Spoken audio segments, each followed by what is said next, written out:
Oh, I'm so bored. Hmm?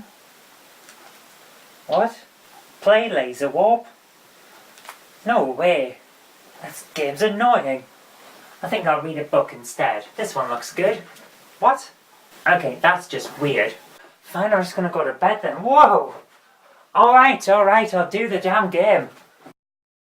Haven't played this in years, so no doubt I'm going to pretend. No, we don't want infinite lives, we're not going to cheat. Enter level 1. I am the master. Oh, it starts so epically. And I am going to conquer the galaxy. You think you can stop me, do you? You have 3 lives to try, plus 1 more for each 10,000 points. First, my whirling dervishes. Right, so we're getting 3 tries, and if we can get 10,000 points, we get 1 more life. I have a feeling that we're not going to get any more lives, but let's have a go.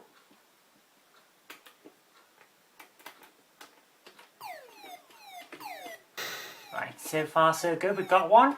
Come on, beep beep beep beep beep beep beep boom boom. Yeah. Oh man, I haven't played this in years, and it brings back memories of my childhood where it was frustrating then. Come on, kill that last one. Oh, it's like Space Invaders. It speeds. Oh no! You little bugger. Right, got you. Haha. Sheet 1. Come on. Sheet 1? Okay. I think this may have been mistranslated from another language. Sheet 1 complete. I think you are very lucky there, but my ram ships will sort you out. It looks nothing like a ram or a ship. It looks like a guy. Shoot this weird blue guys with a pink face. Okay, come on. Oh, my goodness, it gets dangerous quick, doesn't it? Come on. Let's get out the corner. Come on. Ah! Kill more of them. Come on, kill more. Did one more just appear on screen when I killed it there? That's not very sporting, is it? Come on. We need, I'm gonna get caught in the corner and squashed here. This is not good. Come on. We need to actually play this with some competence here. I'm not sure this is gonna work out. Oh, it's getting tense. Come on, I've only got 1 little guy left. Yes! Sheet 2 complete. So the ram ships were unlucky. Never mind. My space mines are sure to blow you up. This guy has gone to the hammiest ham acting school ever. Come on, space mine. Oh, well, they're not too hard. Oh, they changed colour. Come on. I'm not sure these count as mine, isn't it? It looks like a chocolate. My space after 8 minutes will kill you. No, they won't. That was surprisingly easy compared to the other one. Okay. Sheet 3 complete. You really are smart. What? There's nothing smart about this. I'm shooting all your guys and you're letting me. That's not smart. But I've only been toying with you so far. Here is misspelt. Here come my interstellar pogos. Oh, my interstellar pogos who will jump all over you. Mwahaha. Come on, shoot the green pogo guys. They look like computer monitors. Well, that wasn't good, was it? I can't believe I just did that.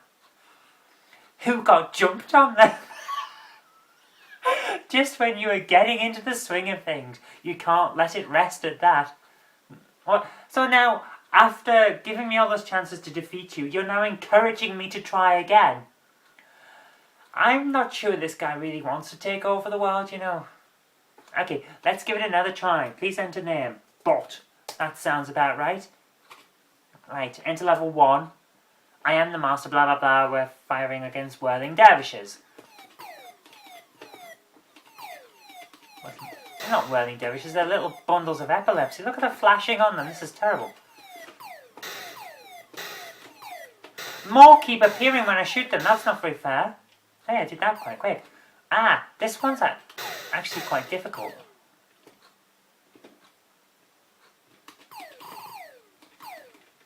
Okay, so collision detection is not great. We can actually survive some of it. Come on, let's kill these things. Kill the blue guy! Yes. I get a feeling I can only cope with so many bad guys on the screen at once, and that's why some of them keep appearing later. This is not good. I'm not very good at this game. Come on.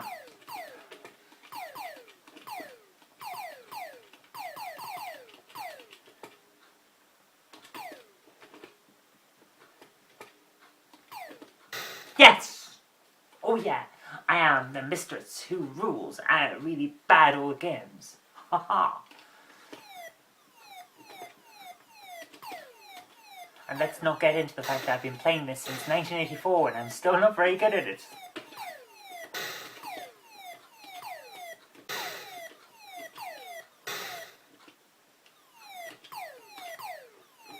Come on. Come on. No, come on, faster, faster. Come on, come on, come on, come on, come on. Pew, pew, pew. Yes! Right, here we go. Pogo stick, people. Weird things. Yeah, they keep jumping up. New ones appear if you shoot a couple of them at the start. I think I can't cope with more than 3 or 4 enemies on the screen at once, and that's why it is. Right, let's get on. Sheet 4 complete. So we're about halfway through it. My galactic spiders don't just crawl around. They will finish you off, for sure. So there we are. Mwahaha. Only 2 of them. 3. Oh, no. These things are weird looking, aren't they?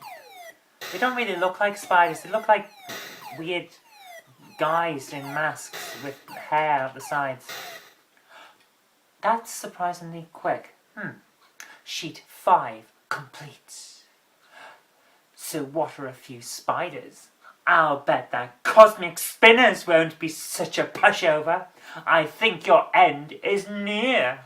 Come on then, let's see your cosmic spinners. I bet they don't spin, I bet they flap. Yep, they flap in an epileptic tree kind of way. Whoa.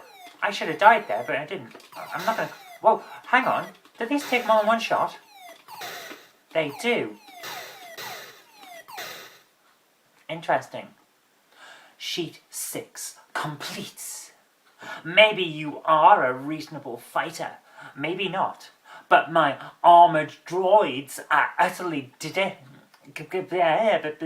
I have forgotten how to speak in this hammy actor voice. But my armored droids are... I really have forgotten how to speak. But my armored droids are utterly dedicated and very mean. These guys look like pink petrol pumps. But let's try and shoot them anyway. Ah! Okay, they're following me. That's not good. And they're taking more than one shot as well. Ah! Oh, so near and yet so far. Only 2 more defences and you would have had a crack at me, the master. This guy is so hammy. Okay, we've got to try and kick this guy's ass. One more try, please. Please enter name Bot 2. I don't care for properly putting in names. Oh, we got up to 7 out of 9. Right, enter level 1. I am the master, blah blah blah blah. Here's some whirling dervishes. I'm sure these things are faster than the later ones. Come on, epileptic weird things. Come on. Right, you can't shoot through their fire, so we've got to shoot around. Come on, come on, come on. And you can only have 1 shot on screen at once, which makes this a question of timing. So it is actually quite a skilled game. So let's go. Sheet 2, we have ram ships, which are just blue guys. Come on. They're not really rams and they're not really ships. And I don't know what they're dropping on me. Oh, are they red typewriters? What? What are these? Are they the rams? No, they can't be. Ow. Oh, come on. That's just cheating. Annoying. They are not ram ships. The red things, the typewriters, they could be ram ships. But that's not what I'm attacking, is it? Oh! No, I am not taking that. That's there.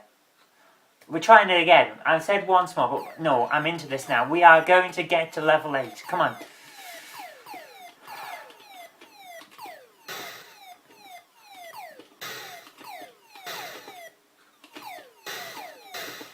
Oh, come on! Yeah, annoying. Right, let's get on. Ram ships. Come on, blue guys. Kill the blue guys. Do they always move the same? I think these are pre-programmed moves. They seem to be going the same way every time. And they start in the same position. Come on. Kill it, kill it, kill it, kill it. Oh, so violent. So violent, this defending the world. Right. Space mines, which are basically just not. They're just weird. Come on. We're getting through it. Come on. Come on.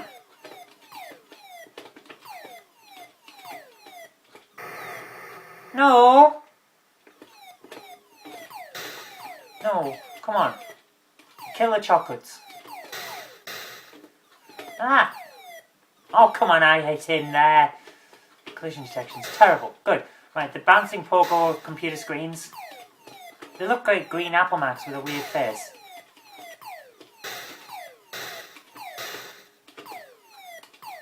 Yes! Now the space spiders. We're gonna kill the space spiders. Come on. We're space rent-a-kill. Come on. No. The bullets get in the way. That's the annoying thing. It's like their firepower is their shield.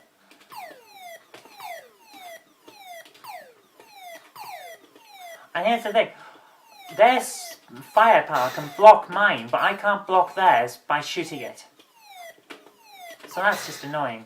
Right, the weird spinny things that actually just flap and fly around the screen. Let's kill them. And then we have to get to the weird pink petrol pumps. I'm into this now. I've got a vendetta. Interesting clock patterns doing. Ha! The petrol pumps. Who fire at you really, really quickly. No! No! No! Can't leave it at that. Come on, let's do it again. No! Oh! We're doing it again. Come on, I am the master, and I'm gonna shoot you. No, you're the master, and I'm gonna shoot you. Yeah, that's how it works. Come on, shoot the stupid epileptic things.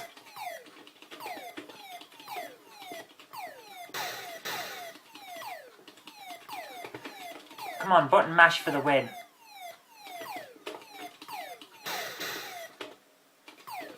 Yes, blue guys. See them, they start the same way every time. It's pre-programmed and it's not.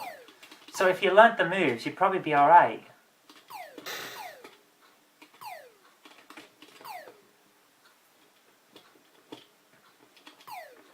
No, come on. Just stand still and let me shoot you. I need to get past this level. We have to go and shoot some petrol pumps.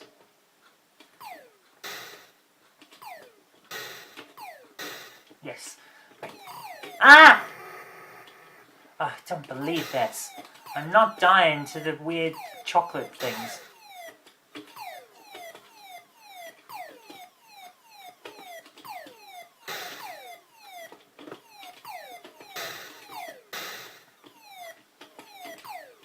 Yes! Come on, green Apple Max. Get out the way, you stupid chips. Weird. They're actually a more annoying and deadly enemy than the other things.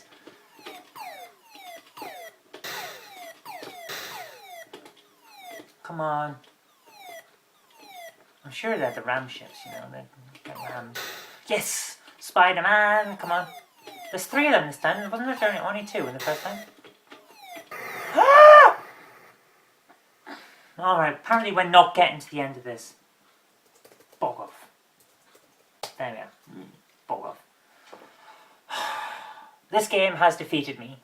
I am annoyed, and we didn't even get to see who the master is, but I suppose if we play longer and longer and longer and get even moderately better at it, we might do.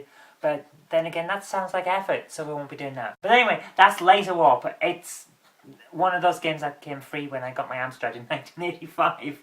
So I should be better at it than I am, but that's how it is. Anyway, that's all we got time for. So thank you very much for watching. Hope you did like this. And if you did, remember to click a like button and share it with your friends so they can see just how bad I am at games that came out 30 years ago and that I've been playing most of my life. Anyway, thanks for watching. See you next time.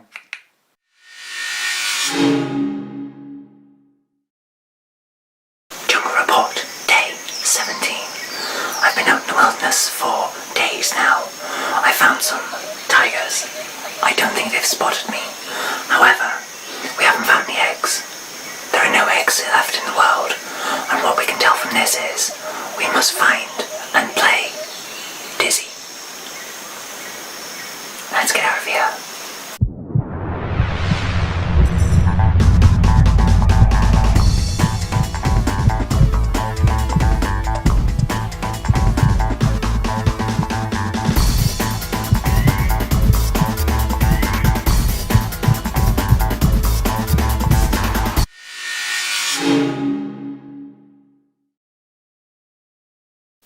Now this is a game that I'm not very good at, so I'm going to admit that I have a walkthrough, which probably won't help, because, as I just said, I'm not very good at it, but we'll give it a try. We're playing it on the Amstrad CPC because it's the one I'm most familiar with, and let's see how far we get with this rather troublesome game.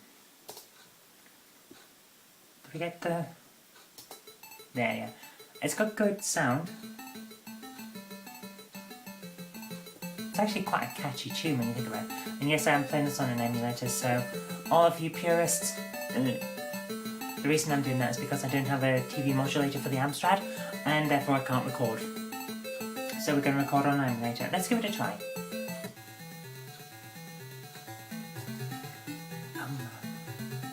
Dizzy is the mouldiest egg hero I've ever seen, but let's keep going and see how we go. Oh, what we got here? A mucky grease gun, alright. The reason I've gone left instead of right, not just because the walkthrough says so, but also because, let's turn that down a bit, but also because I know that if I go right, I can't get very far. There's a graveyard there and a spider that will kill me, so we're going to go left and see how we go. Now there's a bat that we can't fight properly. Right. Yeah.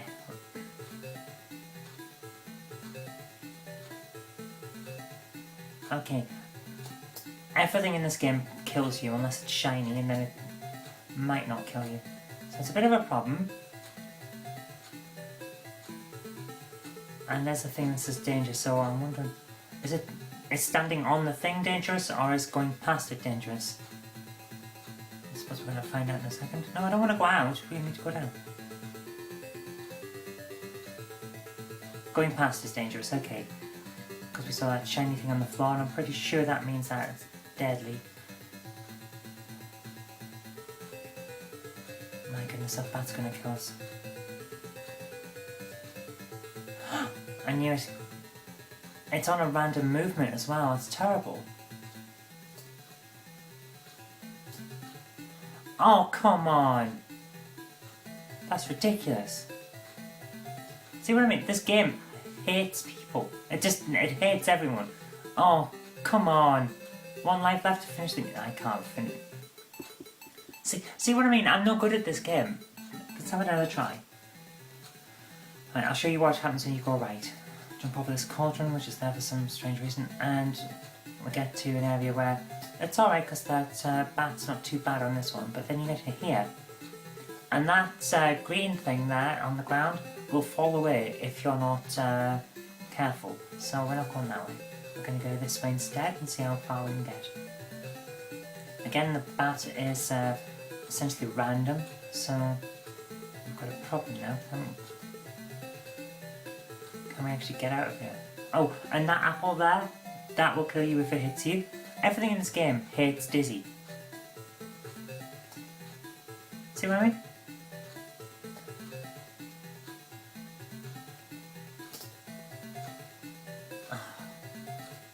You can't get out of there, you can't land on things, you can't jump properly.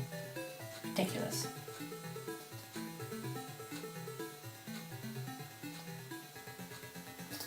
Now I'm a big Dizzy fan. I like Fantasy World Dizzy, it's great fun. But the original one is problematic. But we'll keep going and see how we get on. Boing. And right. Okay, we'll press enter and get the grease gun.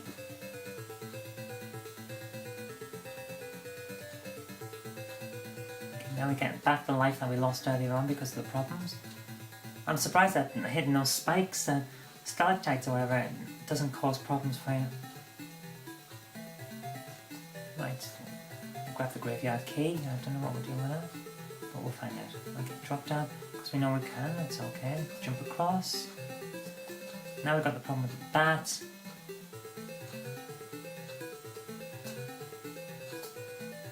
Oh, for goodness sake. The biggest issue that I have is we have to jump, which means we have to jump into the path of that bat.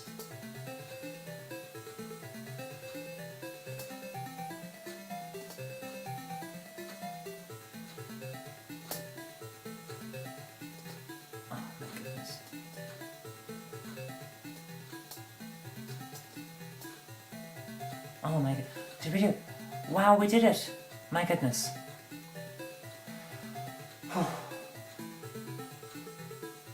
We're not supposed to be down here, out. Oh my goodness, we've got the graveyard key, we don't need the graveyard key. No, we do. Oh. Oh. So we just came down here for nothing. Okay, and we'll keep going, it's alright, it's alright. It's not like we're wasting our lives here, right? Even though we are. Come on, jump. Oh, for goodness sake. See, so many frustrations in this game. It should only take maybe 20 minutes to get through the game, but the way I play it, i.e. badly, we're probably going to be here a while. Right, let's jump out, because we don't need to be down there. Because we've got the graveyard key. We need to go to the graveyard, not into a cave. Not a cave, mine. You know what I mean. There's a floating castle in the background. Lovely. Right, let's see if we can get past the floor. Yes, we can get past the spider, that's good. Come on. Now we have to get past all of this. Don't appear, Mr. Apple. Oh, there's an apple. Okay, let's try. Right. The guides all say don't step on the middle of the bridge. Okay, so I'll try not to. Oh my goodness, we did it. Wow. Oh my goodness. Oh, lovely. We have a character who rolls when he lands. And we have to try and land on these. Oh dear. Right.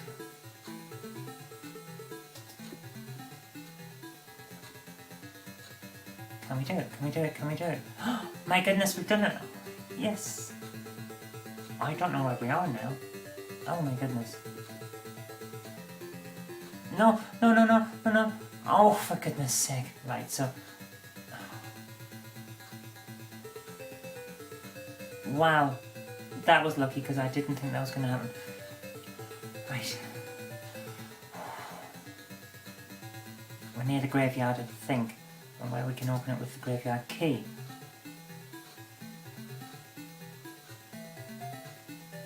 The hermit's rickety old tree house, okay?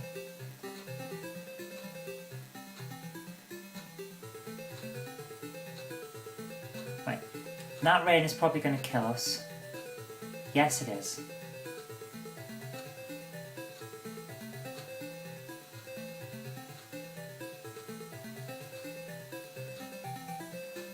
Yes!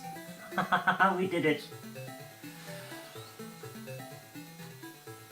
Okay, now we have to go back left to go into the thing, because even though we've unlocked that, we don't need to go in there yet. It's a bit of a... this kind of game where you have to have a walkthrough, or have played it enough and made loads of notes yourself. Basically. Stuck. Again, problems.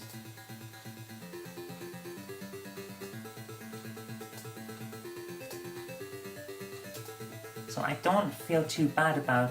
Oh. No, no, no, no, no, no. Oh my goodness. It's so frustrating. It's such a frustrating game. We're going to have one more go, and if I can't get very far this time, then we're problematic. My favourite of the series is either Fantasy World Dizzy or Dizzy Prince of the Oak Folk. Dizzy Prince of the Oak Folk's a good one because it's fairly short, which helps. So let's keep going and see how we get on. But Fantasy World Dizzy I really enjoy, except for the problem on the Amstrad where one of the keys that you need to get 100% completion, not keys, one of the coins that you need for 100% completion, you can't actually get. There's a slight problem with some of the pixel perfect jumping where you can't get down a small hole, and the key is down a small hole. So I finished it on the PC version, which didn't have that problem, but I couldn't finish it on the Amstrad. But it was still a fun game anyway, because it's the introduction to York folk, so it was fun. Annoying. Dizzy games are notorious for their pixel perfect jumping, so you end up with a lot of issues where you really do need all the lives you can get.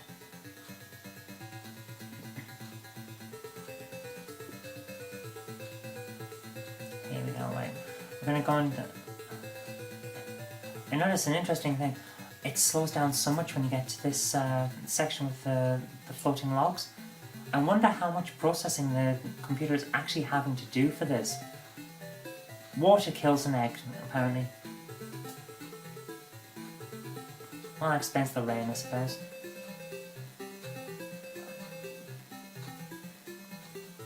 I wonder how... Yeah, really I do. I wonder how much processing this computer is having to do to be able to deal with everything that's going on.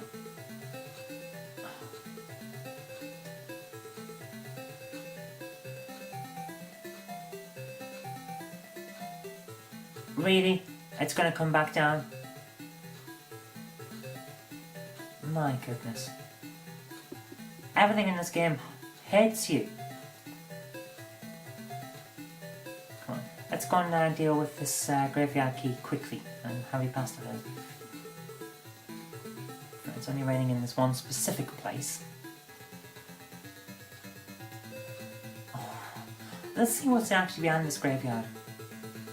Yeah, we're not going in there yet. My goodness. Okay, now we need to go and get the spade. Oh.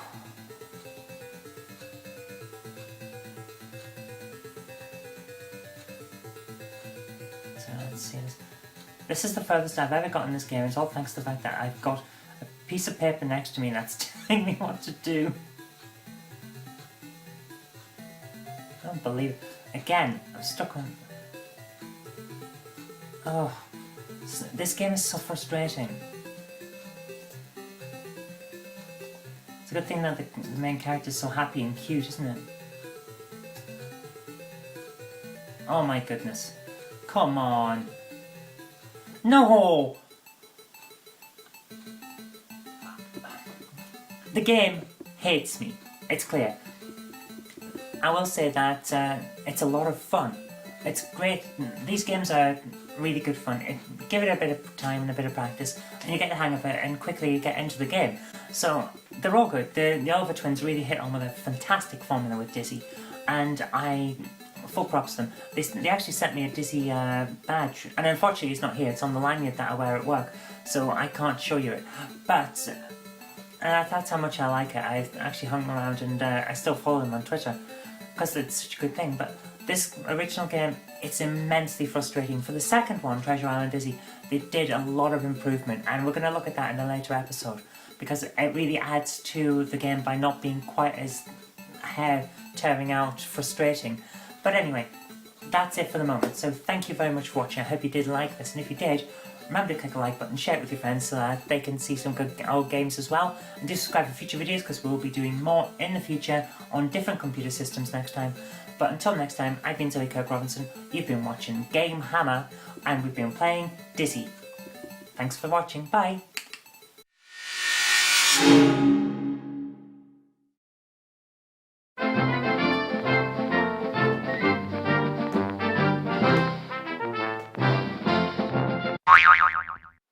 This juggling lark's not as easy as it seems.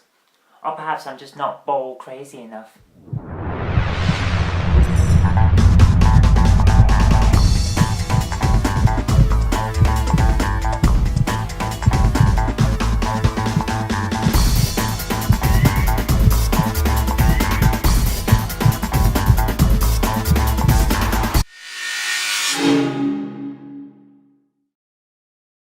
Okay, here we go. It's Ball Crazy on the Spectrum, and let's give it a try. My goodness, this is slower than I remember it. Not massively, but enough that you notice it. It's very loud as well, so we're going to turn it down. And I've just I bounced too much so that we ended up doing this. Right, the aim of this game is basically to to change all of the colours on the screen by bouncing on them until they get the right one. Oh, I should have stayed and done that. Oh, yeah, man.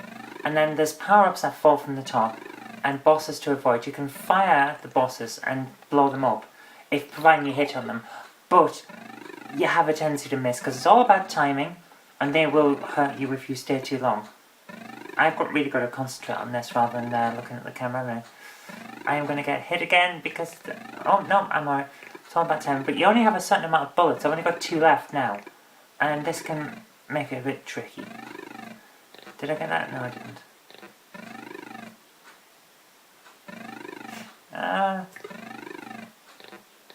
Yeah, I've missed again. It's all about the timing, and it's so difficult.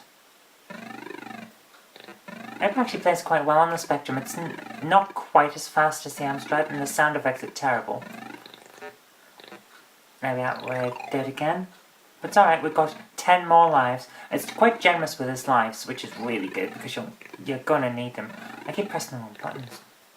Oh, excellent. I've got a mask, which, if I remember correctly, means that I can't pick up any extra power-ups or anything like that.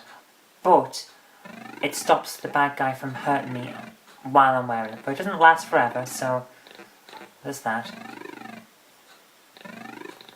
Oh, it's all about timing on the keys to land as well. You can hold down L to stop yourself from jumping, but it only lasts for so long, which means you have a lot of issues of, do you bounce, do you not, and if you don't, when do you stop and when do you go. It's quite a skillful game, and it's actually a lot of good fun, despite the fact that it looks a bit naff, to be honest with you. No. It's so easy to die in this game. It's a good thing it's generous with its lives, because otherwise you'd be screwed. Oh, I got hit. I didn't hold down L at the right time. Graphic-wise, it's really basic stuff. My goodness, I was lucky there. Oh, not so lucky that time though. Come on, come on. Yes. Oh, we're on to the next one. So we get a change of background. Still all very basic stuff. For goodness sake. So many things to go wrong, eh? Yeah, you can't pick up any power-ups while you've got the mask on, because apparently you just absorb all your power-ups through the top of your head. Who knew, eh? Which means I can't also get that tick. The tick is the ultimate power-up. Go and get the tick if you can. Because if you get it, then all of the colours change to the right colour. Which is worth an awful lot to you. Right, we got one. We had to bounce a lot, but we got it. No. Yeah. Oh, I got hit. Don't bounce, don't run. Yeah, good. I thought for a moment we were going to lose the one that we converted. No, we need to get out of the way. Oh! So annoying! It's so easy to hurt yourself in this game. Okay, if we end up dying, then I'm going to switch to another version of it. It's the first time we've done that on GameHammer. We'll switch to another version of the game and have a look at that as well. And see how they differ. The other version that I know I've got is the Amstrad CPC version. You might be sick of seeing the CPC, but to be honest with you, its version is a little faster and I'm more used to it, and to be honest with you, I think it is the better version overall. I think it's the lead version, but I'm not entirely sure. Having said that, the Spectrum version is very polished, if it is a bit off on its colours. It has something a little extra, so we're going to go and have a look at that as well in a moment. But this game is surprisingly addictive. If this came out now on a smartphone, I think it would be an app that people would love. because it's just, you can pick it up and play for a little bit and then go on with your life. It's that kind of game. It's the proper kind that from the old era where you just play it because you're enjoying it, you know? Oh, I should have paid more attention. Okay, let's move over to the Amstrad version.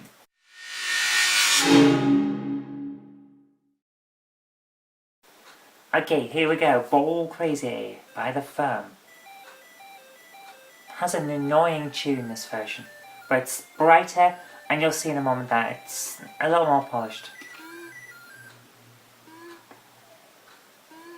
You can already see that it's slightly faster, it's certainly more colourful, you can get a better idea of what's going on. The backgrounds are hideous, man, but they were hideous on the other version as well, so...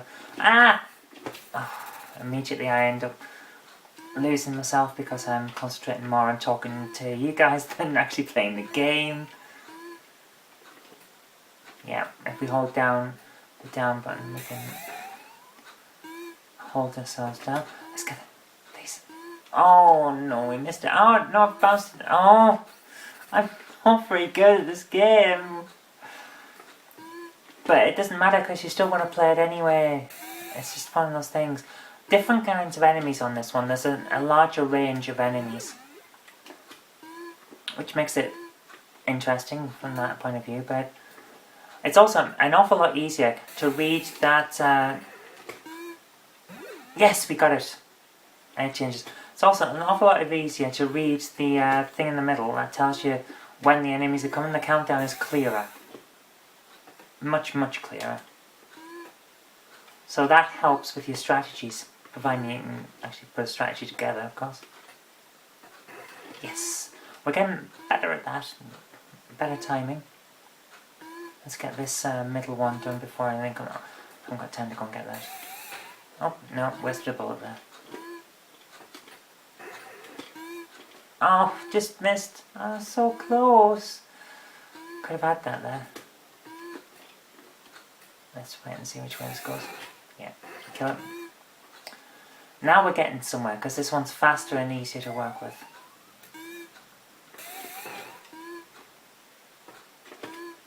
Oh. The only problem that I have with the game is the fact that you can only control which direction you bounce in when you land. You can left and right all you like when you're in the air, and it doesn't change anything. You have to wait till you land and then time it correctly. Everything in this game is about timing. If you get the timing wrong, you're lost, basically.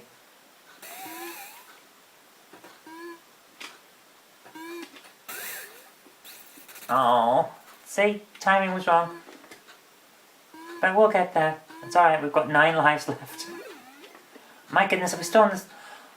This didn't happen on the Spectrum version. I wasn't bouncing in front of the timer on that one.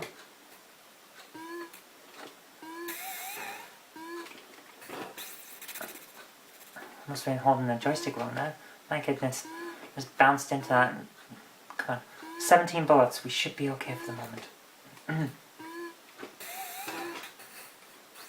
Why am I not landing when I want to land?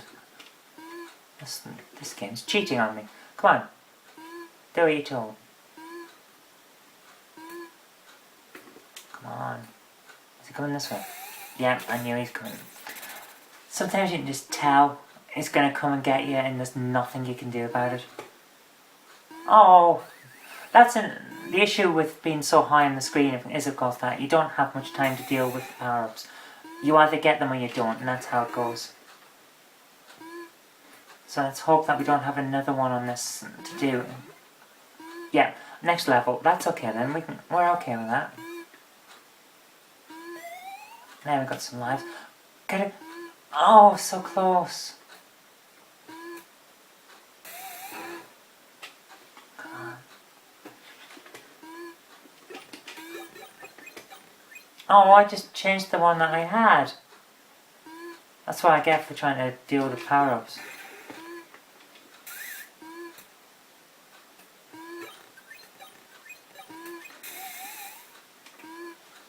Come on, let's do it. There's no chance of me getting that, so let's leave it. Yes! Oh, yeah! Right, so we know that if we're near a yellow, then it's almost to the right. Yes! We got it. There we are. So now we've got 2. We don't need to bother with them because we can't pick them up. like on the spectrum, you absorb all of your power-ups to the top of your head, so if you've got the hat on, you can't do anything. Come on. We can do it, we can do it, we can do it. Yes, we can.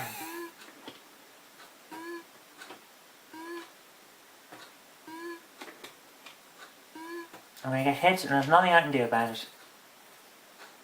That's just how it is. That's how the ball bounces. Come on. Let's get one more. I got 7 lives. I don't know if we can make it much further.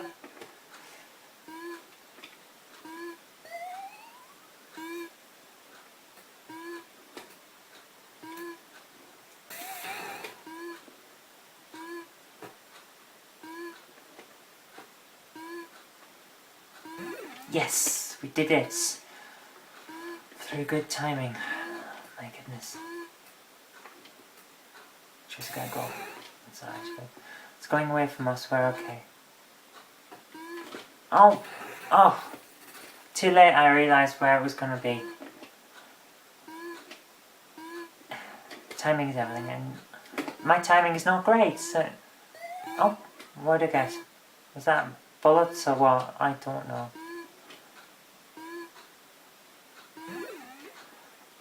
The blip blip blip of the bouncing kinda annoys after a while. Oh, it's not... Yes! No! Oh. That's infuriating. It's gonna keep being like that, isn't it? It's gonna get the top and the top and the top, and it's gonna get more and more annoying.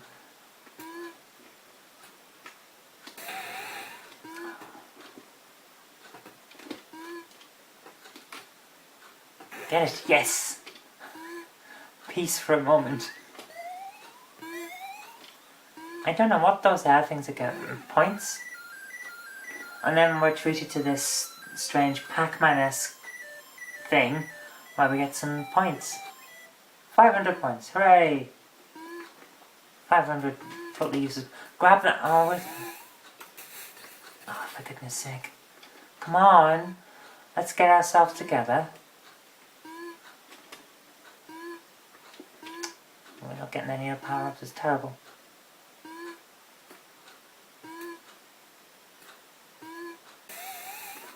It's going to hit us, and there's nothing I can do about it because I waited. Infuriating. Grab that! Yes! That's it on. Oh, for goodness sake. We had a one and I lost it. I can't believe I'm doing...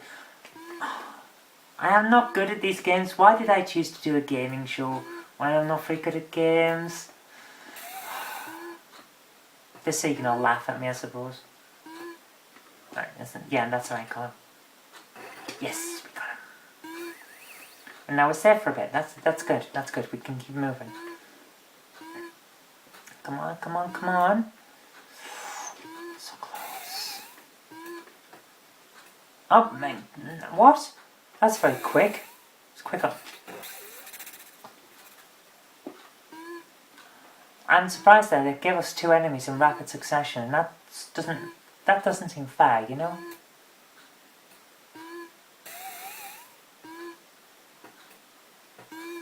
Right, it's going to do it both times. Oh, missed that one, but we got one, so we're alright. We've only got 1 enemy to deal with. It's going to bounce. Ah, missed. No, get away! Oh, for goodness sake. Don't change the thing when we bounce in. Oh, thank you. Come on, come on, come on, we're alright. 3 lives, we can do this, we can do this. Deep breaths.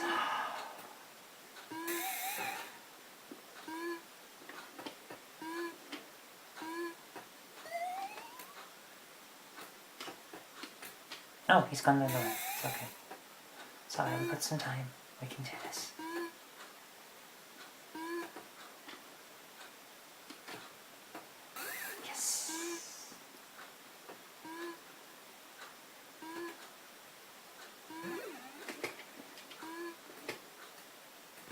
Whoa, that's getting quicker. The time's getting...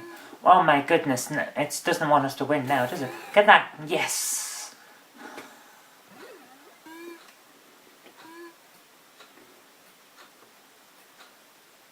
trees again. It's okay. We're alright for the moment.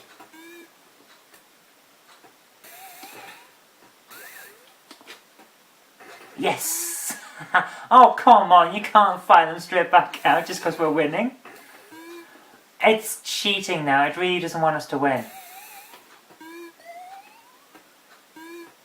It's a vendetta with it now, it's just going to keep firing them at us, isn't it? Oh, we had it! We had it! No! Oh, come on!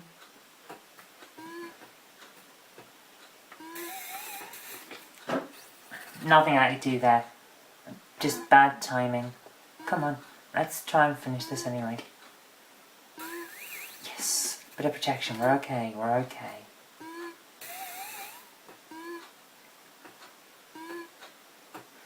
Come on.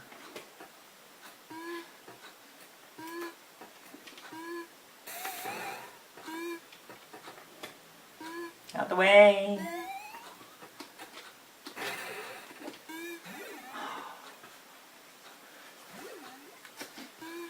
On to the next level. My goodness.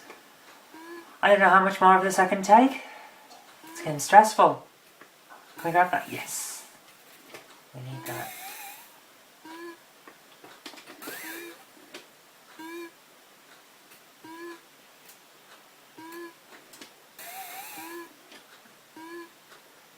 The only problem with the hat is that it disappears without warning, so you can actually get into a position where you end up with the hat disappearing while an enemy is touching you, at which point you die and there's nothing you can do about it. Again, it's all timing, just bad timing. What can you do? Oh, so close. The boxes on this one have a much better look than the Spectrum, because they have their tongues sticking out, which is just weird. Yes!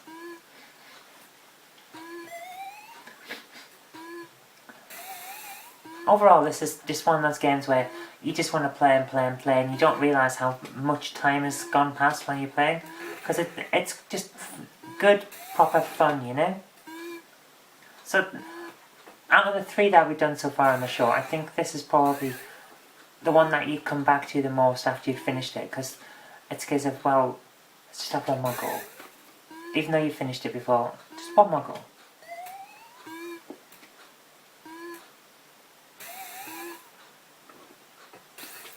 It does feel like if it was released now as an app, it would be quite popular because it's got that kind of just pick up and play appeal. So overall, it's really good, and I think the Amstrad version, out of the 2 we've had a look at, is definitely the more polished version with the extra enemies, the more sounds, slightly better sounds anyway, and just the overall speed of it.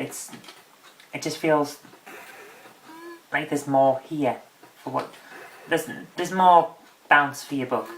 Let's put it that way. Ah! Oh, no chance I could have got out of that.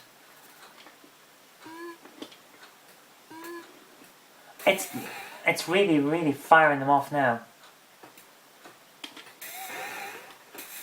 Yeah, I had no chance for that. I stuck around too long. If you wait, you lose. It's how it goes. Now that's a good strategy. I hadn't thought of that before. Oh, didn't quite work that time. But worth a try though.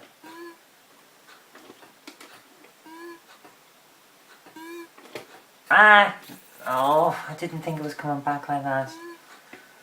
Oh well. 2 lives left. We're doing okay though. We're doing okay. You know what, I think it is actually slightly easier to play this on the Amstrad rather than the Spectrum version. I think it's because it's slightly speedier. You get to move around more. It's more reflexive. Not reflective. It doesn't reflect. It just reflexes is what I'm on about. So yeah, I think overall the Amstrad version is the superior version. But both are equally fun games. There's a lot here to enjoy either way, whichever version you're using. Right, now we've got the armour. Let's go in the middle and finish that one off because it's the most difficult. Oh, we should have gone the other way. Good about that tick there.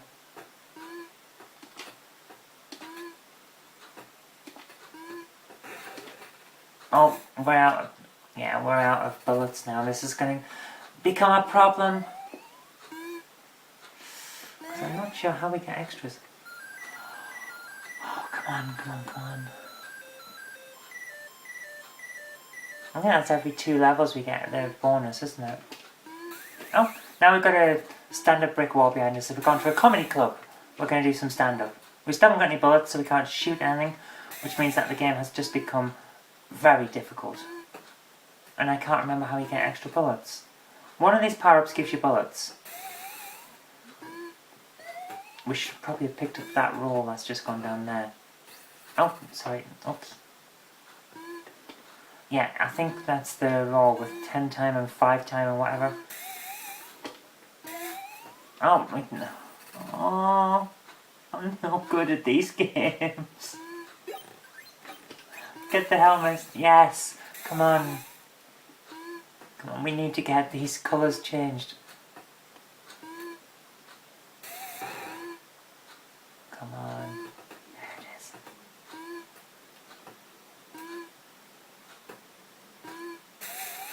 Oh.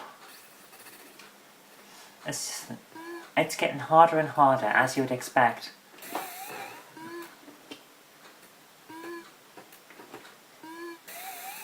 Oh, I just clipped it. Come on, come on, come on. Let's see how far further we can get. We've only got 3 lives. We're alright for lives. We haven't got any bullets. We need bullets. We've got to find one of those rolls and see whether that gives us bullets.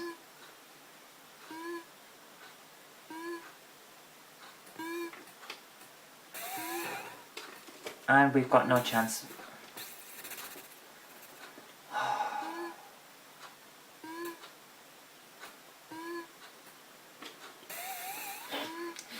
It's gone the other way, it's okay.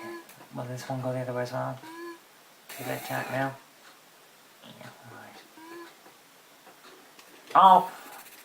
It doesn't bounce right at the edge of the thing, it bounces slightly inside. That's not good. Guess the helmet, we need that because we haven't found any rolls. Oh, we could have done that tick. That would have been useful. Oh well. We've got 1 life, we're doing alright. As long as we pick up some air after we've lost the helmet. Yeah, we've got no chance. And there we are. So that's ball crazy for you. I mean, it's fun. It's a lot of good fun. But, it's one of those games where you want to kick yourself for the little mistakes you make.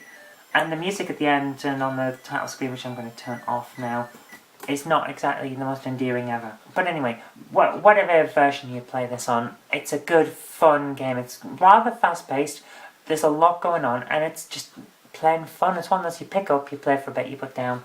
Or you pick up, you play for a bit, and then you play for a bit, and then you play for a bit, and then you play for a bit, and all of a sudden you realise that it's light outside and you've got to go to work. It's that kind of game, you know, very addictive. It's definitely an app-style game, and I'd love to see a new version of it for phones and things like that.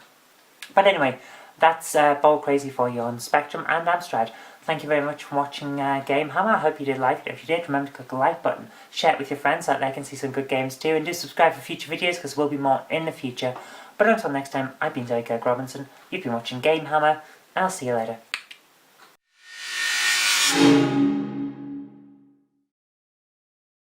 Day 17. I've been stuck in this cave for what seems like forever. We're running out of air steadily. There are monsters everywhere, and all I can find is this note as a clue. It says, "I know Willie was here." What does it mean?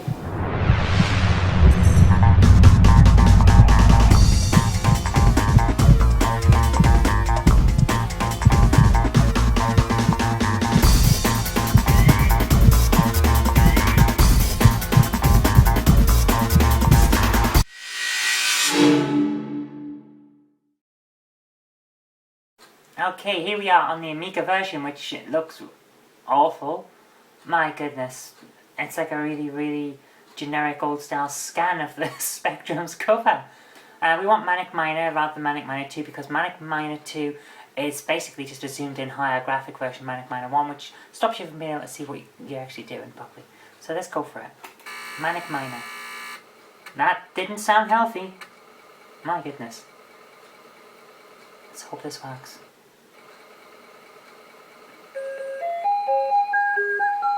Right, we've got a nice version of this intro, and it looks like it's basically a slightly updated version of the Commodore.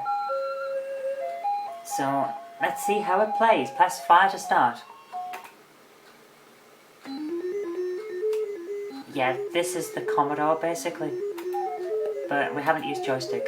Okay, it's no problem. We can do this. So there's the first key. Okay, that music is going to get really annoying really quickly.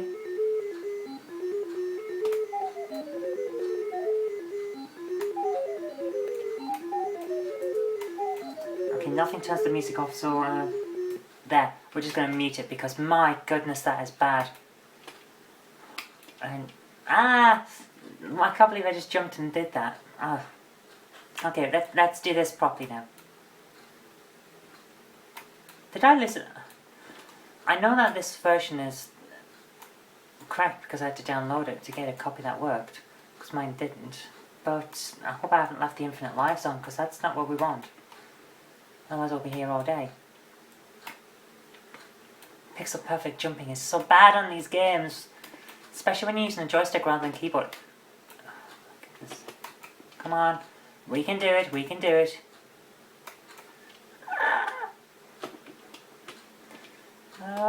It's so tense. Come on, come on, come on.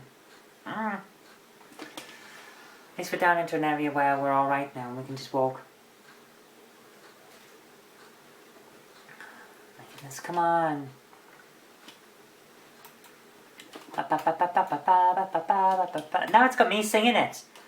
Oh my goodness. This game, if you haven't played it, then where have you been for the last 30 years? It is a classic, an absolute classic, and this version, even though it's clearly just the Commodore 64 version stuck on an Amiga, is very, very good. So, I'm impressed. Right, let's hope this penguin gets out of the way. Come on, penguin, out the way. Oh. My goodness. Now this is the hard one, because if you don't start running and jumping straight away, that, what is it, an ostrich? It just attacks you. So, let's get that one. Now I'm running through these first few levels pretty quickly because having played this since the 80s, I kind of know what I'm doing on this particular one. It's when we get past this that we have problems.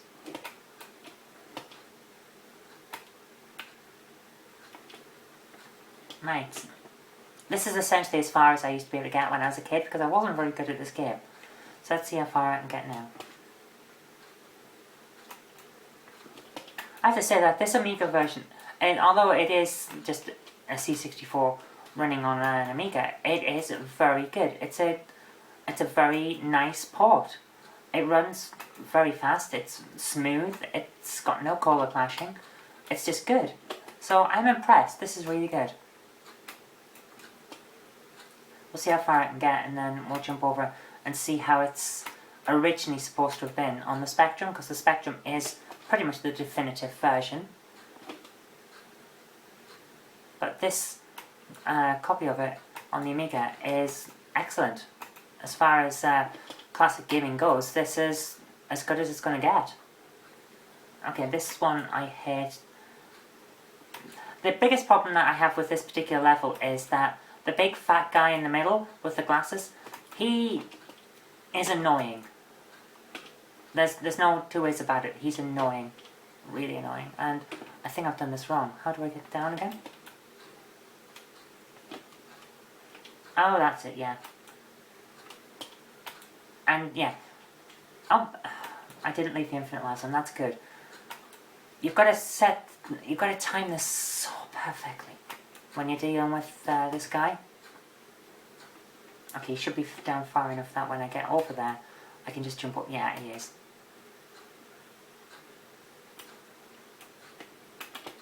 Oh, for goodness sake, I've just done it wrong. Ah! Oh my goodness.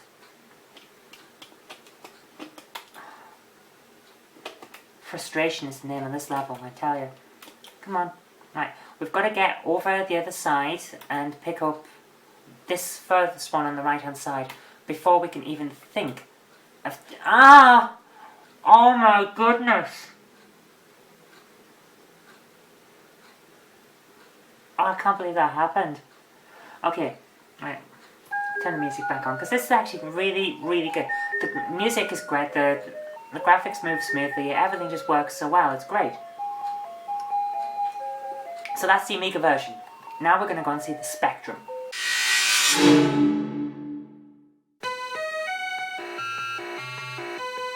The sound's not quite as good. And we'll probably be turning it off very quickly. Let's move this joystick out of the way, because the advantage of the Spectrum version is I can use the keyboard, which means we've got pixel perfect jumping. So turn it down a bit. My goodness, terrible, terrible music. Yes, this one is on an emulator. Now the thing about the Spectrum version is that, yeah, we get all the problems with the colour clash, but it doesn't detract from it. The thing about the Spectrum version is that the music is actually playing in the times that the screen isn't updating, which allows it to do smooth music and play the game smoothly. The whole thing is just running in the 48K ZX Spectrum, which is amazing when you think about it. And the advantage of the Spectrum version of the Amiga version is if I press enter, the music turns off. Oops. I'll stop talking as much and actually pay attention to what I'm doing now. The sound effects don't turn off, the music does, which is great because the music is annoying. Just like on the Amiga version, it's repetitive, it's bleepy, and it just gets on your nerves after a while. So, there we go. We got it turned off. And here we are. Ah! Pixel perfect jumping is required. And I think we may end up having a couple of goes on this. Because if I die in the first level, that's just bad and wrong, and we can't have that, can we?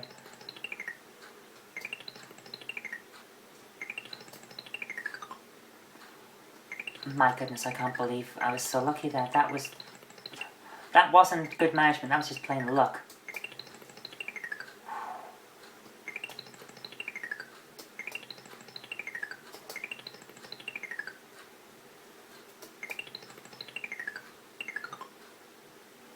This monster is one of the most annoying ones for the entire game. He's etched in my brain forever, this guy, this little yellow guy with the stomach mouth thing that's going on, and there's basically a trumpet head. I don't know what he's supposed to be, some sort of wind-up toy, I think. But my goodness, he's difficult. And there's the bit on the Spectrum that you don't get on the other versions.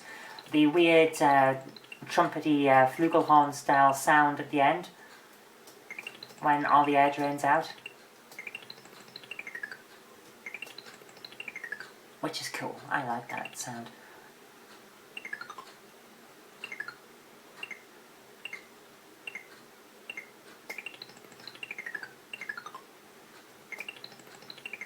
I don't know whether that's supposed to be a lollipop or a tennis racket or what. That sound is cool. But if you notice, there's not an awful lot of difference between this version and the Amiga version, which is good because it's a proper, a very respectful copy of the game, essentially. It's very enjoyable.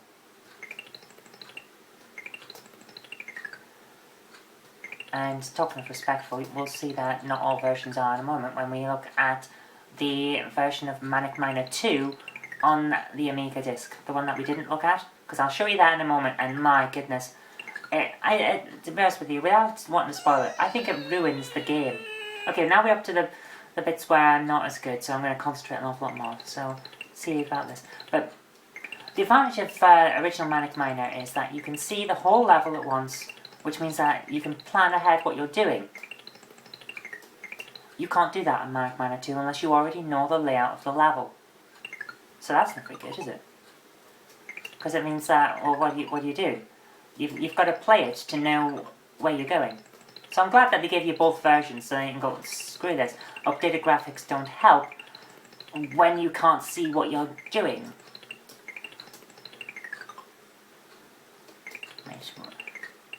I now remember the way to jump to get back. I'm sure that that one I've just jumped off is moved on the Amiga version to give you a better idea of how to do it. Maybe, maybe not. Okay. Right. Eugene is much smaller on this version. we've got to wait a bit. But we've got to remember that this one in the bottom left, nearest to the stripy gate that we're heading to at the end, that's one has to be picked up last, because once you've got all of the things to collect, Eugene will drop down onto the gate and stay there, meaning you can't complete the level. So that's very annoying, so we've got to remember to get that one last. And we've also got to remember that this requires a pixel-perfect jump right on the edge of this platform. And we didn't do it! Oh my goodness, we didn't do it! Oh. One more try. Okay, we've got to get back to that level, so we'll go quick. But it requires pixel-perfect jumping right from the edge of the ledge, which is why I don't generally get past that level. It's... Oh. I have been past it, and I know that there's those Pac-Man guys on pogo stick legs after it. But... oh my goodness. It's so frustrating at times when you think, I know exactly what I have to do, I just can't do it. So we'll see how we go.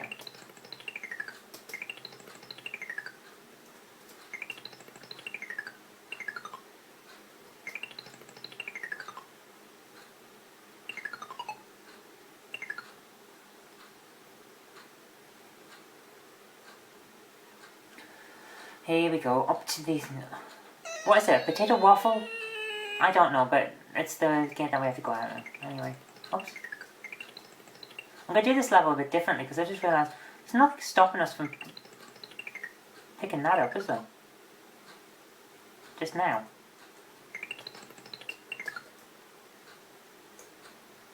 Yeah, there is. Oh, I've done it the wrong way, and now I have to die in order to get any further.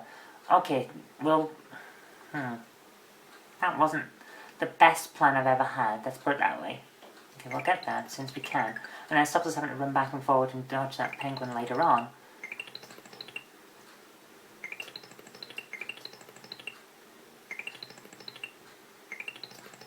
Okay, yeah, that plan works better.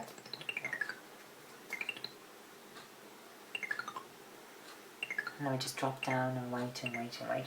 And then do what everyone has to do and jump up and down until the penguin's gone. Well, that was easy, yeah? Right.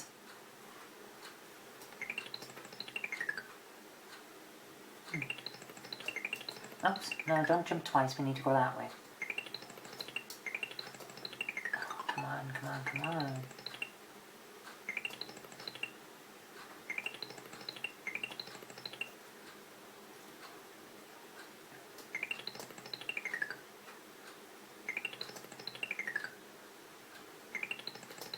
Oh my goodness. It gets stressful at times when you're having to jump over these ostriches. Because it's all about timing and getting it perfect. Okay, now we're back to here.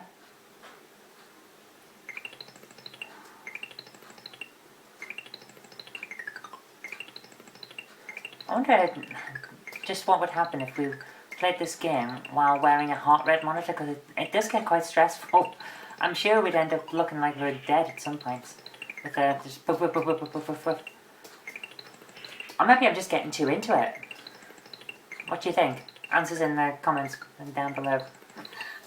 You don't have to. Oh my goodness. Right, don't walk off the edge of that. I've done that in the past and you do not like the results.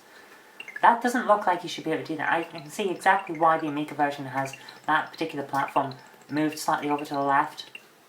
Okay, now we're back to Eugene and all the problems that entails.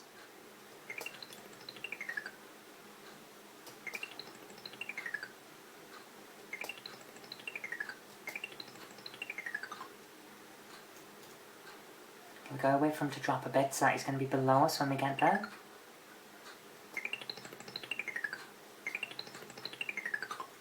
Yeah, we're going to be okay with this for the moment. Find my timer correctly, which, okay, we have this point, and then here's the last one that's simple to get. Let me jump. Oh, no. Ah! Oh my goodness. Yeah, it's simple to get it, but you can't get back out. Oh my goodness, come on. We've got one more chance. One more chance. We can do this. We can do this. Come on, deep breaths.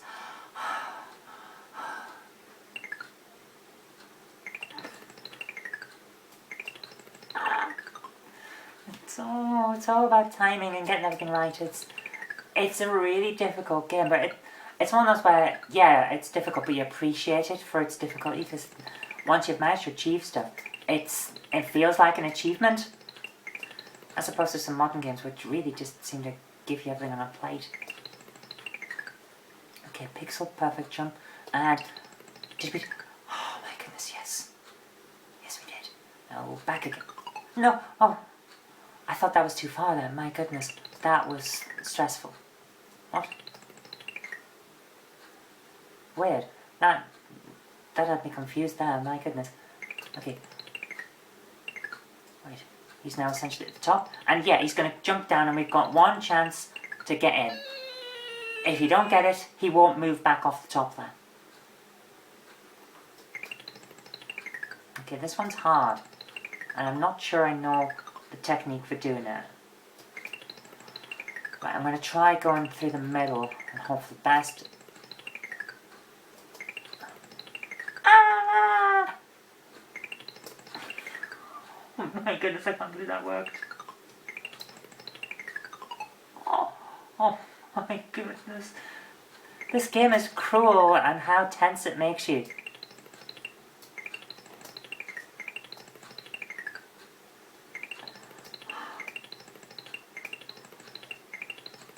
And I must have to jump up to that. Did we do it? What? No! I didn't mean to jump twice. I've never got that far before. Oh my goodness. Okay guys, we're gonna go to the last one now, and it's the Amiga version. So let's have a look at the Amiga version of Manic Miner 2, and you'll see exactly what I mean about how nice graphics don't make a game. Yeah, looks lovely. It's a multi-load game. Every level's loaded. But it's so zoomed in. The music's wrong. Miner Willie looks like he's drugged, or at least half asleep. He doesn't look happy to be here. Well, he wouldn't. He's trapped in a mine. Of course he's not happy to be here, but he looks a bit like an Inspector Clouseau.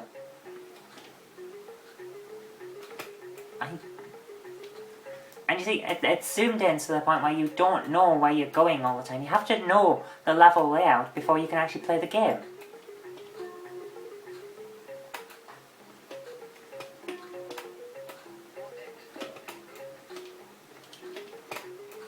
I will say this for it, however, it's nice and smooth. The game runs really well. It's smooth, it looks nice, it sounds pretty good, but it's not Manic Miner. You can't see the whole level. There's no reason why I couldn't have had the whole level. Rather than be zoomed in like this. You could still update the graphics and it would still be just as nice. Oh, they are lollipops, okay. Well, now we know. Ah!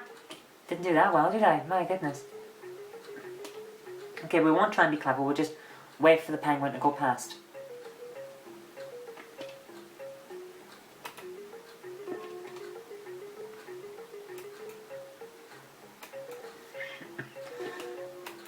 There is literally no way for you to know which way to go unless you've played this already, and it's not good. That's not what you want from a game. To have to memorise the level layout just to be able to play. It's just not right. But aside from that aside, it is a decent conversion. It's smooth, it's fun to play, it responds really well. But now I don't know where the penguin is at the bottom until I'm almost on it. It could have been right underneath me. There's no way to plan ahead and use the strategies that, as players of Manic Miner, we've all learned from playing the original. Oh, the flamingos. Okay. Well, at least now I know.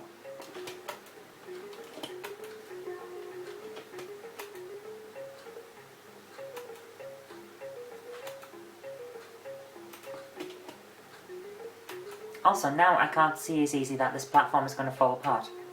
Which... Oh, come on! Yeah, I was going to die either way there. The timing was wrong. See what I mean? I couldn't tell where that other one was to get the timing right because you just can't see it until you're pretty much on top of it, which is no good. No good at all.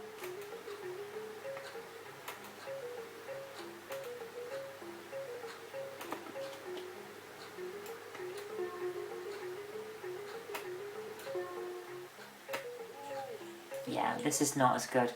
No, we're not going to. So there we are. That's Manic Miner 2 on the Amiga.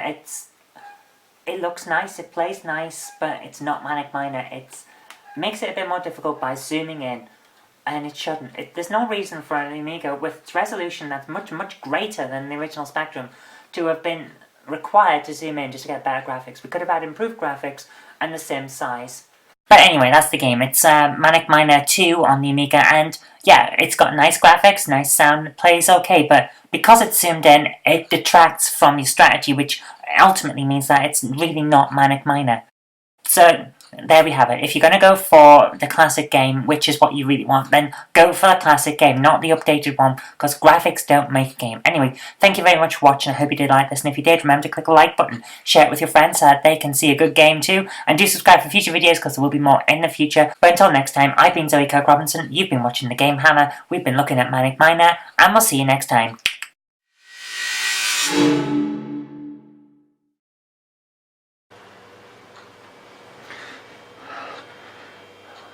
Stuck on a strange planet. I don't know what's going on. There's sweeties everywhere. The sweeties are attacking me. It's terrible. I don't know how to escape.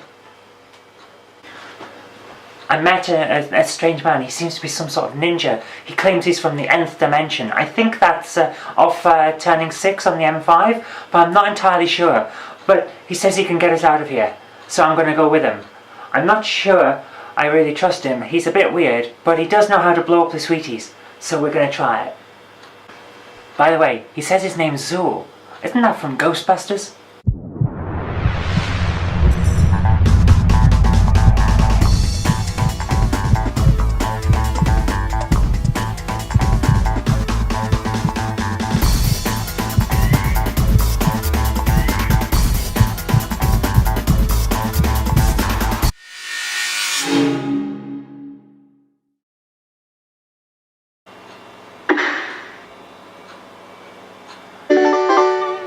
My goodness.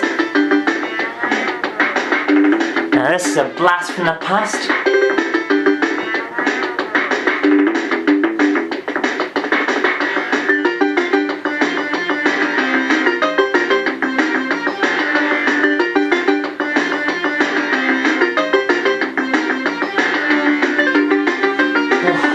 Let's give it a go. We don't need this. It's basically, he's an alien ninja and he's landed on Candyland. So, let's hope this was a bit loud. My goodness. Yeah, this one is not on an emulator. We're actually filming a Mega Drive. Mega Drive 2 to be exact, but let's give it a try. Not certainly much responsive, but okay. Mega Drive controllers are, my goodness. Basically, you can't play this game if you've got epilepsy. It's ridiculous. Okay, let's go. Right. So we have jump. What's third button does nothing. First button, right? Okay, so we've got throw, jump, and a blank button. Okay. Couldn't have mapped that to jump, but never mind.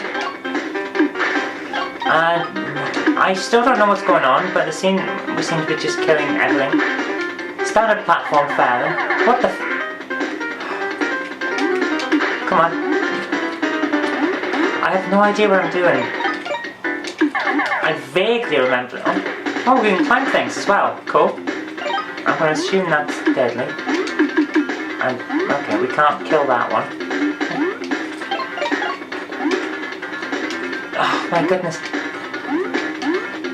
Everything's so responsively unresponsive, it's ridiculous. It's like, we're going to do what you ask, but in a really fast way, so that you can't possibly work out what you're doing.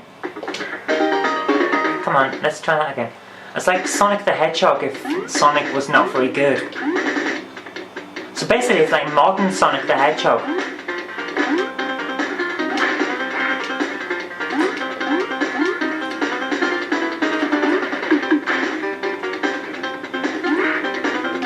Oh right, okay, the red marker at the bottom of the screen, that's how many times that can be hit, is it?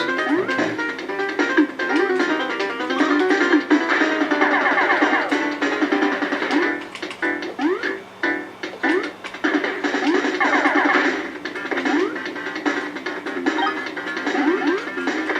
Ah! Anointed.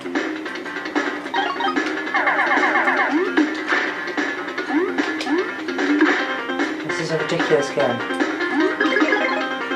That was a nice power up there. Very big. This thing is just a giant advert, isn't it?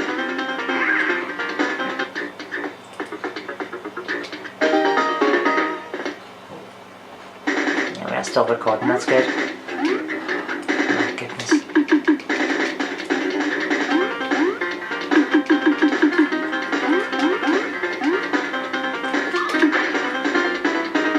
Come on.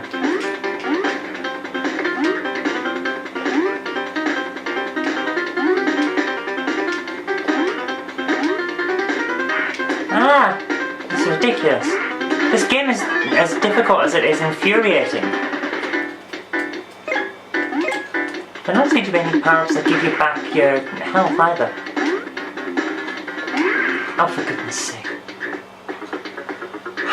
I haven't even got level 1 yet. I used to be good at platformers. What happened? Or is it just that this one's a bad platformer? All the monsters come back when you die. That's not very helpful, is it? Come on. Oh, for goodness sake. Climb up the damn wall, you stupid ninja. Who isn't in a ninja outfit. This is a kabuki theatre outfit. Oh, for goodness sake. How many lives do I have? How much more of this do I have to endure?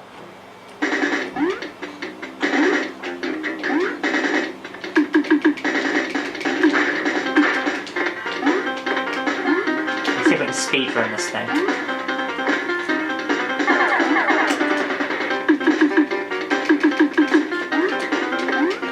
There's no double jumping either. You either do it once or you don't do it. Come on, come on, come on. Just get through this. How much further is this level? Oh, for goodness sake, get away from me, jelly people.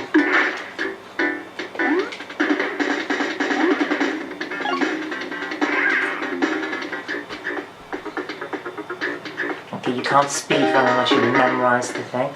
It's ridiculous. Go away, jelly person.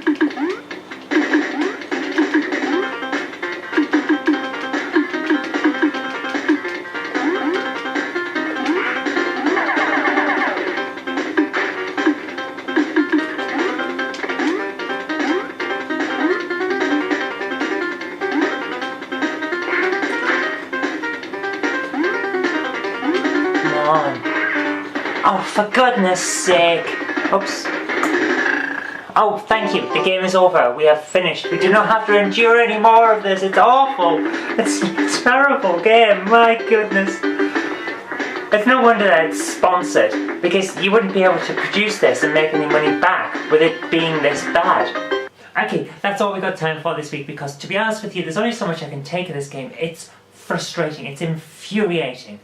It would have been good if it hadn't been attempting to be as fast as Sonic the Hedgehog, because there's too much going on the screen for it to really be able to keep up and keep pace. And the colours, they clash so much that even if you were able to keep up with what was going on, you wouldn't be able to see it and register it in your mind properly until it's too late, basically. It's one of those games where everything is just not quite right, and as a result it turns into a big mess. I realised that it was popular. It was really popular, and popular enough in fact that it got a sequel. We won't be looking at the sequel, at least not for a long time yet. And it was released across a huge amount of formats. I remember that it was very, very popular with Amiga owners at the time because it showed off huge amounts of their graphical capability. I wish I could have got it to work on the Amiga, but unfortunately the version I've got, the Amiga 500, doesn't want to run it properly because the version I've got is AGA, so we couldn't do that. So we'll just have to stick with the Mega Drive version, but to be honest with you, I think just having a little bit of it is an awful lot better for us than having a lot. It's a bit like the Sweeties that it's blatantly advertising. Just a little, just enough. Okay, anyway, thank you very much for watching. I hope you did like this, and if you did, remember to click the like button. Share it with your friends so they can see Zool for what it's worth. And do subscribe for future videos, because there will be more in the future. But until next time, I've been Kirk-Robinson, you've been watching the GameHammer, and we'll see you next time.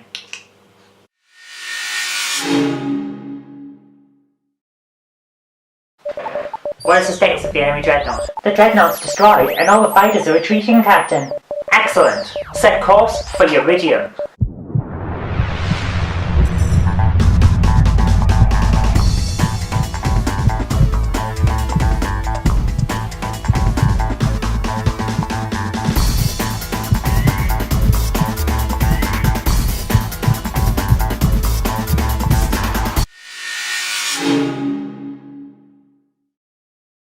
Here we go. Now that is a theme tune that, oh, it's just so good. My goodness. It looks 3D, the text coming up, it looks 3D. When I played it, it was on the Amstrad CPC, and it didn't look as polished as this. The CPC version is, of course, not the original version. It's a port, and it's a Spectrum port to make it specific. So, it's annoying, but what can you do? But we're going to try the C64 version, and altogether, already, while I'm looking at the demo, it's just, it's so much better. It's faster, it's clearly more polished. So let's see how it goes. Oh my goodness. Game on!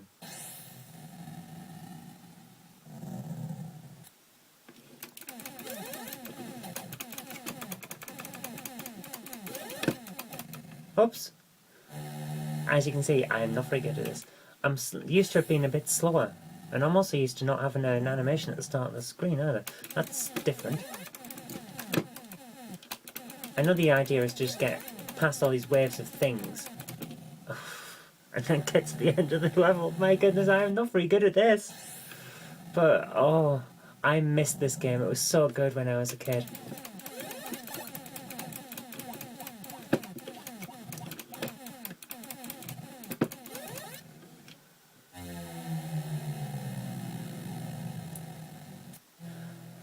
The sound effects don't sound right.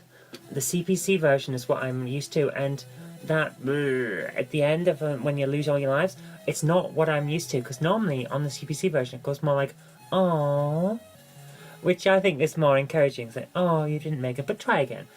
And try again we shall. Come on, let's do it.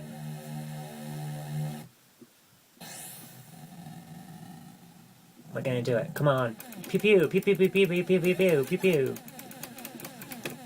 If it was slower and less responsive, I'd know how to do this, because I'm better at it when you've got more thinking time. Ah! This game is almost as old as I am, and I still can't get past level 1. This is ridiculous, and just shows just how terrible my skills are.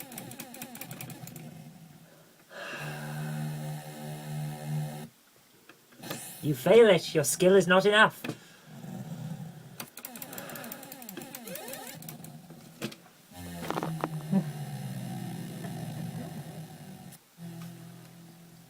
Oh my goodness. Oh, I was 6 when this game came out. I've probably been playing it since I was 8 or 9. I have never got past level 1. Oops. What can I say? My skills at this game were never that good. So one more try, and then we're going to go through to the Amstrad version, and we'll show you how it was when I actually played it. Every time I get stuck on that same bit. Right. Turn around. There we go. Pew pew pew pew pew pew. I can do that bit. Right. Let's go a little bit slower. See if we can get. What is wrong with me? Come on! My goodness. The smoothness of this game is, of course, due to the fact that it's got taking a lot of advantage of all of the Commodore 64's attributes. One more round, come on. We're going to get past this level. And I don't like the sprite for the spaceship we're flying, I have to admit. I am too used to the Amstrad's version to be able to appreciate this version.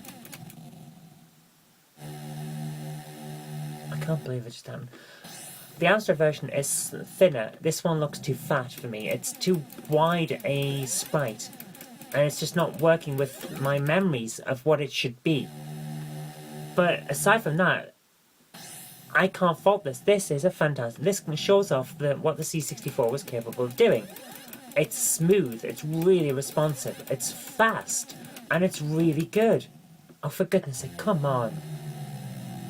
Okay, I've shown you the C64 version. Let's go and see the one I used to play as a kid. Let's go to the Amstrad.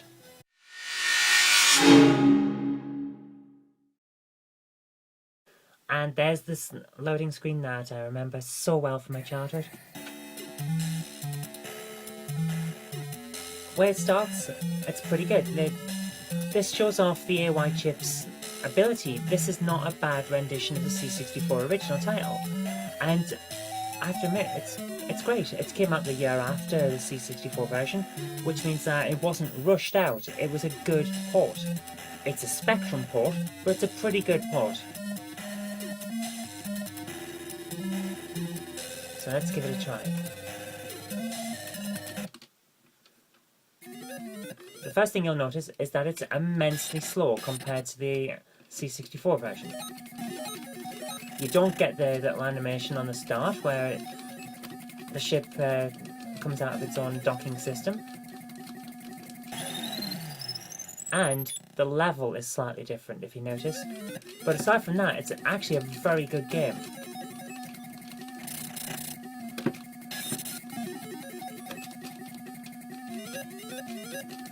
The advantage of it being slightly slower is that people like me with poorer response times have a better chance. See, the level design is different. And that's the end of the level. So, I wasn't too far off it. Just need to destroy everything that we need to destroy.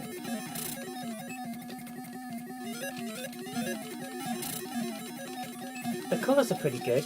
The CBC can do much, much better than this in terms of colours, which is what tells you it's a... There you... That's it. That's what's missing from the C64 version. The oh, when you get killed. Oh, come on, let's get this.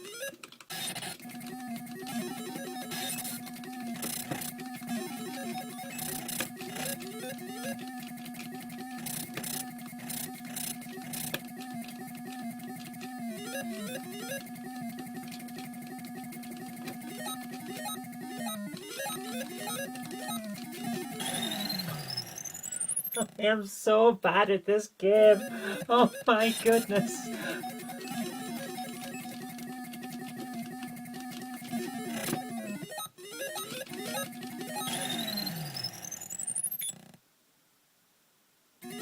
What was that? Oh my, come on. Let's see if we can get through this. Come on. Oh, for goodness sake. Once more.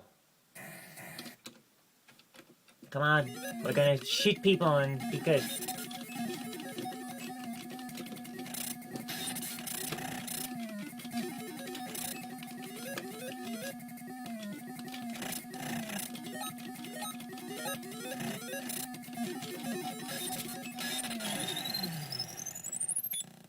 I was doing so well. And by so well, I mean I hadn't crashed for a while. I don't even know how to stop those things.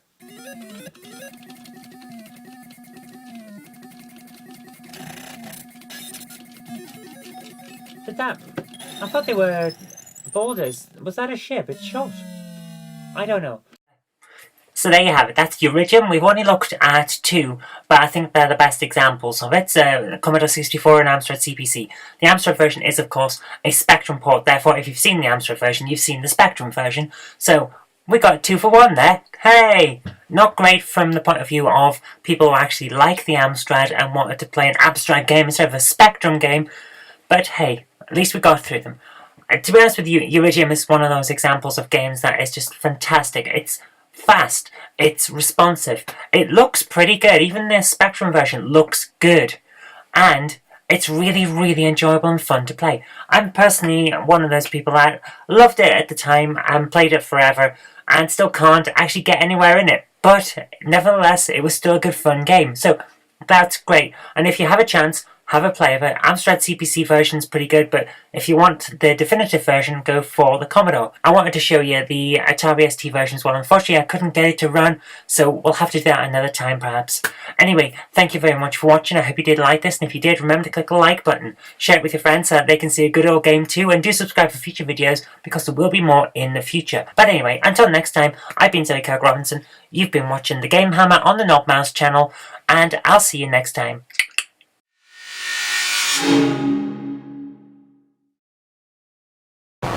Mission log, day 7. We have landed on Altera. It is completely uninhabitable. There's monsters everywhere. We must find the one person who can save us, a genetically engineered savior. We must locate Turrican. Pew pew, pew pew, pew pew. I think I got it.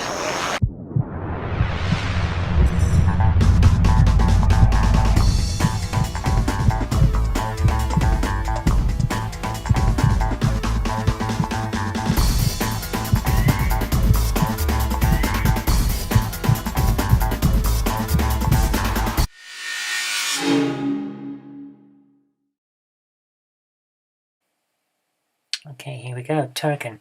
My goodness, that's a very pixelated picture there, isn't it? Press space. Here we go. Right. Amstrad CPC version first. You'll notice that the entire screen appears to be near the top, and they're not using the bottom. That must be to keep the scrolling going well. So let's have a look and see how we go. Press fire to start. Right, here we go. Wish me luck. Yeah. It's not using anywhere near the full screen for our capabilities of the Amstrad here, but let's give it a try and see how we go. It's not that responsive, my goodness.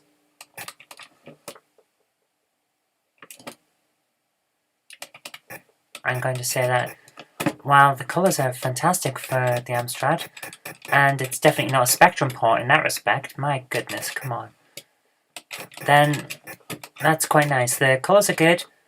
The graphics are reasonable for the time, I suppose. In 1990 it would have been. So the Amstrad's about 6 years old by this point, so we can expect better. But not by much. It is a little unresponsive, it is a little blocky. I'm wondering whether that's my recording system, or whether it's actually that bad. But my goodness.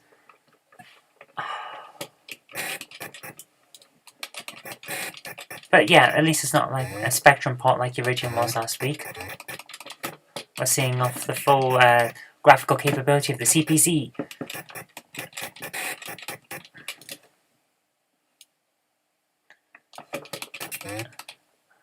Yeah, the screen size has to be due to the scrolling, because this is remarkably smooth for the CPC. Hey, I got a power up, cool. Right, let's see what we can do now. Let's see what damage we can do. Am I stuck in the corner now? I have a feeling that I'm stuck, because I can't jump back up. Oh, I can jump back up. Excellent. Let's jump up here and see what's up here. Monsters are up here. Oh, is that net 209?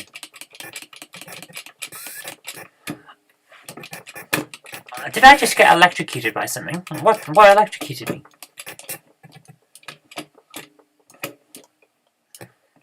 Also, I've just realised I have no idea what I'm doing. Am I the invader here? Am I the bad guy? Or am I the good guy defending the area? Who knows? All I know is that I don't have much life left. And I have a gun that shoots lots of things. So let's grab that.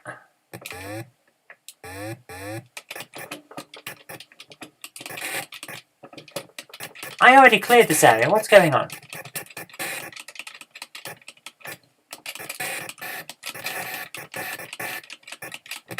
I like that effect with the background changing to show that I'm outside. That's actually rather sweet. Yeah, it's not very responsive in terms of controls. Come on. Come on, jump up. Yeah, yeah, no, don't move too far. Come on.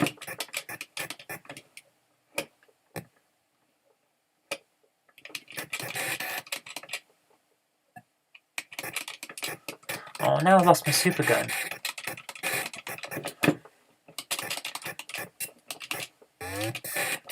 Oh! Oh, I like this gun better. Can't jump up there. Oh, come on. Yes, there. Come on, right. Right. We're going to jump over here, and then up onto these, and I have a feeling that my computer isn't happy with the fact that I'm running a screen recorder and another screen recorder at the same time to capture this and to capture my commentary. It keeps every now and again just blacking out the screen. I'm wondering whether that's going to make this work well or not. But we'll try it. We'll give it a try. We'll keep going as long as we can. Come on, let's shoot these bats, because we might get another power-up. Although I have to admit, I like this gun. Come on, pew pew. Shoot the edge. Oh, I've lost my sweet gun. Well, that's an interesting game.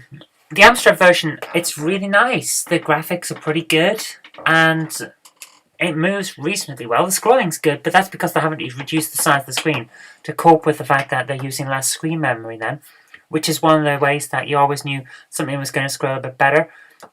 So, overall, this is a pretty good game. So now, let's go and have a look at another format.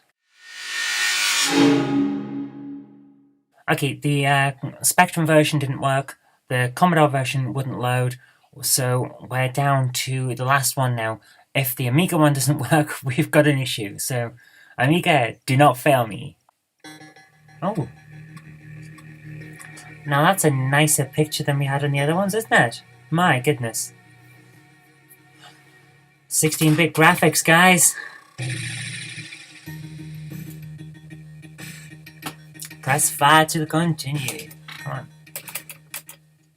Here we go. Haha! We're getting somewhere. Full screen, that's good. You'd expect it on a 16-bit system, of course. So it's better than the Amstrad. Of course it is. It's the Amiga. Are we getting the game? Or are we just getting the music? Come on.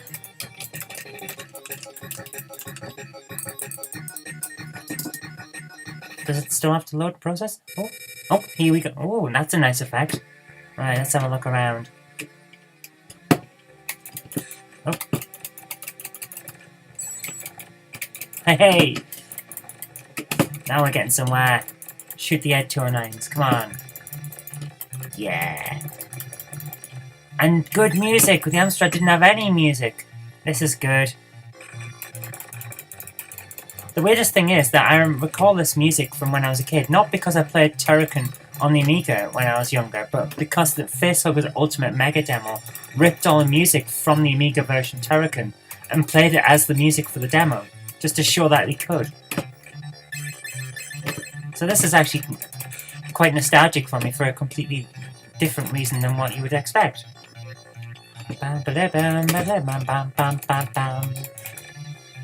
I always love this music, it's great.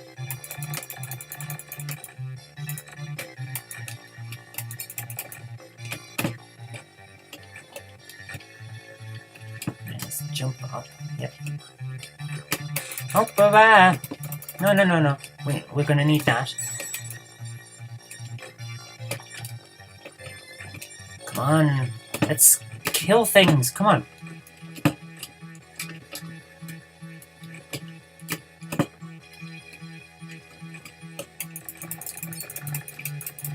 Things exist, they must be shot. This level is pretty much the same as the Amstrad version, but there are slight differences. I love the way the background changes in hue. It's just a nice little effect.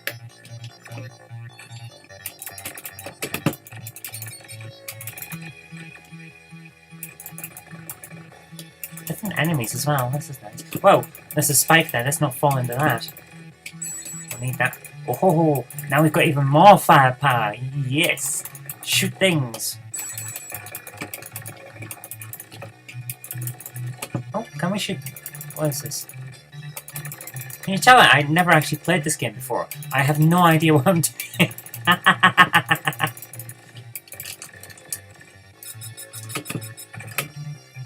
Okay, interesting. Well.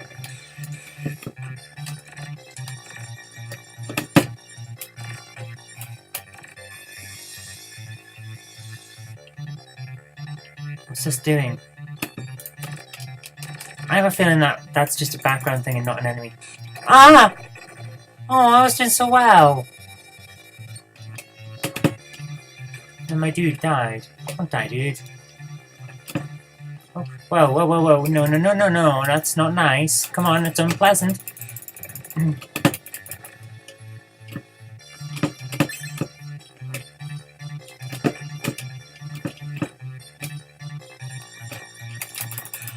These things are weird. It's like, what is it? It's some sort of electric eel that shoots fire?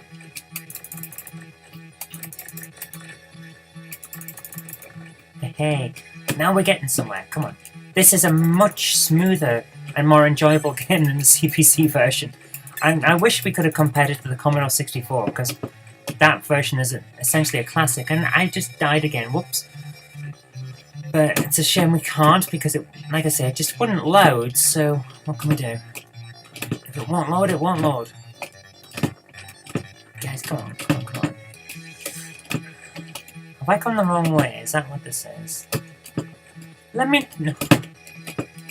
Let me up, man! Come on! I'm stuck. I'm stuck and I don't know what to do. There's nothing I could do. Oh! Continue. Yes, we want to continue. I want to see where we're going. Please tell me that I'm not going to be back in the same place.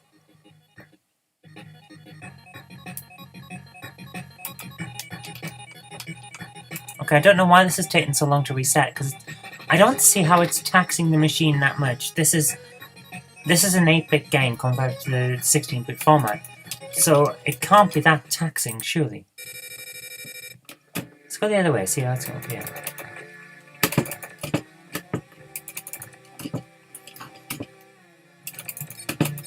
Oh! Nice.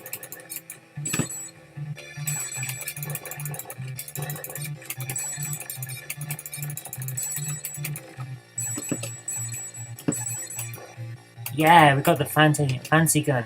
Alright, so it's just a secret over there. Okay, that's fair enough.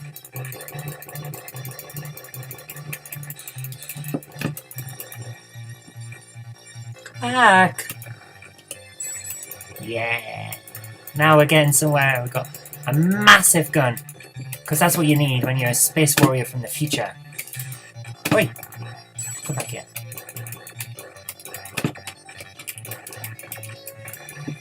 Yeah. Oi!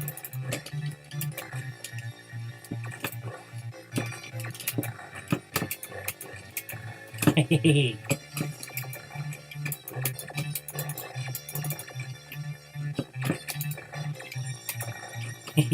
I am liking this gun.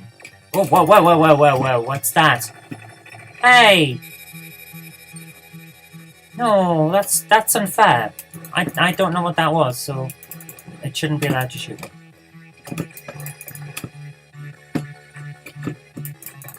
Shouldn't be allowed to kill people without introducing yourself first.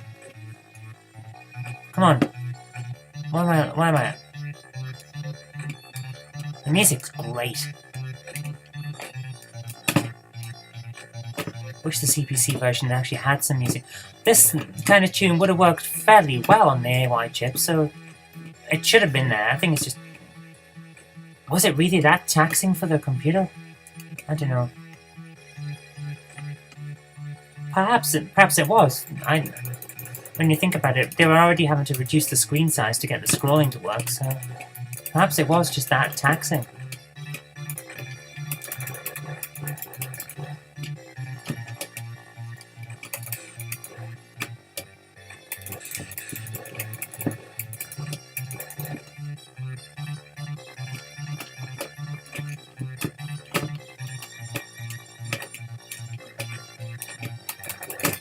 Oh, at 209, you're very annoying.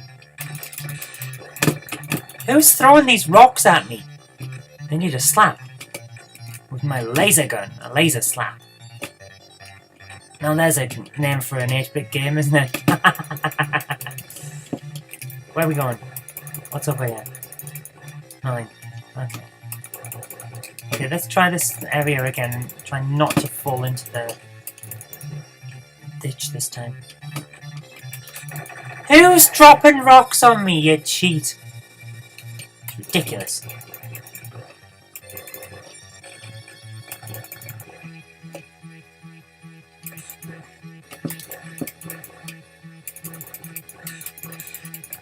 You can all stop firing at me now, thank you very much.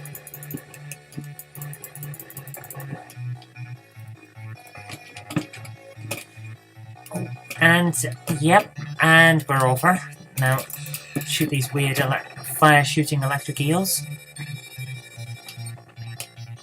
And hope for the best for this bit.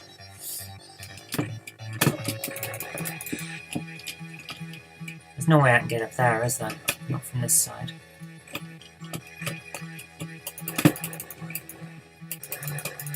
Not from there either. Okay, let's go back over and hope for the best this time.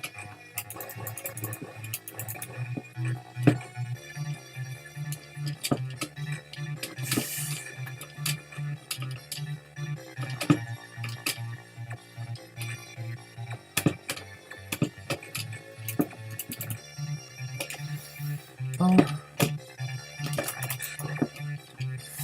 Whoa. Flying and bringing a rocket launcher to the fight, that's cheating, that is. Oh, game over. You know what, this game is really good. You can see why it's a classic. So there you have it, the Amiga version. It's probably the best that I've played. It's a shame that we couldn't get the Spectrum and Commodore 64 versions to work, but what can we do? Anyway, that's really it for this week, so thank you very much for watching. I hope you did like this, and I think we can all agree that Turrican is a classic for a reason. It's fast-paced, it's intensive action, it's just good fun. And the Amiga version is the best version that I've seen and played. I really wish I'd got the Commodore 64 version to work, but it wouldn't load, so we couldn't do it. But anyway, thank you very much for watching, and I hope you liked this. And if you did, remember to click the like button. Share it with your friends so that they can see a good game too from the past. And do subscribe for future videos, because there will be more in the future. But until next time, I've been Zoe Kirk-Robinson. You've been watching the Game Hammer on Knob Mouse, and I'll see you next time.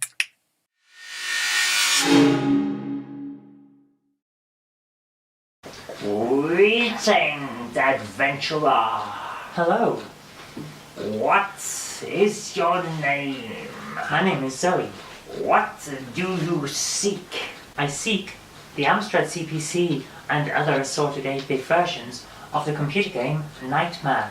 I've got to ask, didn't this used to be a helmet? Because I'm pretty sure this is an Asda Smart Price bin. You expect me to put this on my head? Hey, come on now, come on.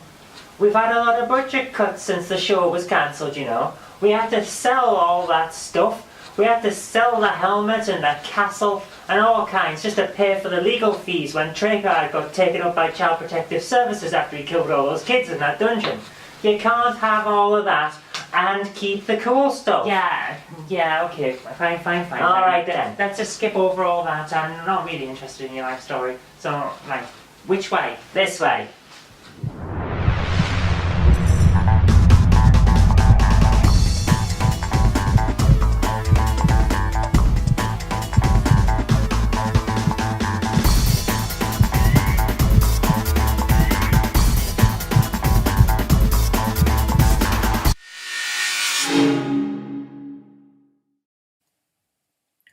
Here we go. Right, Amstrad CPC Nightmare. Oh.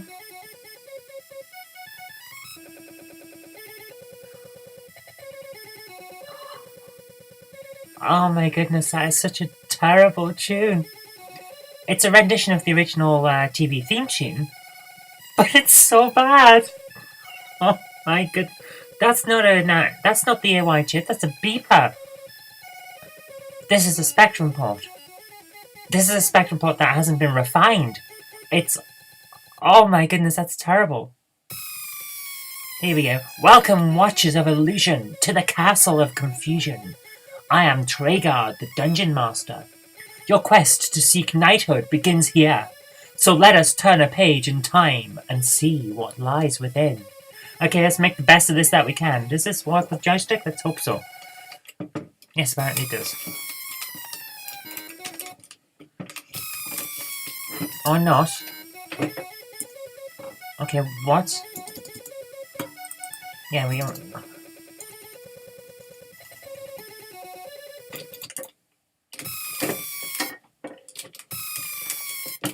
Guys, come on. There we are. Right, okay, we're here. Survival is your aim. Knowledge is your target. Good luck. We're in Dungeon 5 or Dungeon V? Okay, right. Okay, I can move with the joystick back. What do we do? Do we need a keyboard? Ask. No.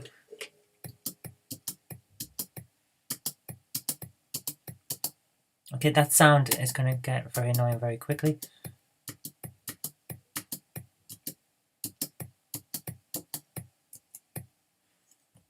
Oh, please tell me we don't have to do this. Let's take food.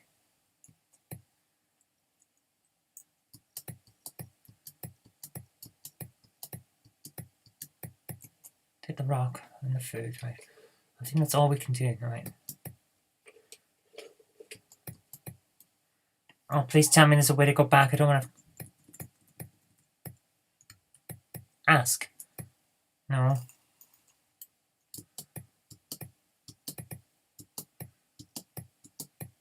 Is he a guard? No, he's not a guard. He's a prisoner, isn't he? Okay, it seems that we're going to see an awful lot of things here. Ask old man. I am old and will waste away. Right. So what do I... Let's give him food. No, we don't have any fat. We have food. Did I give him... Okay. Open door. Perhaps you need your eyes tested. Haha. Oh! Who are you, you annoying person? That's... No. Can we not open the door then?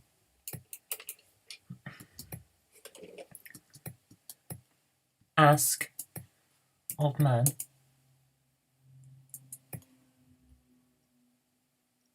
Well, what else can I do? Well, there's water there.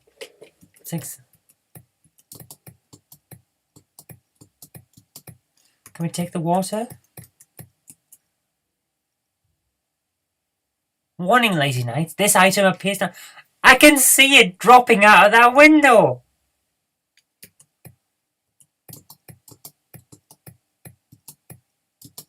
Look. Water. One night a knight drank water. Next day a dead knight lay. What? Who are these guys? They're not from the original thing. Look at... There's a torch there. Can we take the torch? A torch will burn, but you must defeat a different heat. You're annoying. That guy's annoying. Okay, what have I got in my inventory? No torches. Oh, we've got some water. Okay, let's give water. And now ask the old man. Surely he's all right now.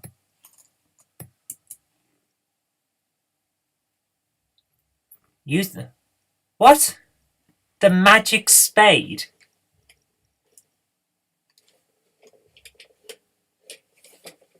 Okay. Take... No, spade. Okay. Can we dig?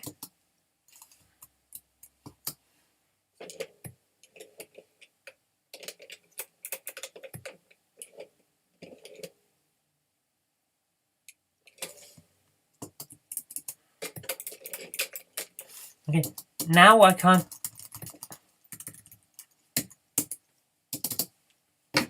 This game is obnoxiously bugged, isn't it? The Amstrad is not getting a good outing here, let's put it that way. And has that candle gone down? I hope not.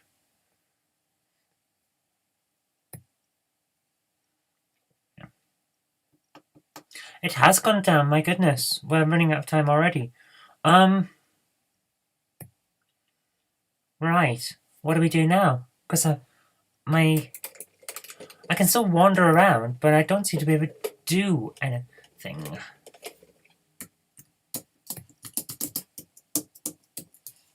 Oh, please tell me it's not. But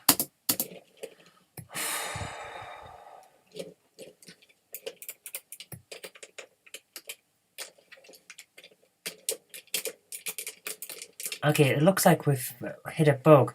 So this is basically the Amstrad version. It's all controlled by movement via the joystick, and then keyboard selects things from the menu that we were seeing at the top.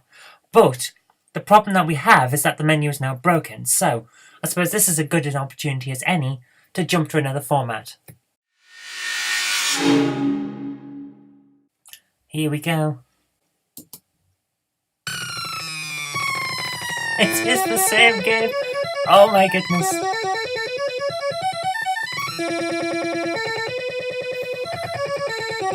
It's the same. Oh. Right, so basically what's happened is the Amstrad version... Let's turn this down a bit.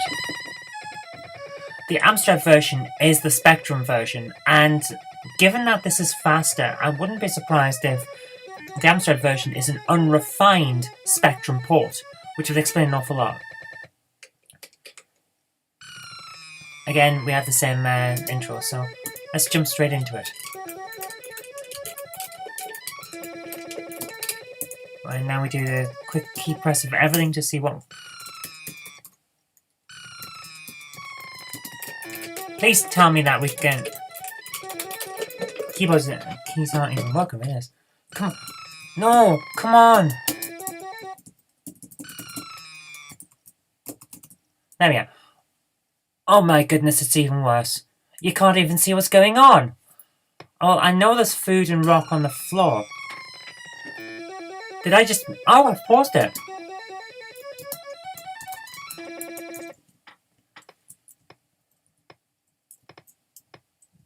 This is ridiculous. This is unplayable.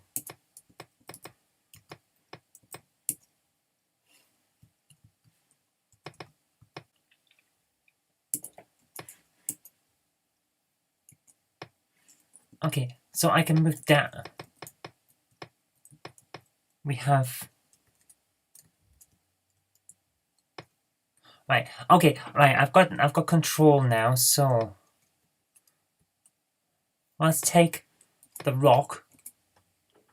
Now we know what we need to do. We need to give food. And we need to give water, which we happen to have. Now we need to ask the old man, because this is as far as we got before. Use the magic spade, use it one time only. Okay, so take spade. Now dig.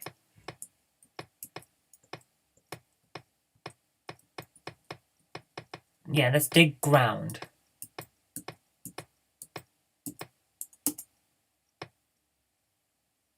Dungeon 6. Okay, now we're getting somewhere. Is that a rock? Take rock. It is a rock, okay.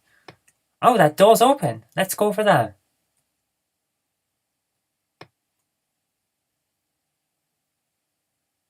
Oh, please tell me we didn't just do that. Oh, now are we stuck back in here?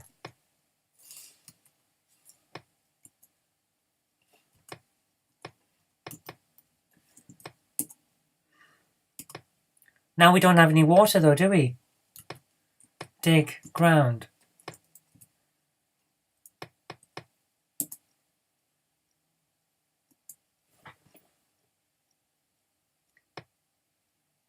Now we're stuck. Ask. Old man. I'm old man. It's let us back into the... Oh my goodness, this is terrible. Open door. No, don't open the old man. That's weird. Oh, for goodness sake. Use. No, I can't. Open window. Is there an open wall?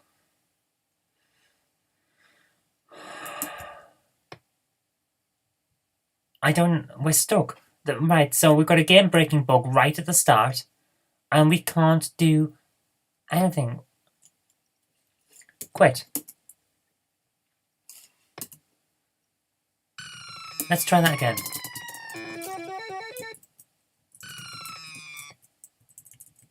Okay. Knowledge is... Survival is your aim. Knowledge is your target. Good luck. Well, at least it's not bright pink in this version, like on the Amstrad. Right, take food. No, not fat. Food. Food. The spacebar is the pause button, but on the Amstrad, the spacebar lets you scroll through the options, so I keep pausing the game when I want to do stuff. Take rock. Give food. No, not give fat. Give food. Give water. W. Oh, for goodness sake. Give water. Ask old man. No, ask old man. Right. I've got the magic spade, which is the stupidest thing I've ever heard. Spade. Dig. Ground. No, not dig. So we know we're going to add some ghosts and goblins at some point. Right, now we're not going through that door on the left of the screen because we know what's going to happen. It's going to take us back to the original room and then we're not going to be able to do anything. No, we don't want to save. We just want to keep moving. Open door. The door is locked. Of course it's locked. No, we don't want to save. Stop asking me that. So we can't do anything. What's in the inventory? No alchemy. No anvil. No Casper. What? Fats, foods, golds, ice. We've got a knapsack, but we haven't got anything else. We've got 4 rocks. Okay. Can we use a rock? Are we in the right place to use a rock? Throw, maybe? Throw. Rock.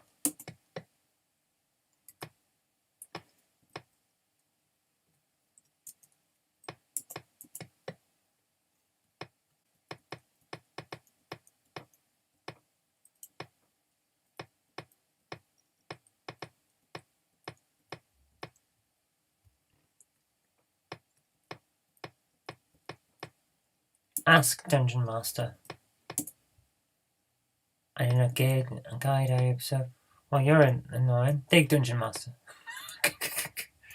I don't know what I'm... This is ridiculous. This is a horrible, horrible game. I remember this being an awful lot better than this. Is there anywhere we can go aside from back into that room, which is clearly not where we need to go because it's the wrong room? Is it? Isn't it? So, because when we're here, there's nowhere else to go. You can't leave the room. Oh, can we? Throw a rock?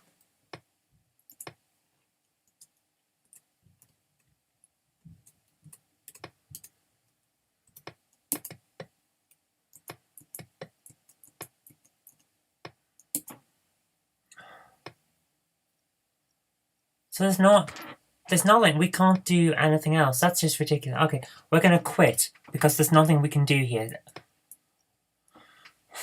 I have this horrible feeling the Spectrum version is bugged. You shouldn't be able to get back in here when the door is open on one side and closed on the other. That doesn't seem right to me. Quit. Yes. Okay, this came out in a couple of other formats. I know the Commodore version looks better. Let's see if it plays better. Because let's play it. It can't play any worse.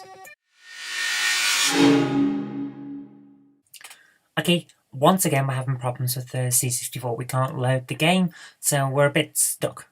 So what we're going to do is we're going to go back to the Amstrad CPC version since that seemed the least problematic and see what we can do there.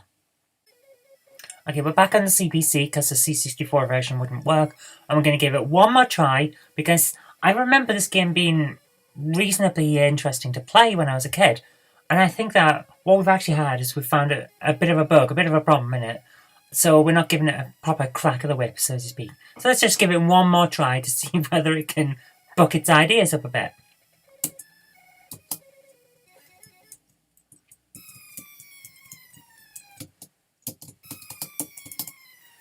Will you load? Come on, let us in. Right, here we go. Survival is your aim. Knowledge is your luck. Survival is your aim. Knowledge is your target. Good luck. Right, so we know we need to take the food. So take... Okay, immediately we're having issues. Take fat. No, take food. Food. Take the food. Take rock. Give food. No, we don't have any fat. Give food. Give the water that we only know is in our backpack because we checked our inventory. Ask old man. I can hear an ice cream van outside. It's autumn. It's really, really cold. I don't think he's going to be selling much ice cream today. Let's take this magic spade. Who invents a magic spade? What? Why? And why give it to the guy who's supposed to be in a cell? Surely he can get out. Well, actually, he can't, can he? No, we don't want to dig. No.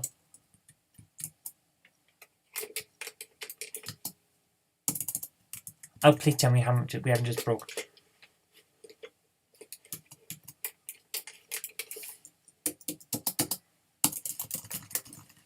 It's broken again.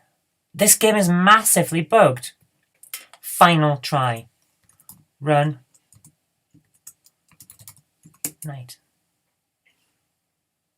Oh, for goodness sake. See, I remember this being far better. Maybe it was just because I was very young and I was a massive fan of Nightmare and therefore it was good to play, but we can't even get into it without clicking everything and trying our hardest to do stuff. Right. One more try. Take food. Take rock. Give food. Give water. Ask old man. Yes. Take the magic spade of stupidity.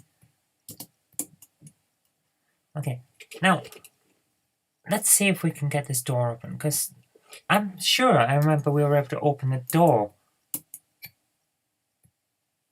I don't believe this. We just did it. Okay, let's see if we can get moving now. Right, we're in Dungeon 6. Take rock. And now, let's dig the ground, because we did it on the Spectrum version in the other room, and it went to here. So what if we do it in here?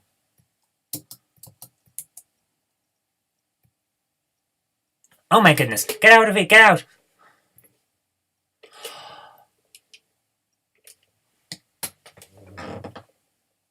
I don't believe this. Open door. The door's... And we've used our one chance.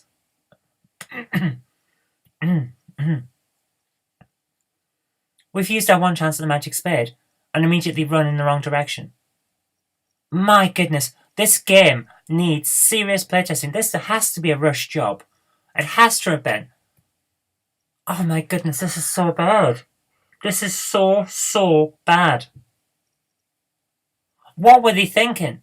To have doors that you can only go through in one direction for no real good reason and only give you one chance. You have to basically have a walkthrough with you to get anywhere in this game. But this is a game that has to have been aimed at children, surely, because it's based on a kids' TV show. What were they thinking? This is terrible. This is really, really bad. We're going to give it one more try. And that means jump into the... and oh, for goodness sake, come on. Let us into the game. Right. Get off the screen, Treyguard. Take food. Take rock. I don't know what the rock's for. Give food. But we're taking the rock anyway because we're probably going to need it later. This looks like the time of game that does that. Ask old man. Use the magic spade. Use it one time only because for some strange reason. No, we don't want to ask. We want to take spade. Open door. Why does it open now when it didn't before? Eat alchemy. I don't know. Impossible actions require the power of magic. Well, alchemy is magic, so shut up. And the only reason we're eating alchemy is because I pressed the wrong button. Right. Take rock.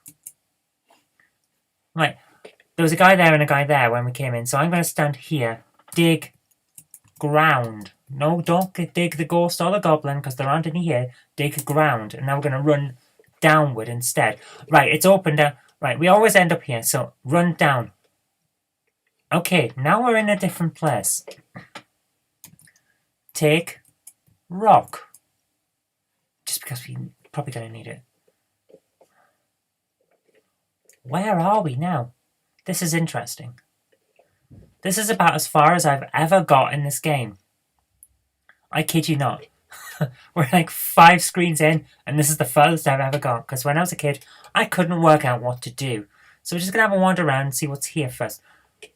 Okay, not an awful lot. There are only... Oh, good grief. Good grief. No, go away, go away, go away. Whatever you are, go away. Oh my goodness. Is he there because we stuck so long? Take sword. No. Sword.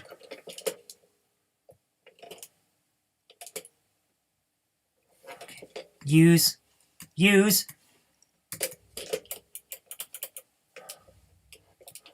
Right. There's nothing in here, and we're getting our asses handed to us because there's things going down quick. What do we do? What do we do? We've got a sword. I don't know what to do with the sword. And that's a goblin, isn't it?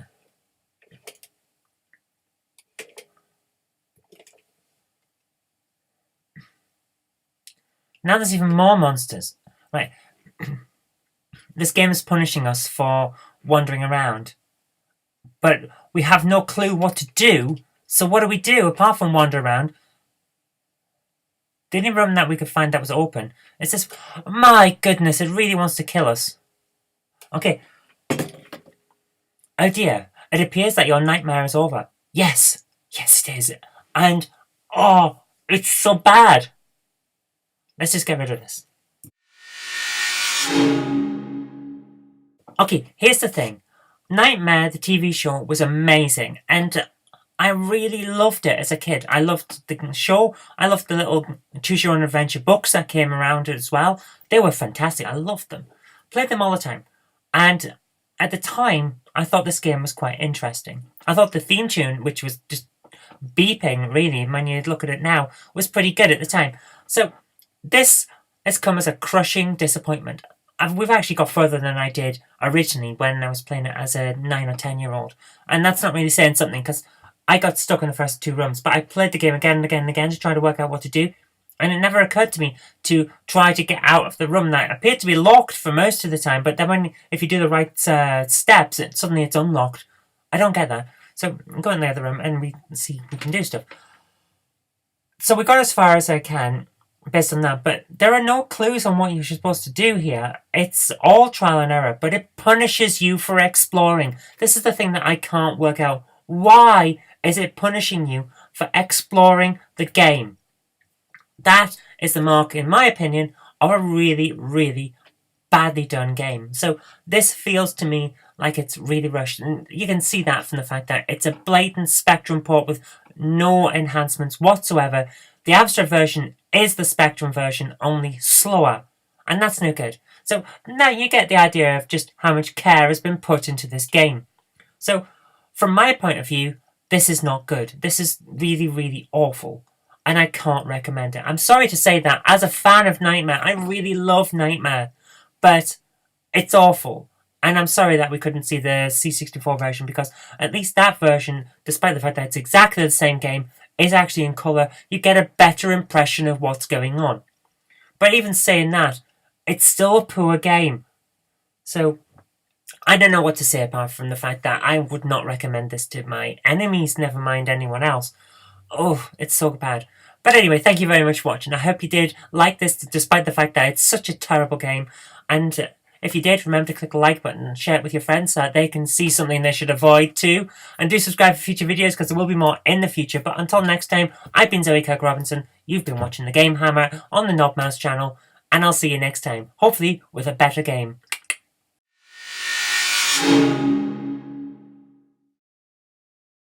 So, little egg, You defeated an evil wizard, rescued all your people, and restored truth and justice to the land. But now it's time that you get what you deserve. I dope thee, Dizzy, Prince of the Yoke Folk. Yay!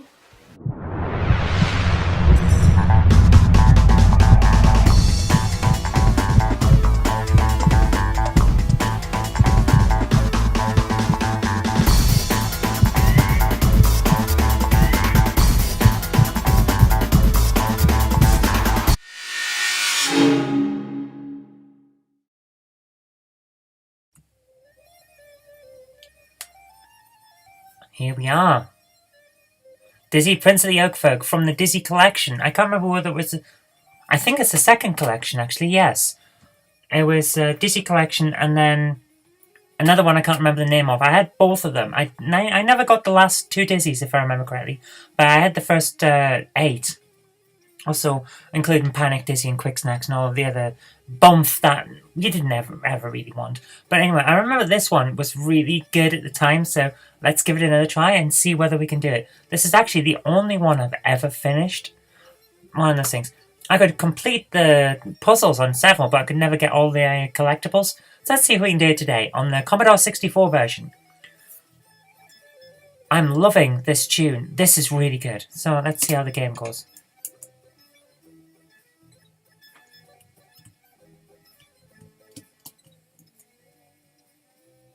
Getting a pile of leaves.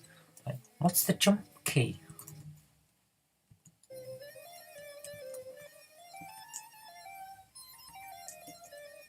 Aha! Okay, right, we're getting there now. Book of matches, a pile of leaves. We'll need these because we know that to get out past this door, which we can't open, we have to drop the leaves.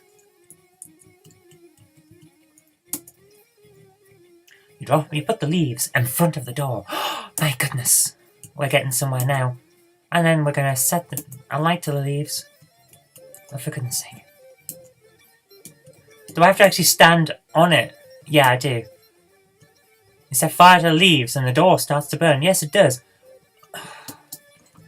That seems a remarkably terrible idea to stand right next to that. Let's take the jug of water. No, take the jug of water, yes. Exit and don't drop. It takes me a minute to get used to the controls again. Jug of water. The jug of water extinguishes the flames. And we've solved the first puzzle. Let's take those cherries. We don't actually need them right now, but we're going to take them anyway. What a terrible state of affairs! What's the matter?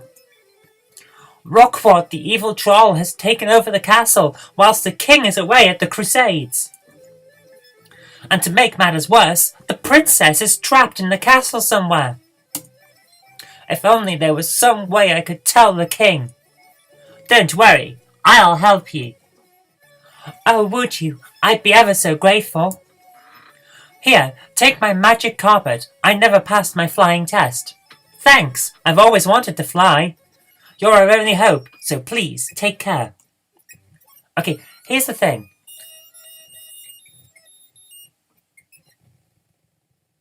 Okay, the music's broken. Let's turn that off. Okay, here's the thing. You don't need the magic carpet. So we're just going to leave it there. I'm going to go and see the troll. But not to actually touch him because he'll kick us away and then we'll get injured. Instead, we're going to take this heavy pickaxe. And now we're going to jump up here and jump across here. My goodness, the C64 version is really quick. Well done, you found some cherries. Excellent. And now we're going to drop. No, we're not going to drop the pickaxe because I think I need it in a moment. I'm going to take this cage. We're going to talk this lion. My poor foot. I was walking near the castle when this big bad troll came along and pushed me into the rose bushes. Okay, we can't do anything for him at the moment, but we'll take that. Now, we have here a nugget on underneath the lion in the cave. And that always, to me, looked like someone's face. I don't know whether it's supposed to. It just has like a big chin and a big nose and some scruffy hair. I don't know whether it's meant to be a face, but it kind of looks like one. Right. Wait, that's it. How we jump? Right. We're going to put the small cage down because I don't think we need it just yet. Acme DIY. We're going to need that in a moment. So, whoa! The speed on this game, my goodness. Take the DIY and we're going to put... Ah, fallen too far. Nope, I'm alright. Okay, we don't want to touch that bat, you see. So, I'm going to put this bridge kit here. Because I'm pretty sure we're going to need it at the moment, but I don't want to have to risk that again. Now, we're going to use the pickaxe to get through here. Your pickaxe makes light work of the rocks! Of course it does, because it's great. Take some more cherries while we're here. No, this can be a problem, because Dizzy, despite being an egg, cannot survive being in water. So we're going to jump up here and get some cherries. Yep, our health is back now because we accidentally got hit by that bat. Which means that I'm not as careful as I used to be. I'm going to grab this nugget. And wait for the bat to get past. And we're going to walk across here. We're going to need an... I keep wanting to press enter to jump, and I don't know why. Jump up here, jump up here. Oh, for goodness sake. Jump up and then jump across. I am so bad at these games and controls. Why do I game? I clearly am not built for it. We're going to need to put the head with pickaxe down. Apparently it's still there, so we're going to need it later on. Drop the gold nugget, because I'm... No, actually, we'll take the gold nugget with us and the Acme DIY kit. Because I think this is the point where we're going to use that. Where's my... There it is. Okay, let's try and jump this. Oh, see, the bats are very annoying. They're a callback to the original game where bats basically kill you. Do we need the bridge? I'll hold on to it anyway. We might need it, we might not. Am I carrying the nugget? Yes, I am. No, don't drop it. I am terrible at controls. Right, get onto this. And we have to walk with it because we don't get carried along. Despite the fact that we're on a boat, we have to walk. Permanently walking.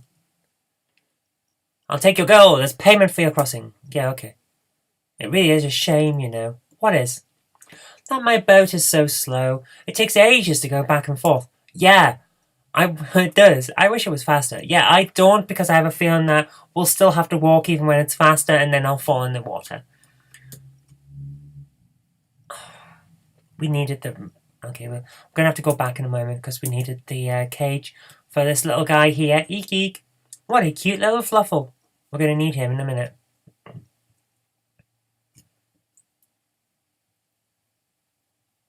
Okay, now we're going to jump up here. Oh, for goodness sake, no. I can't jump quick enough. Right. And it requires pixel perfect jumping. Of course it does, because it's a Dizzy game. But he's so quick. He's so amazingly quick. I'm used to playing it on the Amstrad where it's marginally slower. This is where we needed the bridge kit. Right, yes. Why is he so fast?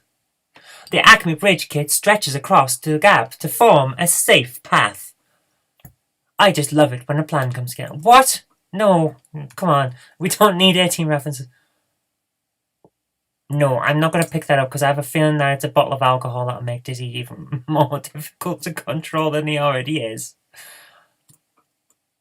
Right, we might need to go out there in a moment. No! No! Oh my goodness! Oh, we almost fell in the water. Oh my goodness.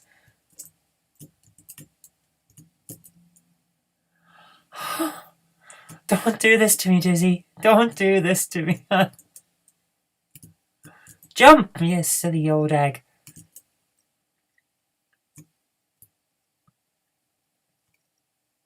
Right, we're going to jump over now. Onto the...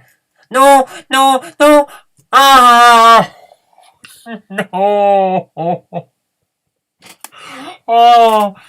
This is what you get for not being able to control your damn egg, man.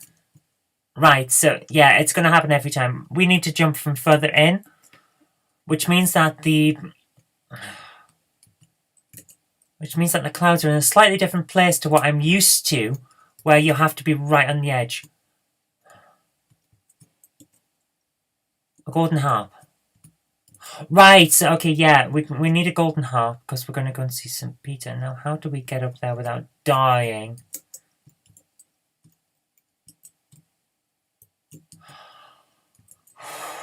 My goodness. This game is stressful. Oh my god. Do not play Dizzy if you have a heart condition. This is terrible. I can feel my heart beating in my chest. I'm afraid to kill this stupid egg. Is that a good thing? Am I emotionally attached to Dizzy the egg? That's such an annoying egg. He's like really obnoxiously annoying. Hello, St. Peter. What are you doing here? Your time has not yet come, little egg. Why are you so sad, St. Peter? I've looked for it everywhere. Looked for what? There are some problems that even you cannot solve, Dizzy. Yeah, right. Where's your harp? You lost your harp in this place. Is this your harp, St. Peter? Yes, that's what I've been searching for. I'm sure you can find us a use for my special... What? For my special cheese? Oh, this is almost as bad as that magic spade that we had when we were playing Nightmare. Right, now we have to get back without dying.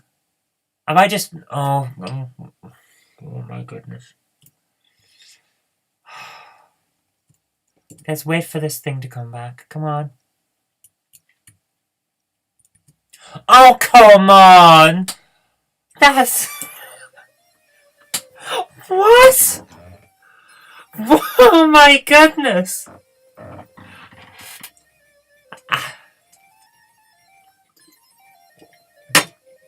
That is terrible.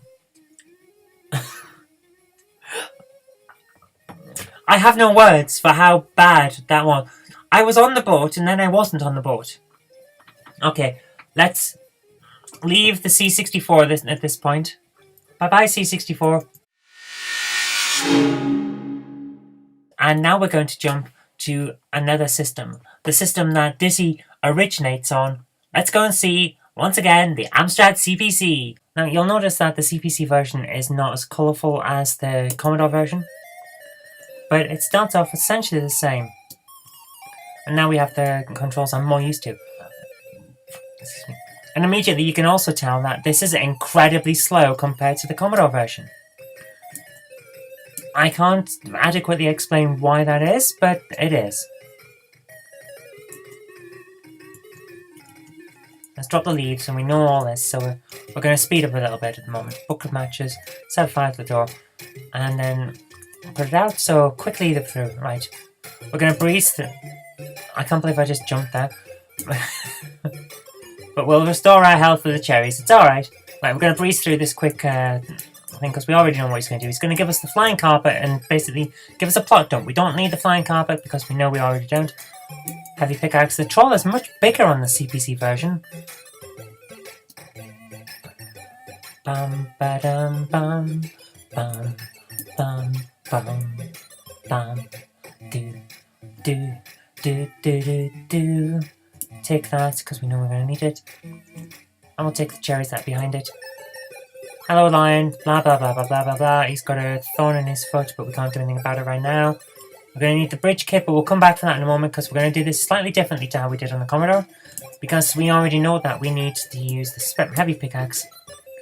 Grab the cherries. Avoid the bat.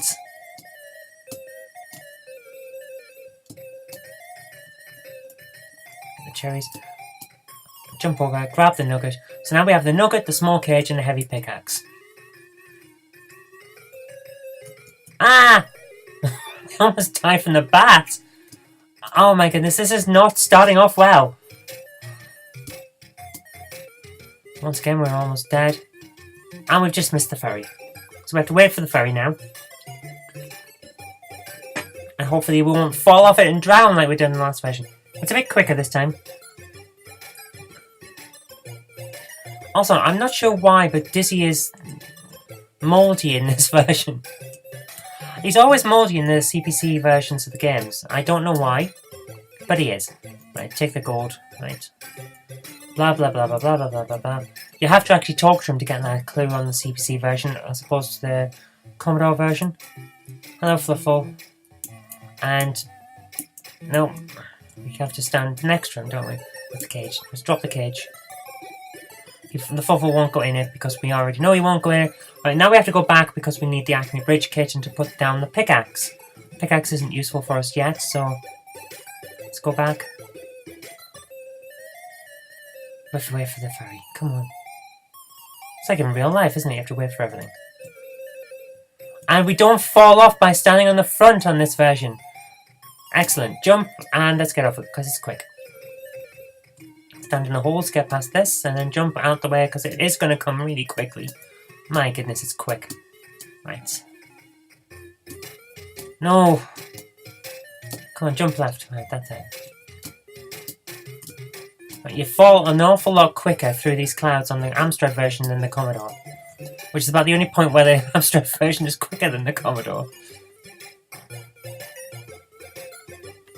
That was my cat opening the door, by the way, if anyone noticed. Right, we can drop the pickaxe now, because we don't need it. We've got the bridge kit, and that's essentially all we need here. So let's go back. Ah! Hopefully we won't need extra life. Come on, let's get past. Come on, come on, come on, come on, quick. Oh, we're still losing life. That furry waited for us, didn't it? I can't believe I did that. Okay, let's hope that we don't run out of lives. As I've said before, this is the only Dizzy game I've ever actually fully completed, so let's hope I can get through it for you today.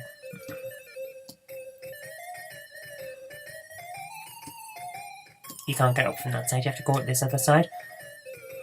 Oh my goodness. No!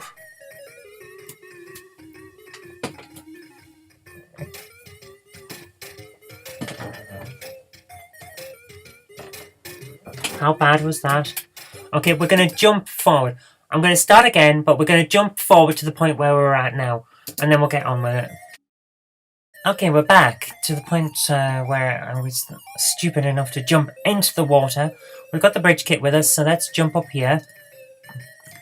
The position of everything is slightly different on the Amstrad to the Commodore versions. So we've got to be careful, because the pixel perfect jumping has to be pixel perfect to the version that you're on. Right? The bridge kit stretches across the gap to form a safe path.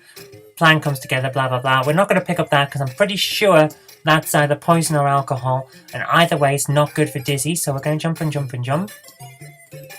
We can't get up there, can we? No. So let's jump over here because we need to be out here to jump over and get onto the clouds. Don't fall. Yes, thank you. Right, we've got the golden harp. We can't jump into this to the thorns because that'll kill us. But we do need to get past, so let's try and jump back up. And hopefully we won't roll off. Oh my goodness. This game is stressful. So stressful. Jump over that, because we need to be back up here.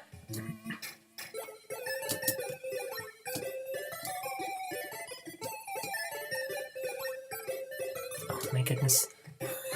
It brings back memories, this game. Oh, I used to play this so often.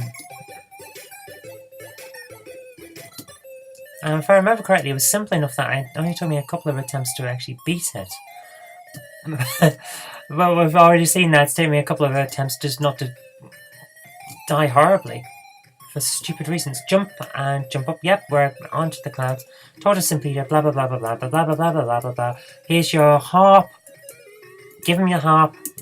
So now we get the special cheese. I don't know what he's talking about with this. Why is it so special? It's just cheese, but I do know that the Fluffle will like the cheese, so we're going to tick that. And jump down here, and hopefully we've landed in the right place. Yes, we have. Excellent. Okay, we're going to put this into some holy cheese in the cage, and the Fluffle darts in. So now we've got a caged Fluffle. And another cherry. Hooray! Found some cherries.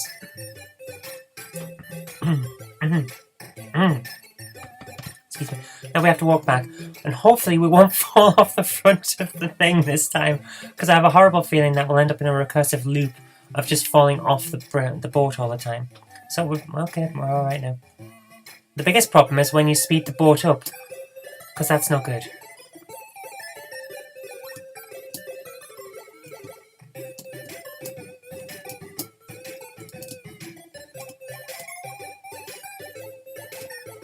Oh, for goodness sake.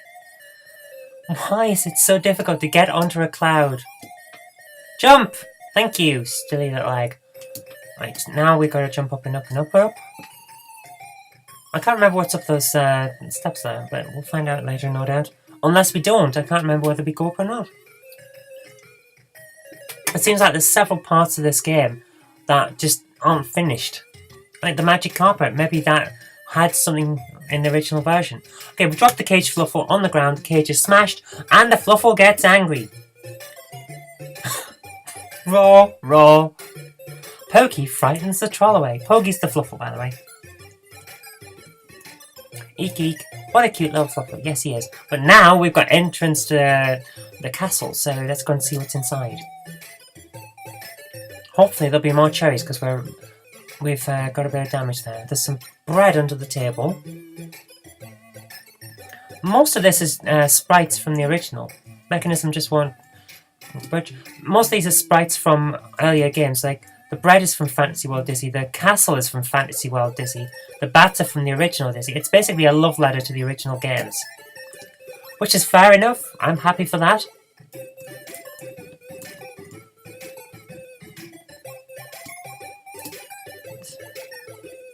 Yay, we got a cherry. And we needed that.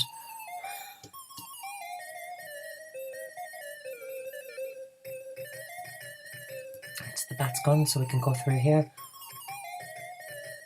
There's a key and another cherry. We need the other cherry. My goodness, that comes right up and hurts you. A rusty old key. I don't know what that's for, but we'll find out, no doubt.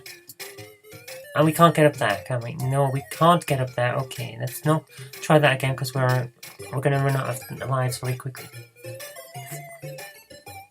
And we have no option there to get hurt. Right, we don't need the key for that because we can't use a key for that.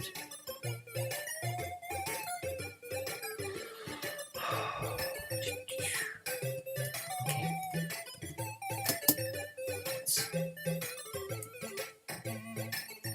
Obviously our key doesn't do anything for that, but we have just found an outboard motor, so now we can make the boat go quicker, which is lovely, I suppose.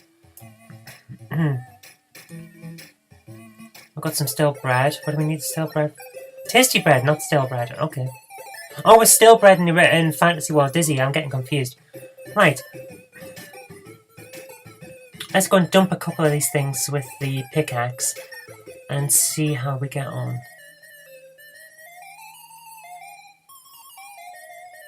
Hello again, Pokey.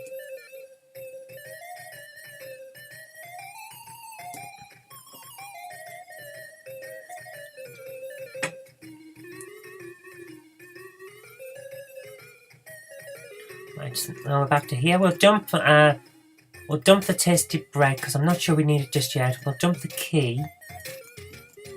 I'll go and deal with the outboard motor and see what that gets us from death. No, it's not death, is it? That's a foam. I can't... Oh, for goodness sake. Stupid mistake. We can't afford stupid mistakes like those. Come on. Let's give the ferryman the outboard motor and see what happens.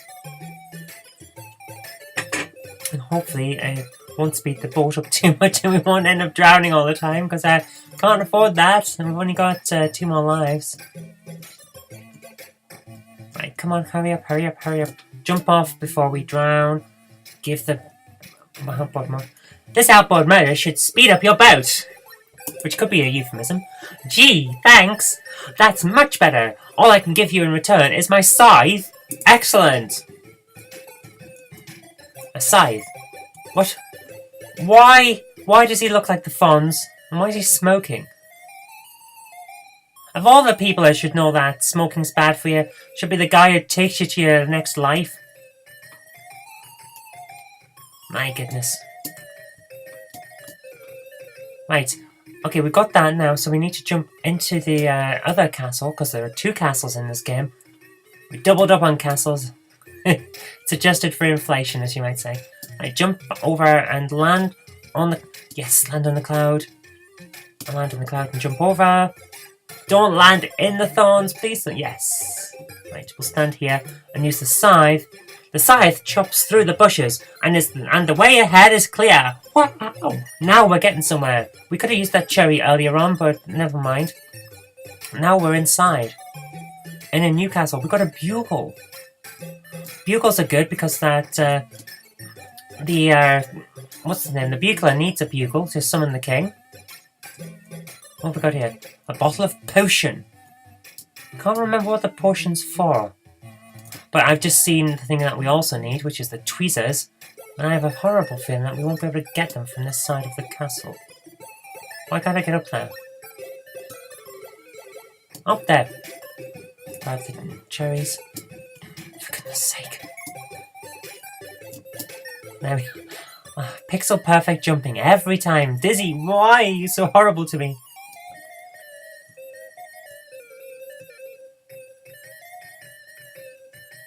Don't jump on that.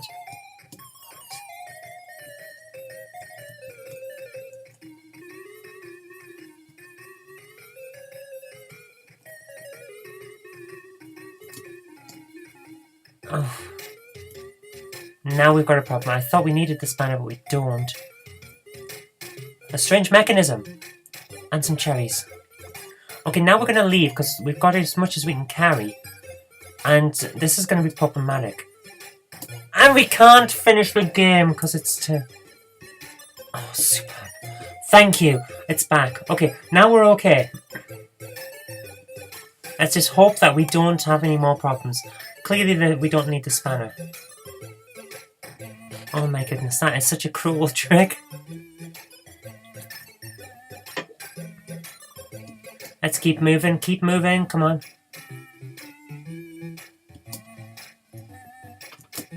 Right, we're going to have to work out a way to get those tweezers from the top. And I'm pretty sure we can't do it by jumping onto it because it's too high. Right, what are we carrying again? This mechanism which we need to open the drawbridge. The bottle of potion, I'm not sure what the potion's for. And a brass bugle. So we can use two of those things straight away. Let's get back over. The boat will be quicker this time as well. Which means that we have to be quicker, otherwise we're going to die and lose everything.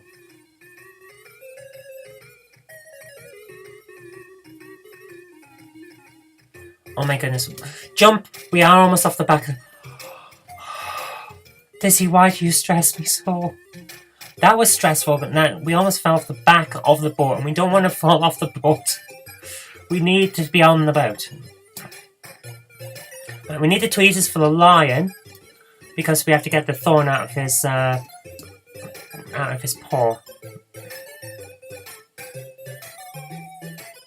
We'll give the bugle to... Oh! I keep forgetting about that hole. Right, give the bugle to the guy. Where did you find my bugle? I looked everywhere. Well, you didn't look in the castle, did you? So clearly you didn't look everywhere. I found it in the deserted tower. That nasty troll has dented it, and it's all dusty. I'll have to see if it's still okay.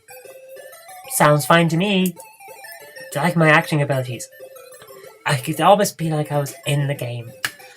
Take my joke book. It cheered me up when I thought I'd lost my bugle. Okay, I don't know why we'll need the joke book for the moment. Oh, that's the BBC telling me something's happened. I don't know why we'll need the joke book, but I kind of remember there's something to do with a princess, so we'll take it with us. But I am going to drop the bottle of potion, because I don't think we need that right now. Or, well, we might need it. We'll wait and see. Right, rear entrance. We need to be up here to change the strange mechanism.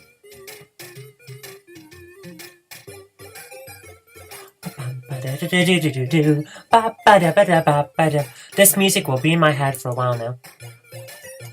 Strange mechanism. Really? I'm sure we need the mechanism.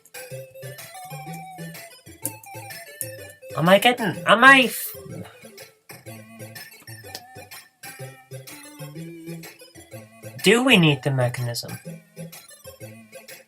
We must do, surely. There are a lot of red herrings in this game and I might be getting confused. Oh, for goodness sake.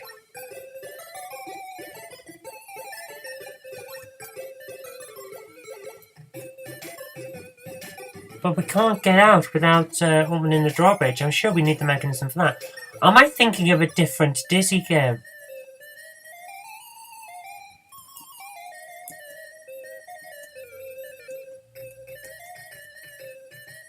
Okay, I know that the joke book is certainly needed over that side of the game, so I'm going to leave that there. Right, we're going to leave this for the moment there, and we're going to have a look upstairs. There might be more of a clue. No, we've already been upstairs. Right, leave the mechanism there. It might be end up being a red herring. Oh my goodness! So many things that it could be used for. That's the problem. Right, we'll go walk back and we'll see what we can do. We do need to get the tweezers though, so we've got to get further into the castle. We'll take the rusty key with us. I have a feeling we'll need that. And the bread. What do we need the bread for? No, leave the bread there for the moment because we might need it. And I can't remember where we need it, so let's not carry that around and lose it.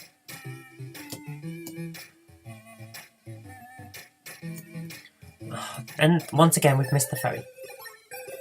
But it's quicker, so it's okay. Walk onto it. Come on, stay near the front, near the front, near the front, near the front. Jump! Hey, we did it. Can't get up there. We have to jump all the way through again. Oh my goodness, it's so... There's a lot of commuting in this game. We need to find another cherry as well, because we're running out of power. Ah!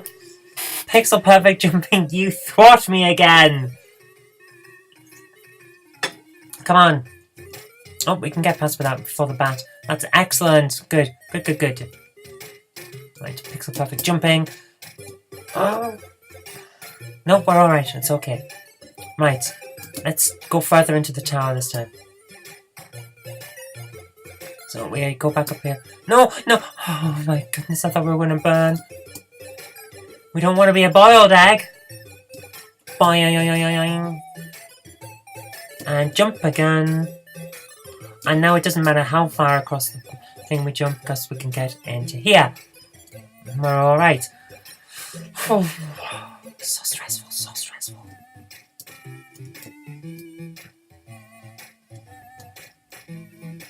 That black flickering is due to the fact that the screen recorder we're using is recording me looking at the game and me playing the game at the same time, and it gets a little bit annoyed sometimes. Wait. Quickly jump up there, but don't walk too far. Yeah, and then jump over.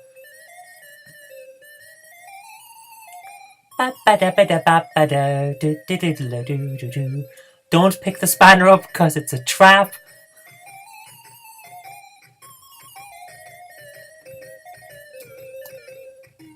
And we can't jump out there, so we don't need to be out there. Okay. Right, the bat's over there, so we'll jump up here. What's up here? Come on. Cherries! Find some cherries. Okay, do we use the key? The rusty key turns and the door creeps open. Oh my goodness. Hello, Daisy. You kiss Daisy, but she doesn't wake up. You sexually assault Daisy in her sleep. That's not good, guys. But we'll leave that aside for the moment. It is a product of its time. Right. Maybe we need the potion to wake Daisy up.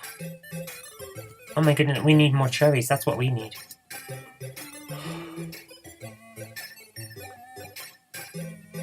I'm not pressing that because I know that'll open that, and then we'll end up with something that we can't get past. Are there any more things that we can't jump on that? We need some cherries. Can we get the tweezers?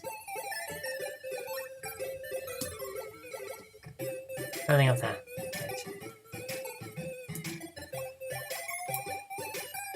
Right.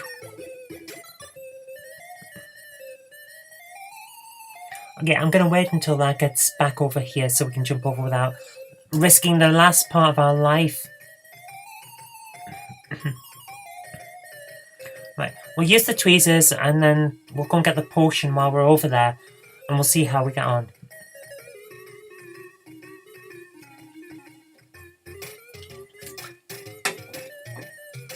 Come on, come on, come on, come on, give us the boat. And here we go. Right, we're in the middle of the boat. We should be okay, we should be okay. Jump! Whew. Ah! And that's it. We almost did it. So, since we did that, we're not going to go through the whole thing again because it's going to take too long. But I do want to show you one last version because we've seen the Amstrad, which is essentially the development version. It's what then all the others come from. Which means that the Spectrum version, despite the Amstrad looking like a Specky port, is actually an Amstrad port for a change. So that's interesting. But we've seen the Commodore version, which is really fat. It's really smooth. I love how smooth the Commodore version is. And that's coming from an Amstrad fan, so you know it must be good. But there is one more version that I can show you. And that's the Amiga version, which is basically enhanced graphics. Let's have a quick look at it. Can we use keys? Well, I can pause, apparently. I can use keys. So which keys move? No keys move. Right, joystick then. That's going to make this more difficult for pixel perfect jumping. We've got the match. We have the leaves. I really don't like this. This is different and for no real good reason. Okay. Pile of leaves. A match. We don't even get a box of matches this time. We just get one match.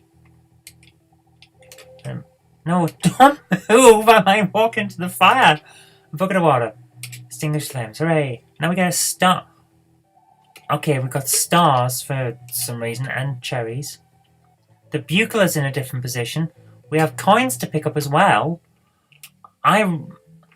This has been done very differently.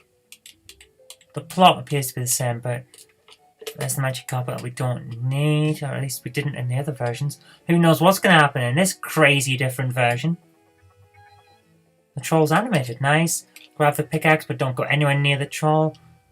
Is that there's an egg dancing in there. That might be Denzel. This is a very different game. Oh my goodness, I'm not sure about this version. It's strange and therefore wrong. The music's alright though.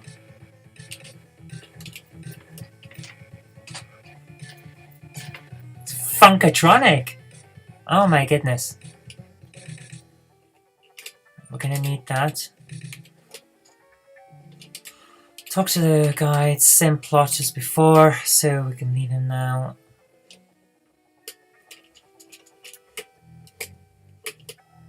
There are no bats. Hey, now I'm happy. There are no bats. Heavy pickaxe. Use it. Do we still have the pickaxe? No, we don't. Interesting. Well, that tells us that we didn't actually need the pickaxe in the other versions then. Or at least, we think we didn't. Who knows what's going to happen. This is a very different game. Why can't we get back up? This is very annoying. I don't like this version of the game. It's not as good by a long shot.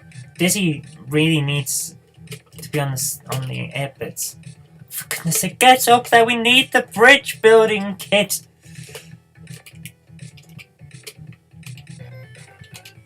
We are still falling about the same rate as on the Amstrad, and I've jumped badly, so now we don't get it. Do not land in the water. See the problem with this is it looks nice, but the problem of it is it's got the higher resolution and everything's been stretched out accordingly. It doesn't. We could have just had larger, chunky graphics that would have looked fantastic. Instead, we have to have everything stretched out, so everything takes ages to find and get to. They've made unnecessary cosmetic changes, and it's just not feeling right anymore. I don't like it as much. Also, these extras to collect, I don't see a point. what did they give you apart from a score? That doesn't matter, you know? I'm just not as convinced of the quality of this game. Right.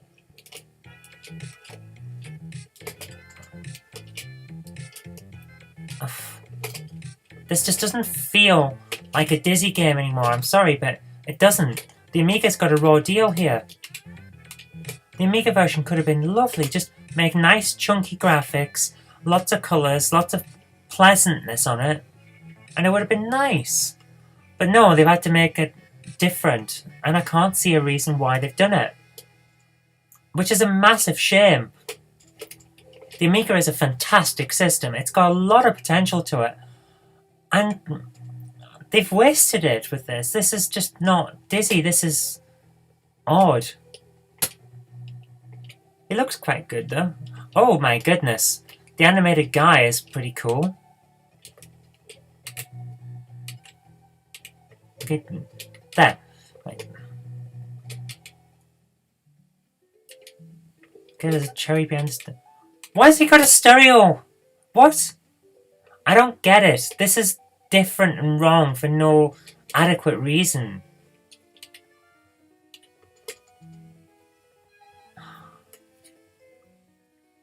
The only good thing I can see from this is the fact that there aren't any bats.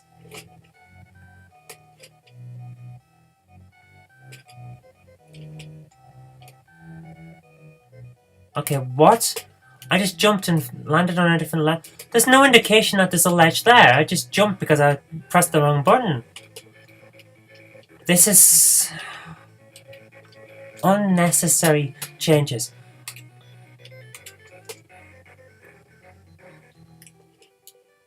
So guys, I'm sorry, but the Amiga version is not a good game.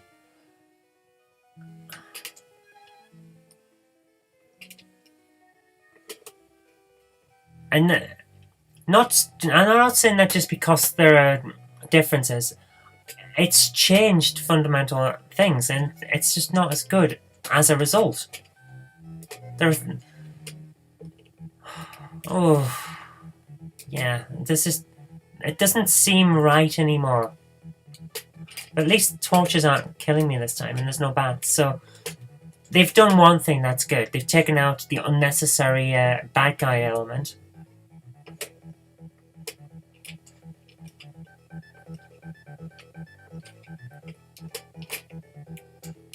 Oh, for goodness sake, why can't we get on the top of the tower?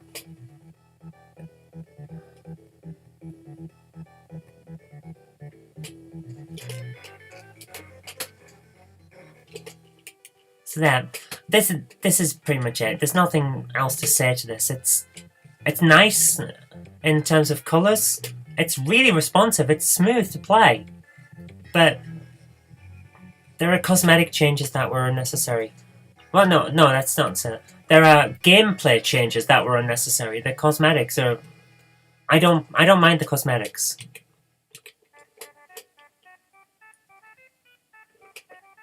And the tune is quite nice as well, which is cool. But this... You see what I mean? Why do we need this lift thing that you now can't get out of? Oh.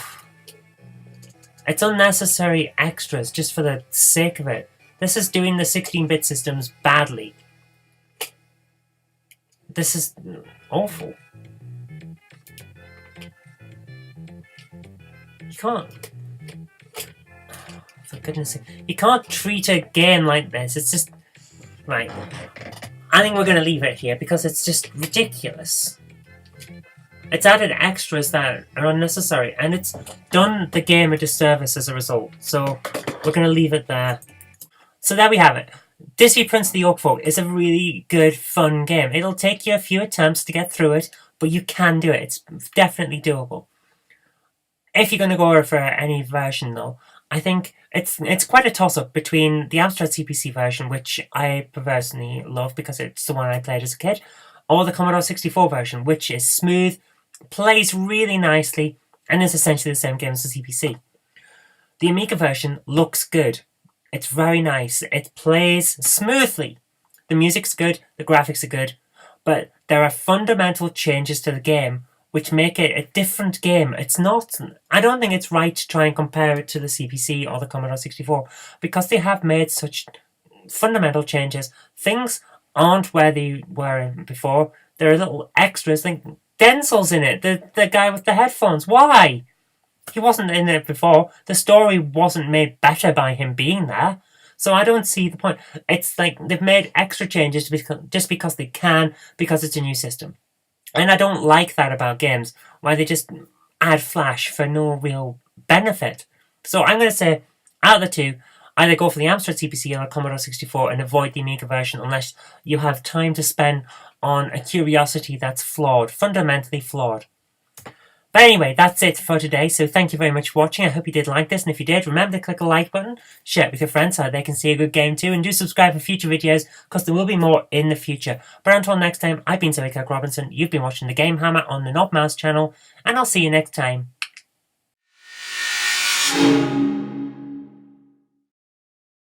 Hello everyone. Well, normally we would have an intro here and it would be a comedy thing. I was going to do something like that, but instead what I've got is a special episode because earlier on today I was talking to Chinny Vision, who does some fantastic game reviews, and if you haven't subscribed to his channel, do so now. I'll put a link here.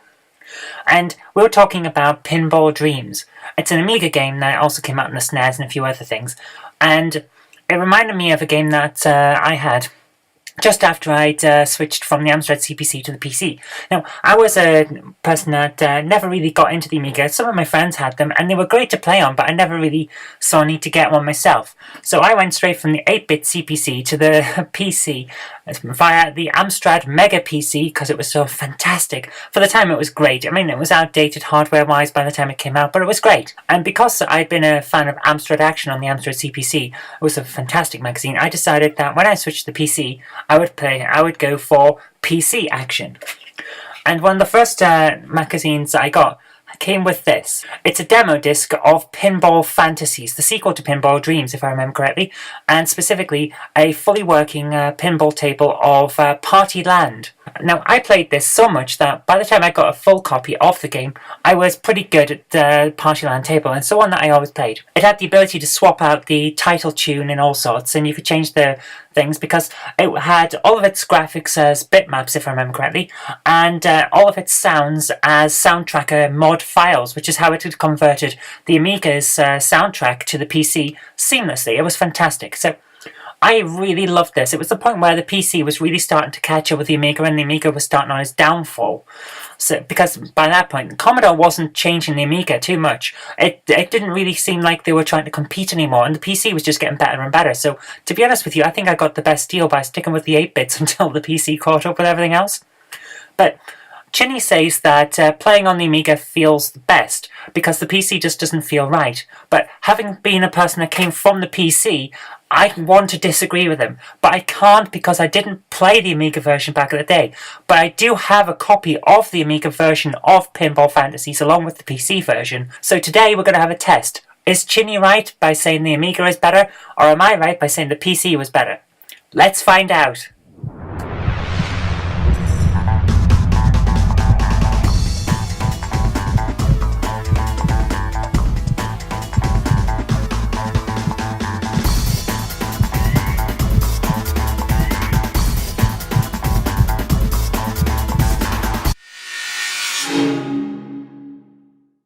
Okay, we're starting off on the Amiga version because why not? We'll go in alphabetical order, and it takes a little while to load up, but let's see how we go.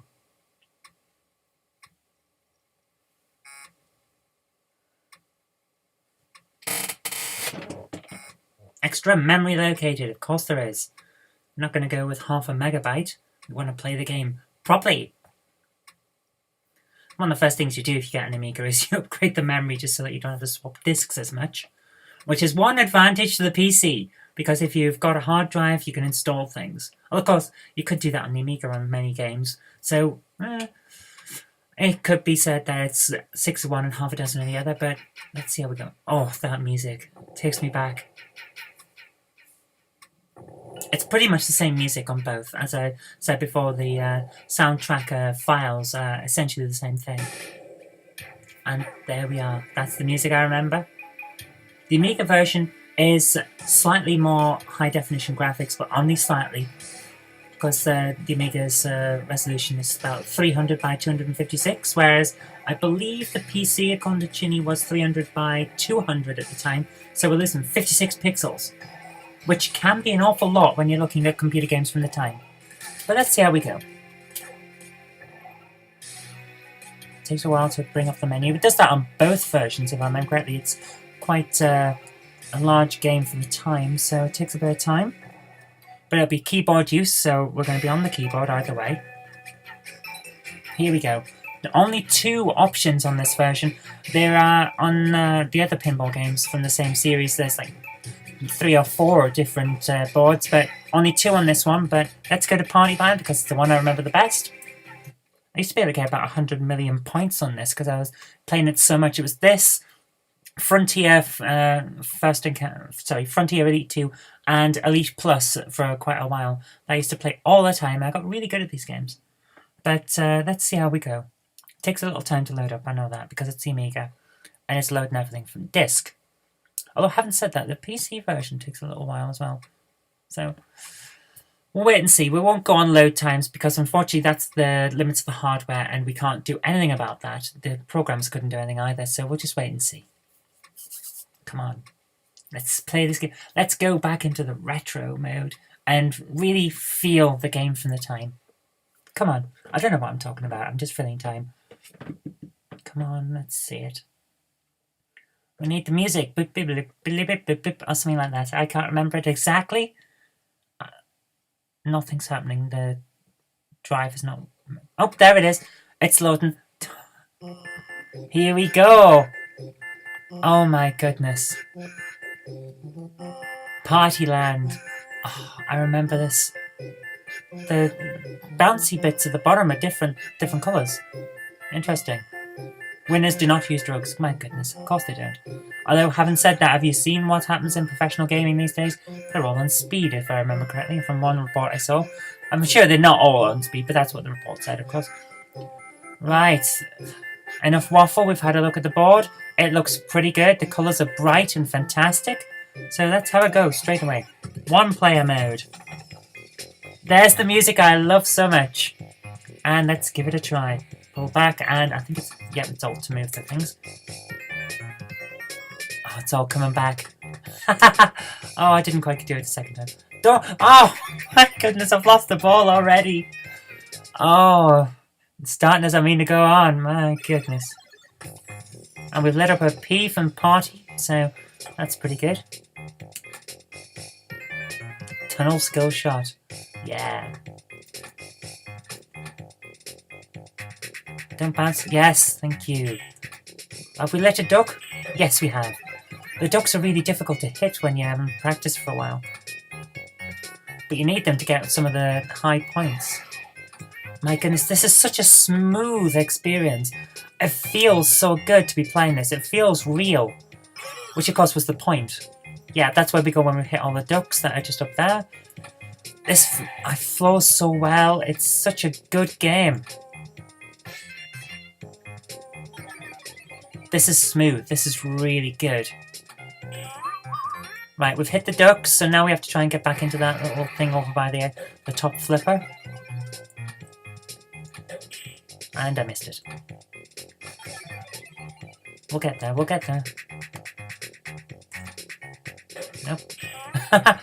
Ow!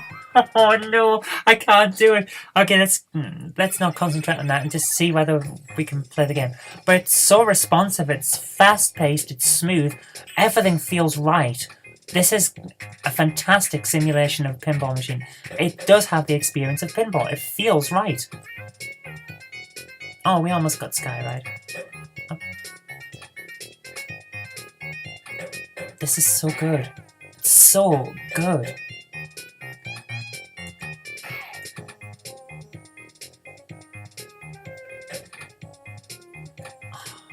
Smooth scrolling, bright colours, excellent sound.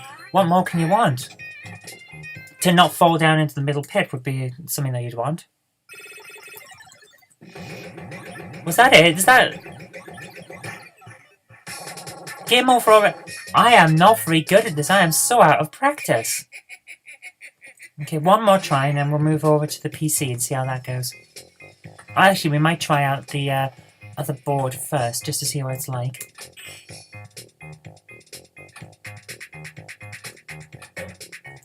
Oh. I'm so not good at this game. Oh my goodness. Oh, I thought I'd lost the ball there. If I remember correctly, it is possible to get the ball stuck, which is when the only time that you'd really need to use tilt without having to cheat.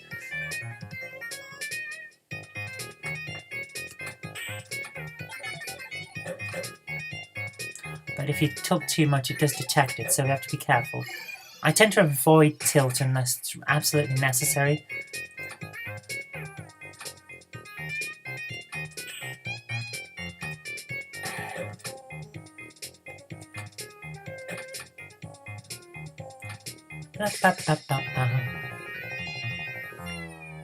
It's such a good game.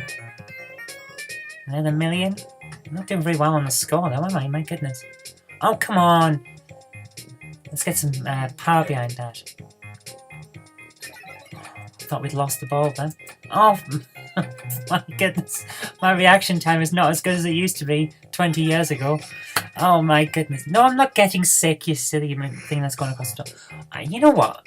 That thing across the top of the screen there, I think that's slightly taller on this version compared to PC.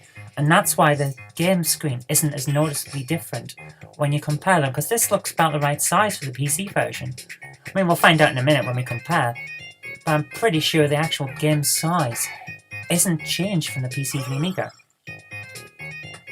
I may be wrong, we'll find out and see how it goes, but I'm pretty sure that's how they've managed to adapt to the smaller screen for the PC. Oh, for goodness sake.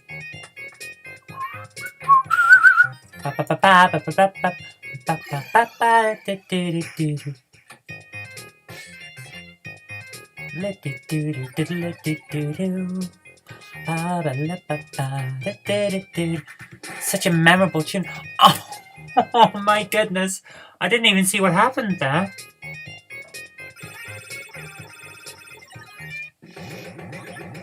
Oh, come on. Land on a 2 and give us an extra goal. Oh. Game over. Okay, let's try out the other table. It means loading up again, of course, because it is a bit slow. So let's see how they've done it. There they are. Come on.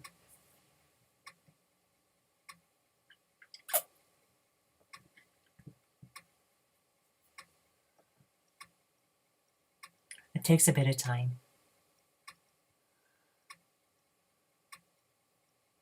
It takes a lot of time. It's basically got to load in the menu.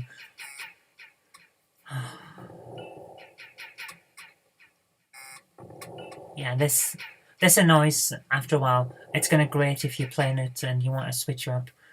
So I suppose you pick a table and stick with it, because just loading the menu takes ages. You've got to wonder why though, haven't you, since it's going to take ages to load the pinball table itself. Why is it taking ages to load this menu? There's not an awful lot to the menu. Okay. This is the table that I wasn't familiar with that well, because having played the demo to death on the PC, I pretty much played Partyland rather than the other table. So I won't be as good at this one. Again, we have to wait for it.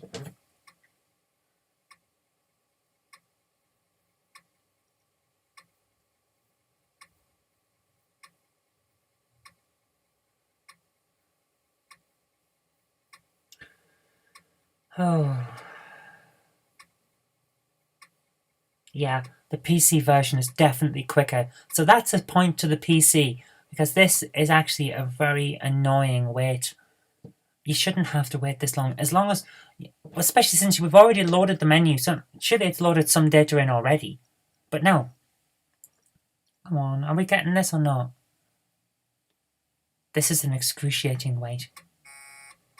Oh, for goodness sake. Here we go. The music is good. Let's see how the table plays.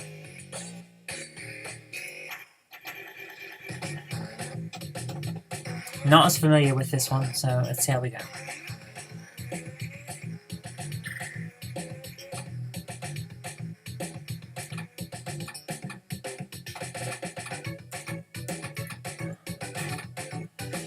Well, it's still very responsive. It's smooth. It's good. It's a good table. I think I prefer Partyland, but perhaps that's due to familiarity more than anything else. But let's see how we go. Oh, not much I could have done about that.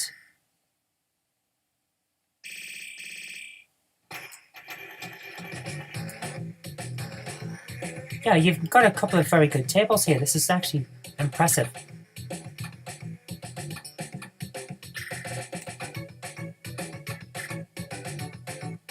It's certainly easier to get these points up there than it was on the other one. I think there's actually more things to light up and play around with on this one, though. Which is quite nice. Whoa. This is a good table. It's good fun. I prefer Partyland, but I think that's due to familiarity more than anything else. Oh. Oh, that's a shame. The only thing I don't like about this is that I can't move the flippers while the score has been calculated, which kind of takes you out of the experience, because on a proper table you would have been able to do that.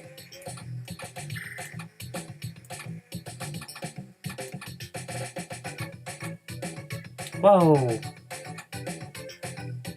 Ah! Oh. Okay, that's that table then. It's good. It's good fun. It's nice and smooth. Are we going to get an extra ball? No. No, we're not. Oh, well. Well, that's good. It's nice. It's bright. It's a good, smooth, well put together game. So let's go and check the PC version now and see how that goes. Okay, here's the thing. I don't actually have a PC these days. The Amstrad Mega's PC, unfortunately, bit the dust years ago. That's one of the unfortunate things. It got shorted out when an electric storm spiked the power in my house and broke it. So I lost that a while ago. And these days I use a Mac, so I haven't used DOSBox. It may change how fast this is, but it shouldn't, given that this is a very old game running on a very new computer. So let's see how we go. I've got to now mount the right thing. And then factory, where is it? I think it's called Pinball, isn't it? Yes, it is. Okay, here we go. Loading up Pinball Fantasies on the PC. Come on. See, quicker. But if you notice something, it's the same brightness, the same graphic. It's actually just converted from the Amiga, but we've only got a smaller screen. It's not widescreen like the Amiga one was. The Amiga one was capable of doing widescreen. This is not. But all of these graphics, I remember you could change up. This is a good conversion, though. We're seeing the PC when it starts to become the dominant system, essentially. And the music is spot on. The graphics seem spot on to me. And my goodness, it's an awful lot quicker. Of course, we are running it off a hard drive, so there is that. It's going to take less time to load. Oh my goodness, there are 4 tables. Interesting. Oh, there are 4 tables. That's interesting, and that is an awful set of graphics right there. These have been copied straight over from the Amiga without a proper conversion on the colours. That's not a good sign. Let's see how this goes. We'll go to Partyland. I don't remember there being 4 tables. I remember there being 2. Okay, the colours are different, but it's a good scroll. And I think actually they haven't changed the size of the digital readout. That's still, so the game screen is smaller. Okay, well, in that case, 1 to Chinny on that one. The game screen is smaller on the PC, and it's noticeable scrolling issue there. Right, scrolling is noticeable. So let's see how this goes and how it plays. I remember it being pretty smooth though. Well, the graphics... The Amiga has the advantage on the graphics because these do look a little bit iffy. But, oh my goodness, this is smooth. Oh, this is good. This is good. The scrolling is noticeably problematic. I mean, we're getting that weird warping effect at the top of the screen. But where you're actually looking with the ball is perfectly fine. So, it's not detracting, it's just I'm noticing it because we've just come from the other system and I'm paying attention to everything. But I don't remember noticing it while I was playing it in the past. Can't say this is a bad conversion, this is pretty good. Oh my goodness, this is good. It's smooth, this is really, really smooth. The music is good, the smoothness, it's essentially the same game, but the little bumpers on the sides, they turn blue instead of yellow on this one, so there have been some colour changes. Someone actually has gone in and made sure that it looks alright on the PC. But there is nothing wrong with this conversion, scrolling issue aside, which you don't actually notice while you're playing the game. So, it's actually very difficult to say which one's better. I actually think they're about the same. It doesn't feel... I don't think it's right with what Ginny was saying about how it feels better to play on the Amiga. I think...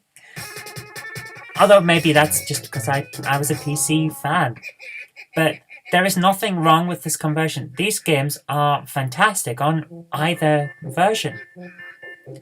We'll try it again, just because I wasn't very good with that one, and see how we go. Because, oh my goodness, it's so many memories. Everything's responsive, everything looks good. The only thing that's letting this game down is my skill, so I don't see an issue between the two versions. This is good stuff, this is really good stuff. We'll have one try on this, and then we'll do one round on the driving one, just to see what it's like. And see whether both versions are pretty good, otherwise we won't be able to compare fully. But right now I'm saying it's a score draw. The only advantage that the PC has over the Amiga is that because it's on a hard drive, it loads quicker, but I'm going to assume that if the Amiga version was installed rather than on disk, that issue itself would disappear and then they'd be perfectly equal. There is no real difference once you get into the game after it's loaded. So, there we go, I lost again because I'm talking rather than playing. But this is good stuff. Either version, whether you're a PC fan or an Amiga fan, these are going to be good games. Right, let's check out the driving one. Really quick, yes. How quickly does this menu come up? About the same amount of time as the Amiga. Nope, it is still slightly faster. I don't know what that thing is there, where it comes up in the middle and moves over. I don't know what that's about, but we'll let that slide. It may just be a glitch due to graphic screen modes or something like that. Okay, this is different. There's more bass on this version of the sound, I think.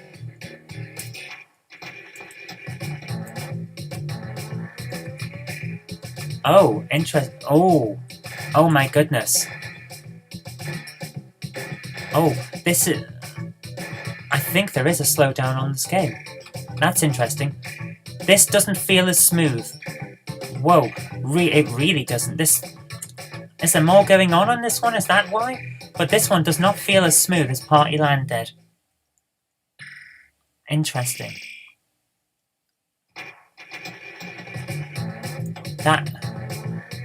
Yeah, this doesn't... It's not quite the same... Oh, yeah, this is not the same game. This does not feel as good now. I'm surprised. I'm really surprised. I mean, it's playable. It's an enjoyable game, but after you played the Amiga version, this is not as good. Wow. Okay, Chinny, you win there. This version is not optimized. Partyland's been optimized. Why hasn't this? Possibly because this one wasn't the demo version. This wasn't the table you got on all of the demo discs telling you how good the game was. This is an absolute shame because it's a good game and the first table is better. The scrolling is jerky. It's slower. Yeah. Okay, the Amiga one wins on this. If you're playing Partyland, there's nothing between them. They're both incredibly good games, but the PC version of this table is slower. So I have to give it to the Amiga. So there you have it. As a PC fan, I really am quite hurt to say this, but the Amiga version of Pinball Fantasies is better. That's how it is. But both are very good games, so regardless of which version you've got, you're going to enjoy it, especially with the Partyland table, which I think is actually the premier table on the set. And they're both great. They're good fun. They're smooth, aside from the scrolly jerk on the PC version of that driving one. They're responsive. It's a very good game. You really do feel like you're playing pinball, but the Amiga one just has that slight edge if you're not on the most optimized table. Anyway, there we go. That's been Pinball Fantasy on GameHammer. So thank you very much for watching. I hope you did like this, and if you did, remember to click the like button, share it with your friends so that they can see a good game too, and do subscribe for future videos, because there will be more in the future. But until next time, I've been Zoe Kirk-Robinson. You've been watching the GameHammer on Knob Mouse channel, and I'll see you next week.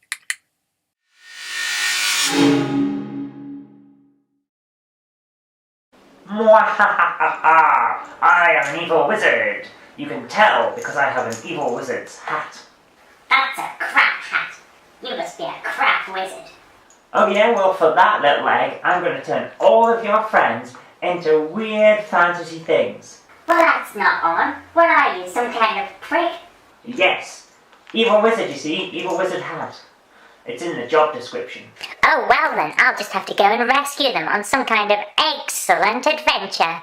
Oh, for goodness sake, how bad was that pun?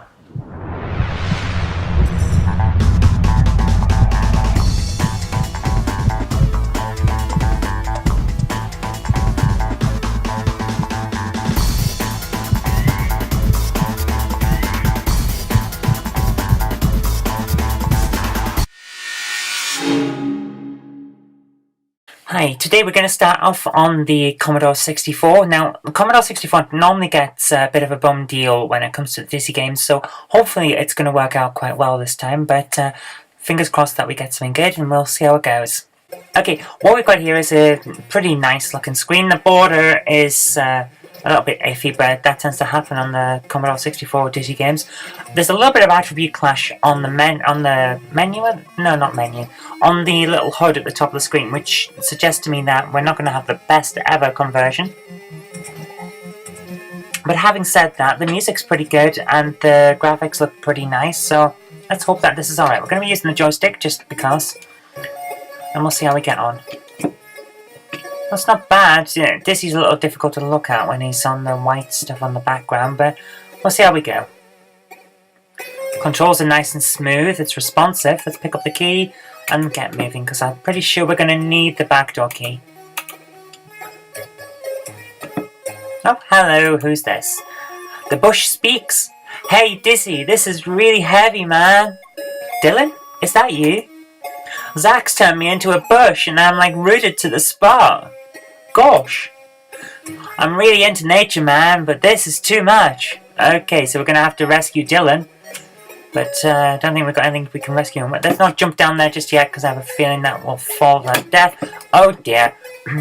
And now we get to the point where I remember how annoying this game was, because you have to do it right perfect, otherwise you're going to die hard.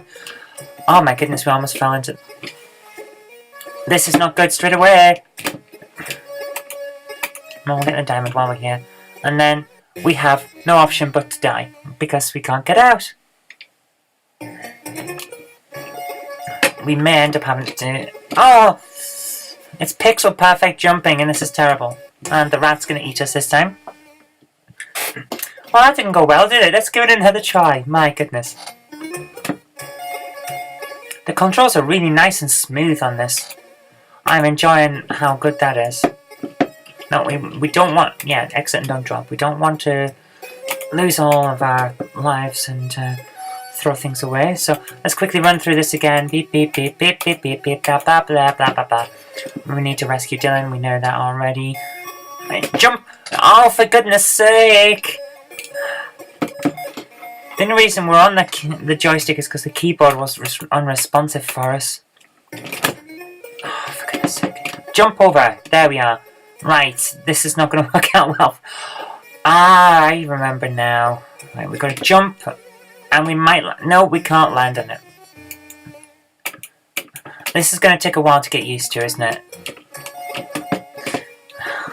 Well, I think we've got a good idea of the quality of the Commodore version already, because this is good. This is good stuff.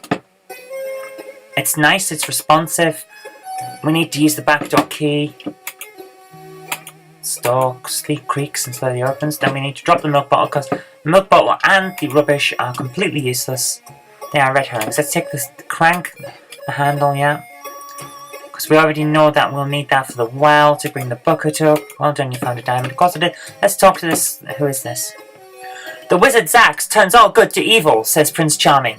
He was defeated years ago by a brave hero, yet he has returned more powerful than ever before. This will be the final conflict. So dramatic. The brave hero, by the way, was Dizzy in the original game, and when I played it, he didn't do very well at all at defeating him. Let's press this lever. There's a loud clunk, and the lever sticks.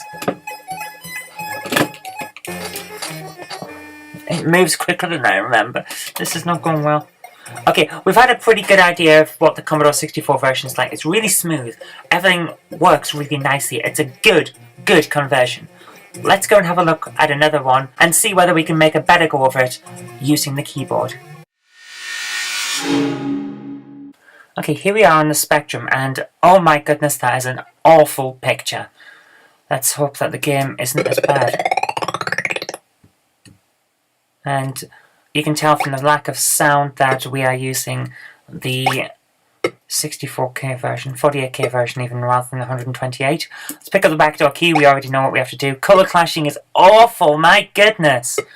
But it's pretty responsive. This isn't bad. This isn't bad. Not great on the colors, but we can deal with that. As long as the game works nicely and responds, which it seems to be doing. And the shark walks right up to the edge this time, which is good.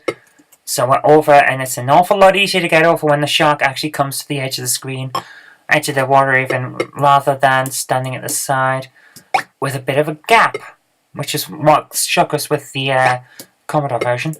Okay, let's quickly get through this. Lack of music's a bit iffy, but oh well. Right, lever. How quick is it going to go? Not as quick as the Commodore version, so we should be able to just walk straight across, yes. We'll take the Eat Me cake because we'll need that. And you just don't want it in the middle of that. Right, we got Excalibur went bedge. You just can't get a good enough grip. Oh dear. Right, we don't need the cake straight away, so I'm going to go back and deal with the handle, which seems like a good idea. And we're going to do what everyone normally does for Dizzy games. We've decided on a central location we're going to put all of the items that we're not going to use straight away. So we're going to drop the Eat Me cake in the grand hall. Now, you'll have to excuse my voice because I have a bit of a cold at the moment. So let's hope that this all works. And I'm going to do my usual strategy of not going back on the shark that way, because it's not worth it. That blip blip bleep is going to get a bit annoying, isn't it? Yeah, we can't get out of there. Oh, I really shouldn't have done that, but we had to test whether we could get out that window because I couldn't remember. We can't. We have to go up here. Oh, we got the bats again from the original game. That's nice. Take a diamond, we'll get our health back. Not all of it, but enough. Now we can jump out of this window, which is very useful. Let's quickly get the feather duster. We can't get that diamond yet, but we can now drop straight onto the well, which means that we can jump over and use the handle. You wind up the rope. Now we've got a bucket and a cloth duster, so let's walk back in and drop these off. And then we can go exploring again to see what else is around here that we need. Okay, let's drop these off. Bucket, cloth duster, and now we're getting somewhere. So we've solved our first puzzle already. Excellent. And we're going to explore up in the castle in a moment, but I want to go and have a look around the fantasy area that's just outside, past Excalibur, and see how we get on. Now, what have we got here? Dozy! Hey, wake up, sleepyhead. But Dozy is absolutely out cold, even by his standards. It'll take a huge shock to wake him up. Okay, so that's as blatant a hint as we're going to get, because he's eaten a poisoned apple. He needs a huge shock, my goodness. What have we got here? No, we don't need a poisoned apple on that. And I'm pretty sure if we touch that troll, he's going to beat us up. Because trolls normally do in these games, as we found in Prince of the Oak Folk.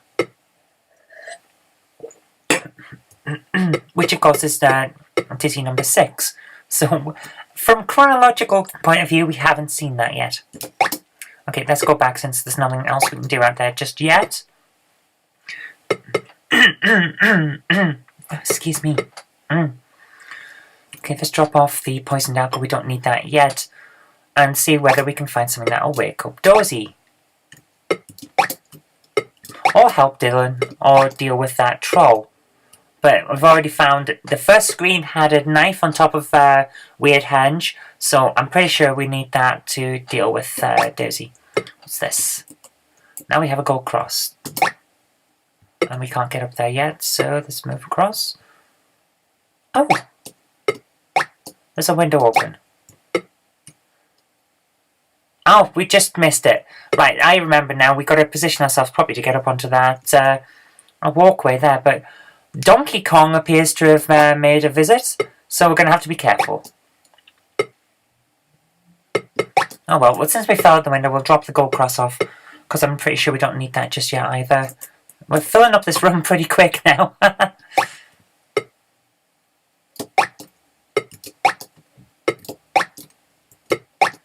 It's a shame we're not playing the 128k version of this, because oh my goodness, I should not have done that, because it would have been nice to at least have got an idea of what the quality of the music's like. Probably the same as the Amstrad version, basically.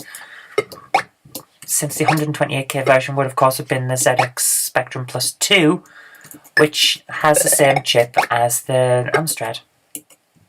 So when we have a quick look at the CPC version later on, we'll probably get a good idea. Right, we've got a power pill. And if I remember correctly, the power pill is useful for dealing with the ghosts, which we haven't seen yet, but I do know where they are. Oh, my goodness.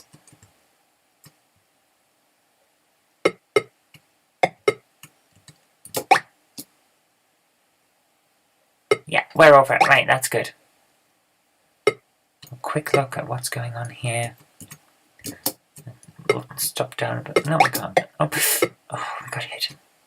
Let's jump back over and hope that we land on something. Yes, we do, and then jump up. And we're up here now. Let's go and talk to this guy and get... diamond. I missed what the bard was saying. Whoops. Because I thought we were picking up the diamond. Oh, dear. We've missed a clue, but I'm sure we'll work something out. Let's jump over here. What's over here? Oh, sky. And, oh my goodness, we almost hit that there. Oh well, we've got to go back anyway, so let's see whether we can pick up the knife on our way when we jump out the window. Probably not. I think we need to get further into the game to get the knife, but we'll see how we go anyway. I'll take the power pill just in case we end up hitting the ghosts.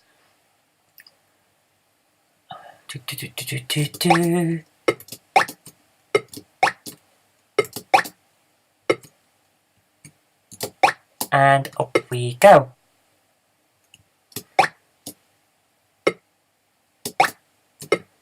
Okay, let's hope that this works. Yeah, we're over them, and jump onto this. Ah, I've missed it! Oh, so close. Alright, never mind. We'll go and deal with the ghosts anyway. And there we are. There's the knife that we're going to need. It's a dagger, basically. Let's jump. No.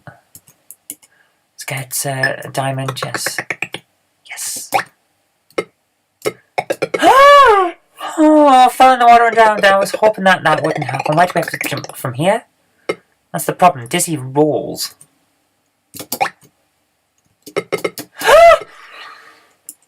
We're not doing very well. This is not good.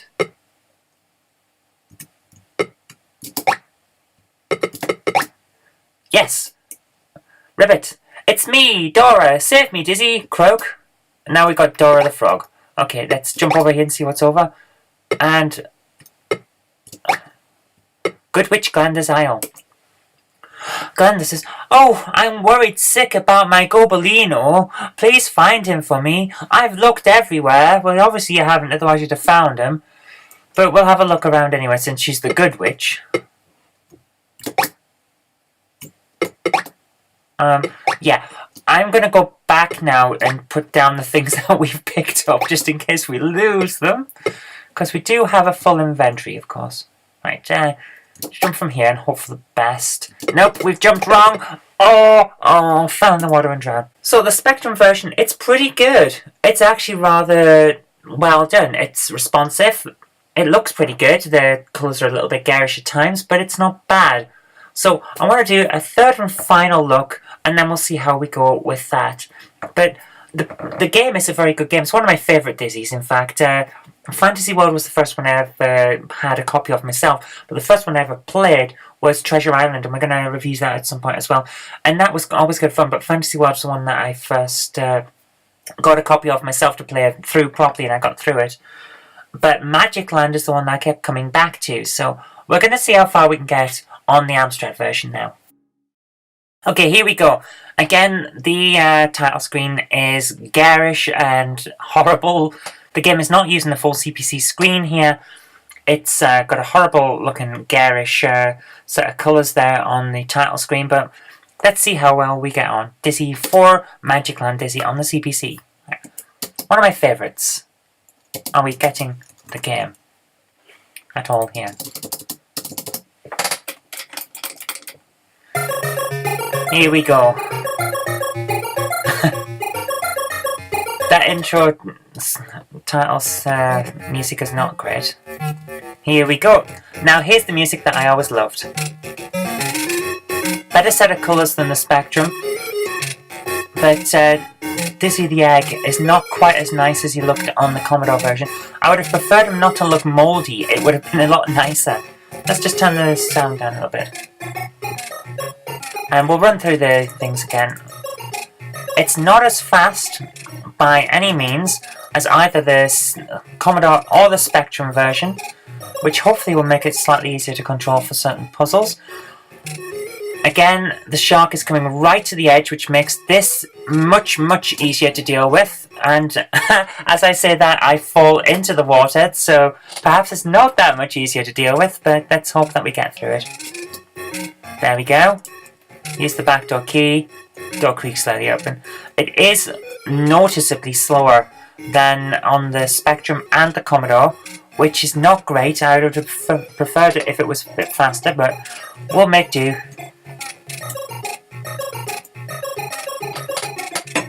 This is basically the Spectrum version with cleaned up graphics, more sound, and things like that, so we'll make do with what we got.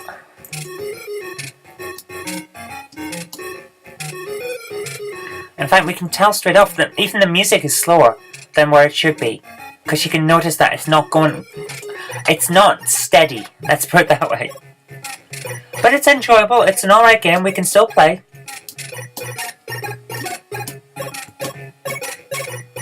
As a kid, I adored this game, so hopefully it's gonna live up to my memories.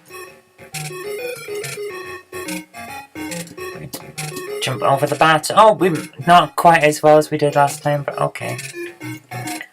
Grab the duster since we're up here. And I think I've just made the massive mistake. No, we've actually got it. Wow!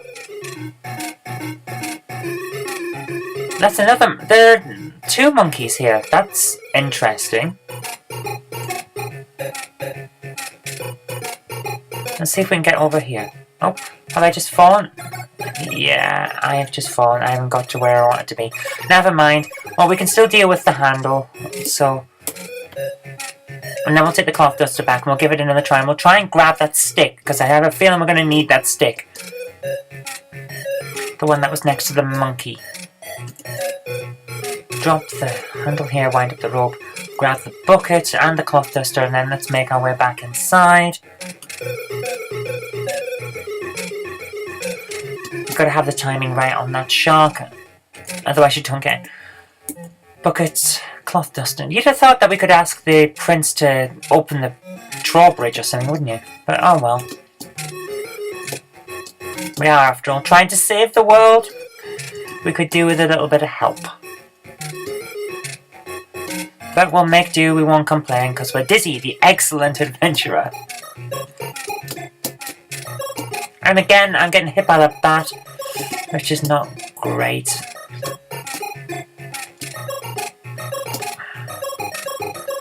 We'll grab the big stick. And then try and jump up there, can we? Yes. Jump out the way? Yes. Right, what's up here? Another monkey? Okay. With an attribute clashing thing, so it's not... This is not the best ever conversion, is it, when you think about it? Oh, is that the cat? Is that the cat that witch was talking about? Okay, well, we'll take the cat, and we've got the stick, so let's jump over here, see if we can get down onto the top of the weird henge. We can! Okay, I'm gonna put the black... We can... Oh my goodness, we can carry 3 things! Superb! Right, exit and don't drop. I'm gonna put the cat on the ground here so we can take it back with us later on when we go over and get the power pill and all that. So, let's leave the cat here because I know that we're gonna need it over this side. Black cat. Now we're going to take the dagger, and I think... Well, we'll just carry the stick, because I have a feeling that we'll probably need it with the goat as well. Memory is not serving me fantastically at the moment, but we'll see how we go. And see what we can do over there, because we know... I know from experience that we're going to need to cut that rope that's holding the goat that we saw in the Spectrum version. So, let's... Hopefully we'll get through it this time.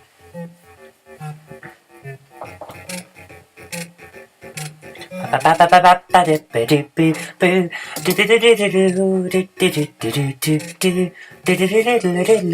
wait for this bridge to go back out and we'll walk out with it.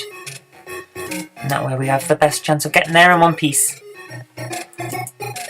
Excalibur won't budge. You just can't get a good enough grip. So dramatic. And we know about Dozy, he won't wake up. But it'll take a big shock. I think we're going to need some Frankenstein-style lightning. Okay, let's cut this with the dagger. You cut the rope, but the goat stays put. Okay. Use the big stick. You hit the goat.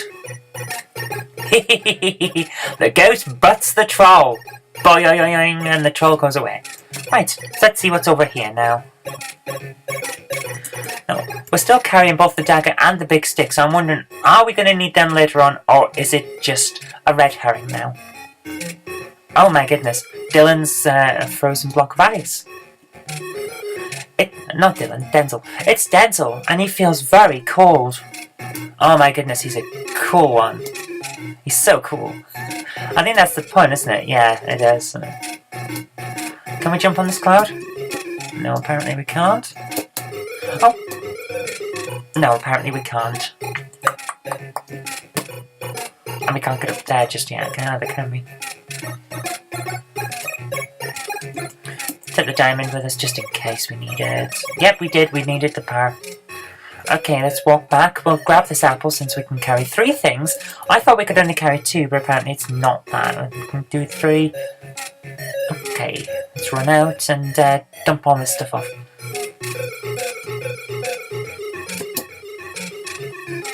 And we go, oh, nope, we're going to be alright. We're doing okay. Now, let's go and get the power pill so we can go and talk that witch.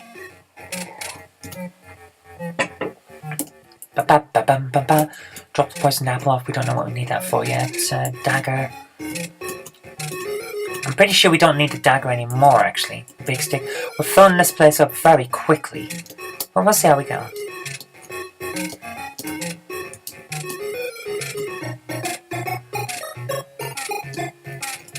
Now, where was it?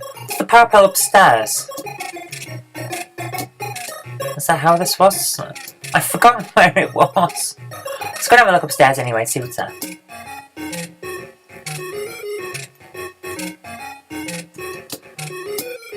Oh, almost didn't make it there. Ah! Found a diamond. Well, this isn't where I thought we were going because my memory's not great. Still under the weather. Lightning rod. Oh!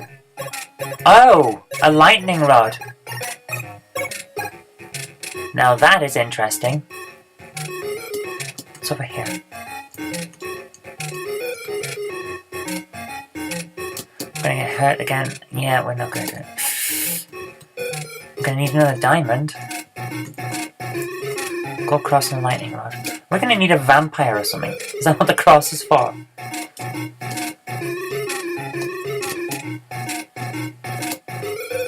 You can hear it. The music slows down. This is concerning. It really isn't the best conversion ever, is it? This is I'm pretty sure that, I think I said before that the Amstrad was where Dizzy was originally developed, but I have a feeling that this one wasn't, and it was a Spectrum port.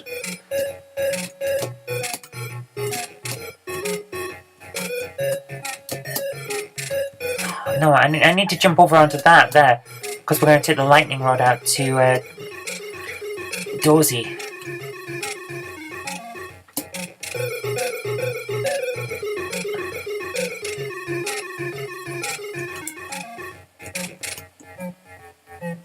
Okay, put the lightning rod there. I can't remember how we activate the lightning rod, but I know that we're going to need it there, because obviously the massive clue of it, it'll take a big shock to get him to wake up. There we go, Dizzy electrocuting his friends. Boing. Let's go back now. Right, what are we carrying? We don't need to go across. We've got the power pill. The cat is already over at Weird Henge, so we just pick that up on the way. Let's hope that we can do this. I'll pick up that other diamond as well while we're here, because we're going to need that.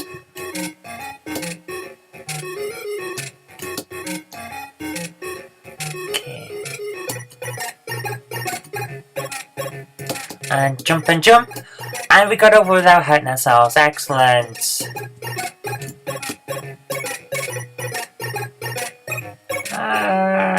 Boof. At least we're not playing Spellbound Dizzy and getting hurt from falling large distances, which is not the best thing ever. Whoever thought that was a good idea to add to the game was wrong, basically. Let's jump and hope that we land in the right place. We do. Excellent. Now, drop carefully. So we need to boing and boing. And we've got rid of the ghosts and pick up the frog. We already know that's Dora, so jump. We don't want to drown, despite the fact that we're an egg, and therefore technically don't need to breathe. Found a diamond, excellent. Let's talk to this woman. Worried sick about Gobble-ino. Is this the cat? I'm pretty sure it's the cat. Oh, thank you so much. How shall I return the favour? You tell the witch what Zax has done to your friends.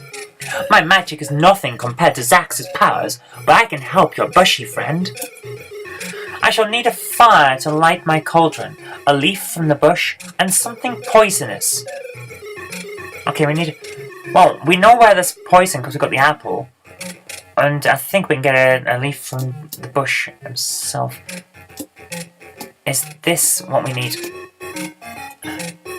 Drink me potion. I don't remember what that's for. Okay, the hot water geyser. We don't want to jump into that, but can we jump further up? Because we might as well explore since we're here. Dormant volcano, okay. We're gonna fall in the water. Oh my goodness. This game is it's so stressful. I'm gonna get hurt again because I can't avoid those things. I don't know the timing. Let's jump over. Where do we need to jump from here? Oh my goodness. Oh, so much stress. Oh my goodness. Right. Yeah, we'll drop the power pill here in case the ghosts come back. I don't think they will, but we'll leave it there just in case. Because it's easier to leave it there and have it really ready to use than anything else. Dylan, can we have a leaf? No, apparently we can't.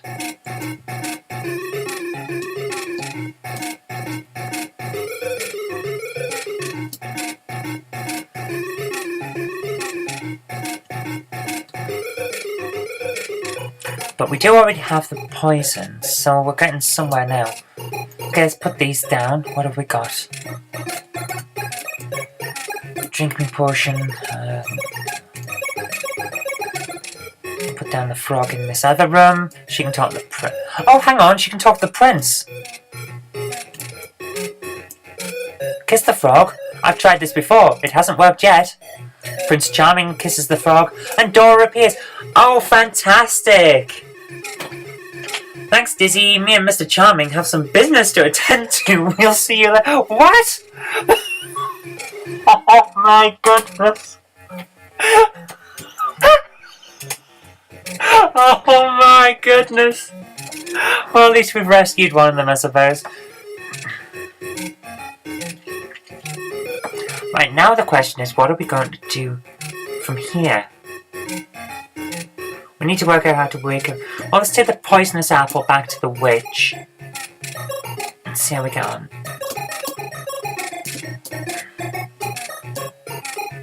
Should we take the stick, just in case? It might help with the fire. You never know.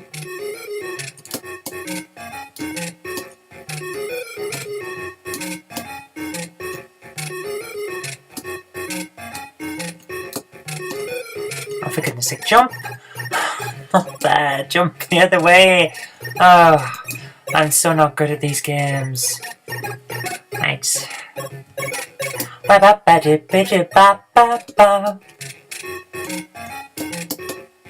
No, it's gonna hurt again.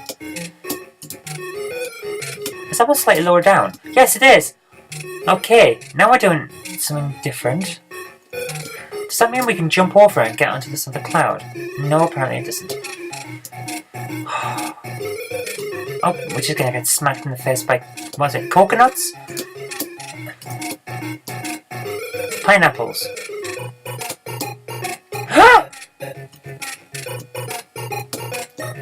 So, is there anything else that we've missed up here? Oh, for goodness sake, why can't we do it? Ah! You got hit. It is a coconut. Well, at least that answers that question. Although it would have been nice if we didn't lose a life to find out. Out the way, Mr. Monkey Man. We need to get up here and jump onto the top.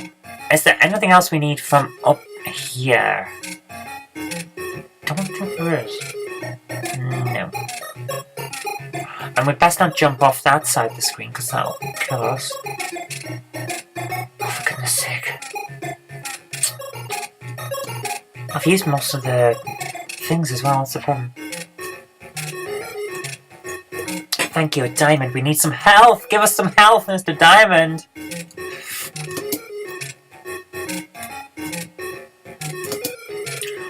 Jump and hope for the best. Where do we land? Yes, on the corner. Poisoned apple. Glander pops it into the cauldron. Big stick. Nope. Big stick doesn't work for Glander. Okay. Let's go and see where else we... No, we can't get over there because there's nothing else that we can do over there until we've worked out the rest. Okay. Well...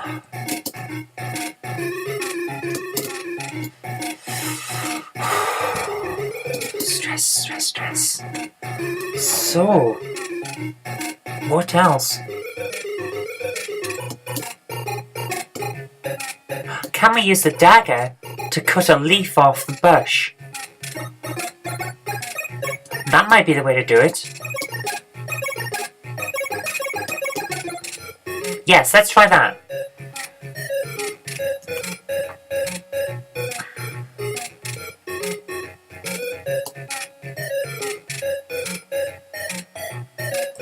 Drop the dagger here, not sticky, not a dagger.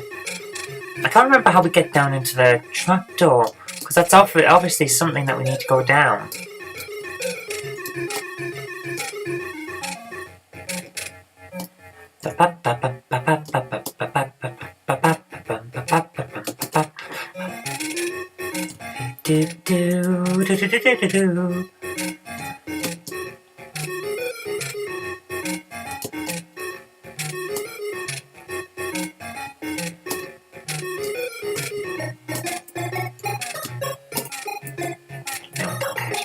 We're just gonna walk back because he's just over this side. Right, let's see if we can use the dagger on him. You cut a leaf off the bush. Yes! And now we don't need to use the dagger anymore. It's disappeared, so it wasn't a red herring. Excellent. We shouldn't need the power pill, so we'll just leave it there and jump over. And miss.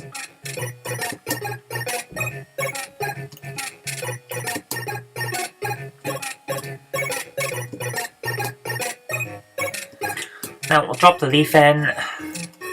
And it pops it into the cauldron. What else can we do? Fire! What can we do for fire? I don't think it's Minecraft style. We can't just get a bucket of lava. Jump! Silly little egg. Jump again! Oh! Oh no! Oh, and there we have it. That's it. That's all we've got. My goodness. It's a good game. It's really good fun to play.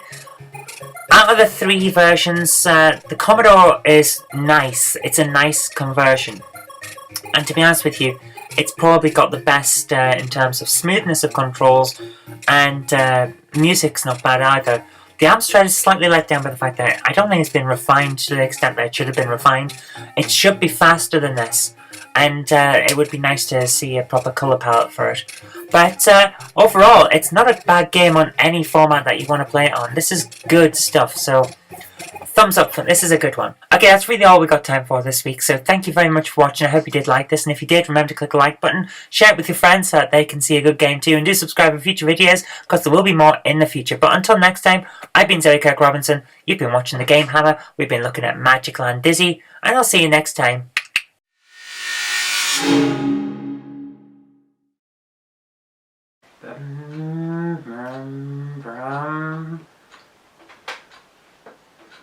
What's wrong?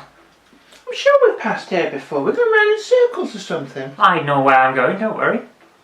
Oh, that makes a change, because you never normally have. That's fine. Check the rearview mirror for me, would you? You're still here. Good. Beep beep! Mind the pedestrian. Which one? The one on the bridge, 4 miles up. He keeps waving when we go past. You could go around in circles. I mean, this is just ridiculous. I feel like, well, some kind of nomad.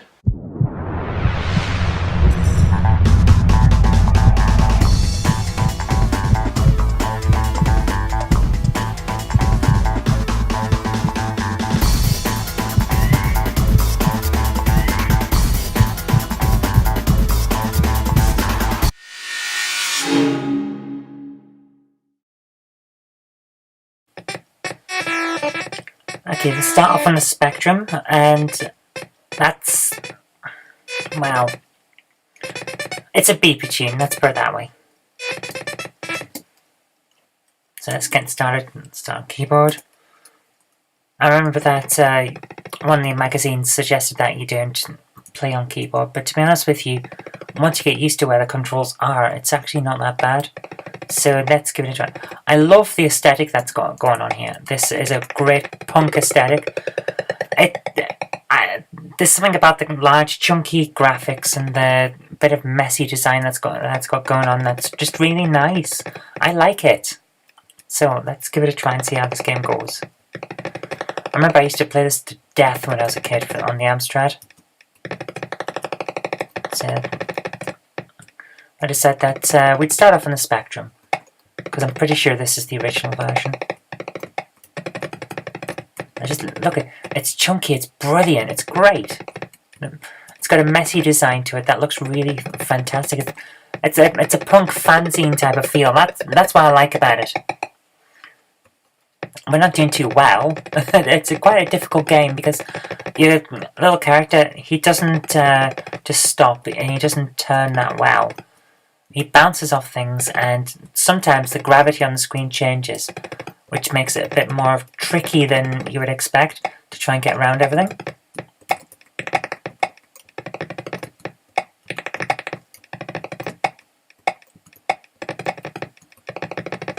So basically the idea is that we fly around and we shoot everything that we can. Ah!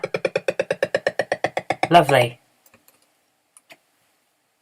quickly running out of lives here. Come on. Let's see how far we can get. At the time, this was given very high marks, like 85% and things like that. And I can totally agree with it. It's brilliant. It's fun to play, and it's great.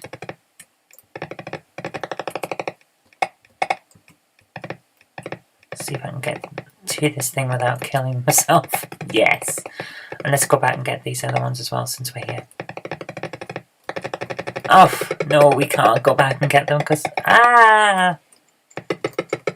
And we lose. And now the screen is full of the ocean logo. Wonderful. Let's have another go. Because clearly we didn't give it a good crack of the whip that time. Right. Beep, beep, beep, beep, beep. Kill everything.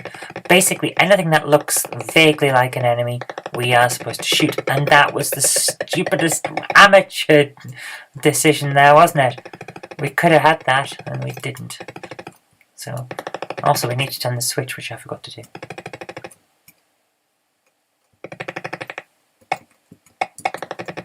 Oh, for goodness sake. I am not very good at this game.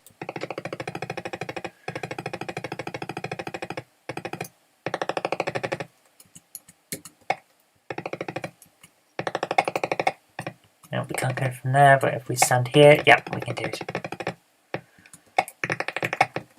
Come on, shoot the reel. Oh, for goodness sake. I don't know if anyone else is feeling this, but I'm getting a bit of a cyberpunk feel from this. I don't know what it is. I think it may just be the messy, grungy, sci-fi aesthetic that's going on, but it feels a little bit cyberpunk to me, but it probably isn't. It's probably just a sci-fi game.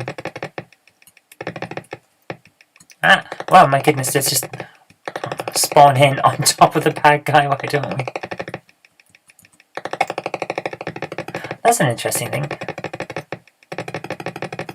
The graphics suggest that the enemy is probably still there. The way that we had the colour attribute clash there. No, we're not going to be... No, it's not anymore. That's fair enough. Just a graphics overlay thing. Oh my goodness! It looked almost, when we were flying around there, as if the enemy was there still. It was just turned off. But no, that kind of wasn't the case. And then we just didn't concentrate well enough and died. It's one of those games that you want another go every single time. You want another go and another go and another go. And I really, really like it. It's great fun. But we've seen the Spectrum version, and it's got a messy design that looks fantastic. It's got some real grungy punk feel to it, and I love it. So let's go and see what can be done if you have a bigger colour palette available. Let's go and try the Amstrad version.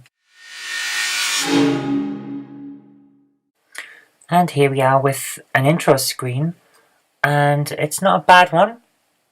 Looks kind of nice. Yeah, that sound is going to get very annoying very quickly, but we'll see how we go. It's a lot more colourful, but it's lost a little something when it's been coloured. The aesthetic isn't the same. It's far more... It looks slick, and it doesn't have that grungy aesthetic that I like. So, to be honest with you, this is one of those cases where the improved graphics has actually lost a bit of the feel of the game.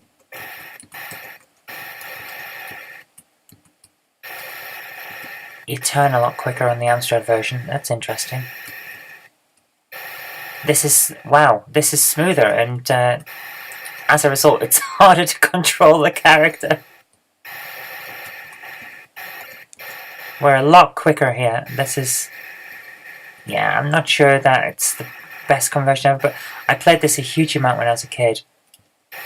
Because it's so... Oh, for goodness sake, I can't believe I just did that. There's a certain something that's been lost in the speed and the improved graphics compared to the Spectrum version. It's just... It's not grabbing me quite as much. Having said that, it's still a very, very good game. It's very slick. I'm really liking how responsive it is.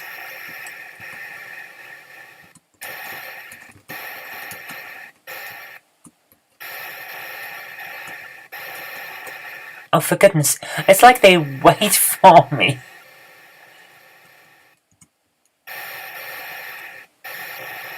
Come on.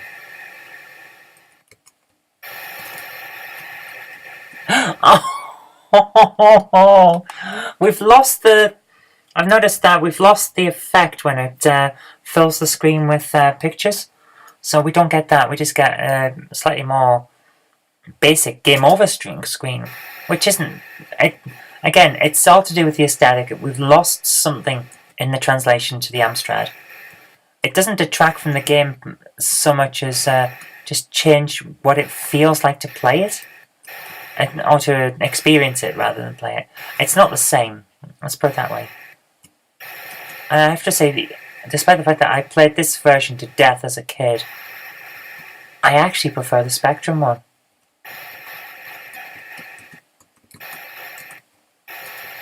Come on, let's see how far we can get if we're careful. Let's take our time and see what we can get up to. Come on, come on. Shoot it! Yes!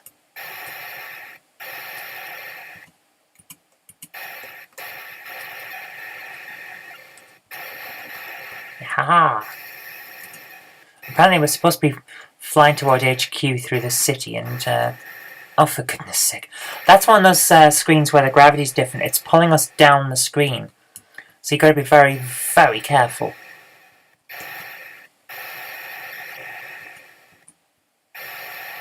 And unfortunately, I wasn't very, very careful.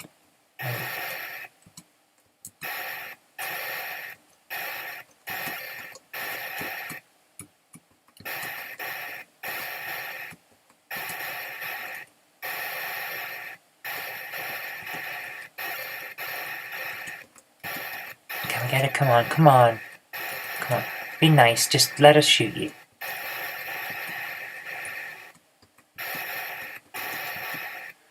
Doesn't want us to kill it, does it? But I want the points. Give me the points, man.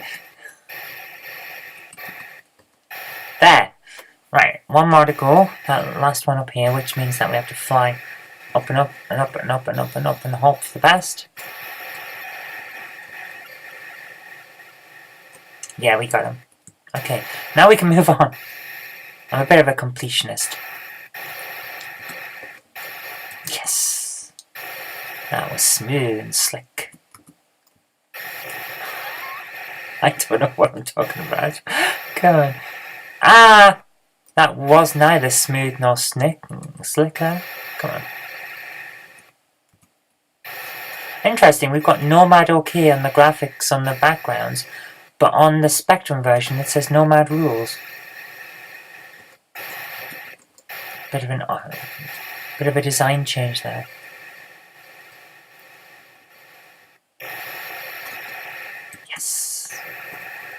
Bouncing off the walls for the win. And here again, the gravity's different, it's pulling us down.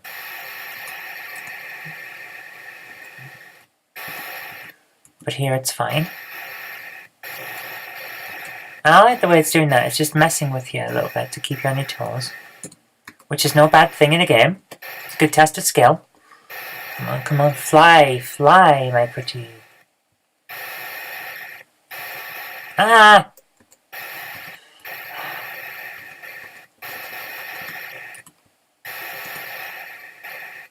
So here's an interesting thing. This is by Ocean Software, but I got my copy on the Amsoft label. I wasn't aware that Ocean put out an awful lot on Amsoft, but apparently they did, and this is one of it. And it's really good. I really like this game. It's a lot of good fun. There's a lot of skill to it. It's not one that you can just fly straight through. You won't get through it in at least 2 or 3 attempts. But there's a lot here to keep you coming back. You want another go and another go and another go. So overall, it's a really, really good game. It's fun. It's easy to pick up and get into. I'd recommend that you try around with the keyboard and see whether it works well for you, because the joystick basically involves turn, turn, turn, then move forward, turn, turn, turn, move forward. And that can get a bit annoying. I always went for the keyboard, despite the fact that the keyboard layout is awful. You're going Z and X to turn left and right. But R is forward, D is back, and 5 is shoot. So your hands are kind of stuck like that, which is an odd way of doing things. But you get used to it and it kind of works. Anyway, this is a very fun game and I love it, and I think that you'll like it too if you give it a try. Anyway, thank you very much for watching. I hope you did like this, and if you did, remember to click the like button, share it with your friends so that they can see a good game too, and do subscribe for future videos because there will be more in the future. But until next time, I've been Zoe Kirk-Robinson. You've been watching the GameHammer on the Knob Mouse channel, and I'll see you next time.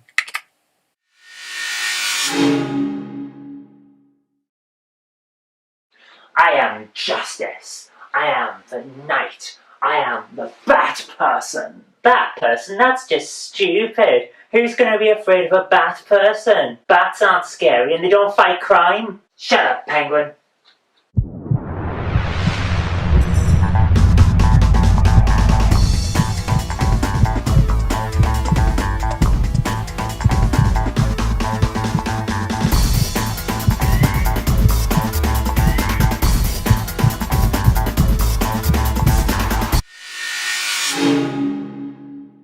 Okay, Hammer fans, we're doing a classic this week. It's an isometric 3D adventure game and it's called Batman. You probably know it. If you're any person who's ever played anything on an 8-bit computer, you've probably played Batman because it's so good. So let's get through this, and we'll probably end up getting through it very quickly because I've never been very good at this game. I always die horribly because it's ridiculously difficult, but it's so much fun. So let's get straight into it, and we're going to start on the Spectrum. Okay, we have joystick selection. You only get one chance, get it right. Well, that starts the game off as it means to go on. It is remarkably unforgiving. So we're going to go for keys, because it's the only way to get any decent sense of control out of this thing. So let's have keys. And the first thing we're going to do is select the keys. And that is going to get annoying, that beep. So we're going to have to do something about that in a moment. Okay, let's redefine these as the usual ones for anyone who's played a game properly. Up is Q. Jump will have space. Pause the game. If at any point I seem to be phasing out, I apologise for that. I am so remarkably ill this week, but I want to get everything done for you anyway because I love you all so much. Okay, we have the keys set out as we want them, so let's see how we go. Shift to finish. Play the game. Lovely! We have a beeper tune. We've got to assemble these parts from a Batcraft, which I'm pretty sure is designed based on the Adam West Batman, which would make an awful lot of sense when you look at this Batman sprite we've got now. He's a nice chunky sprite, but that sound is going to get very annoying, so there you are. There's some horrible beeper tunes for you. Every time Batman moves, he makes that noise. So enjoy it, because I'm about to turn it off. There we are. Now, let's get moving, because that way we don't have a hideous problem of beep, beep, beep, beep, beep, beep, beep, beep, beep as we go along. Now, these things are annoying, and they tend to just go randomly, so we have an advantage there to an extent. But we only have 8 lives, and these things will take them very quickly. So let's get around them. And the first thing we're going to do is try and pick up... There we are. Trying to pick up the backpack that's on the ground there.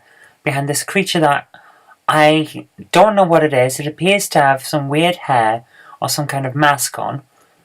And I don't remember seeing it in any episode of Batman, so it's probably just been made for this game. And now we're going to move on. We've got the backpack, and that was simple. The rest of this game will not be as forgiving.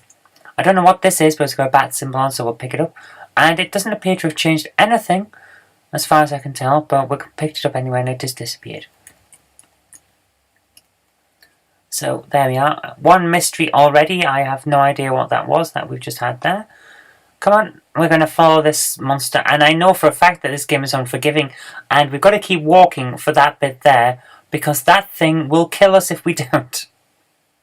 It pushes you back out if you leave go of the walk button, so let's not do that. And that one doesn't. And I fell in a pit of spikes. Okay, so that one's a safe point. Okay, that's well worth knowing. Stop tapping your foot, Batman. We're getting there. What am I doing? I don't need to go back down there. I've already got the boots, so now we have the ability to jump. And I love the little nice animation that we've got on Batman's cape there. So let's get out of this room. And there you are. The cape stays up a little bit as you jump. It's nice little animation touches there. Now, this room I always hated. It's one of the worst. And as a kid, I used to lose huge amounts of lives to this particular room because if you touch anything in here, it will kill you. The dogs will kill you. The walls will kill you. So let's just get out of there as quick as we can. And what? My goodness. Okay, so there's just so much here that you have to basically know about before you can get through it. It's ridiculously difficult. Right, we've got another puzzle. We've got to get up to that door. So I'm going to pick up that elephant's foot. My goodness, you can tell this is from another time, can't you? You wouldn't have that now.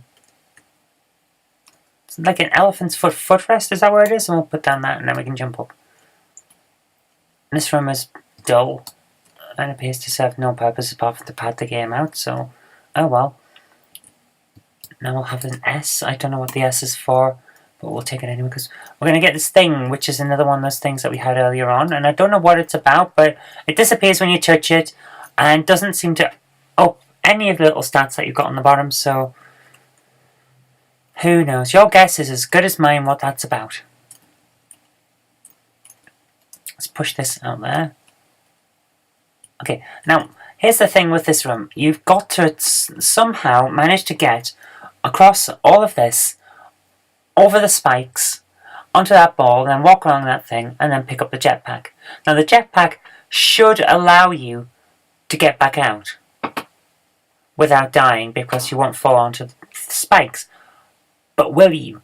Because I've never been able to do it, so we're going to have a try. And we'll see how we get on. And I'm dead. Right. I think we've got to have pixel perfect jumping here, which is not good. Really not good from my point of view. I'm not very good at pixel perfect jumping. Can we walk a little bit further forward and see jump? And we still can't get it. So,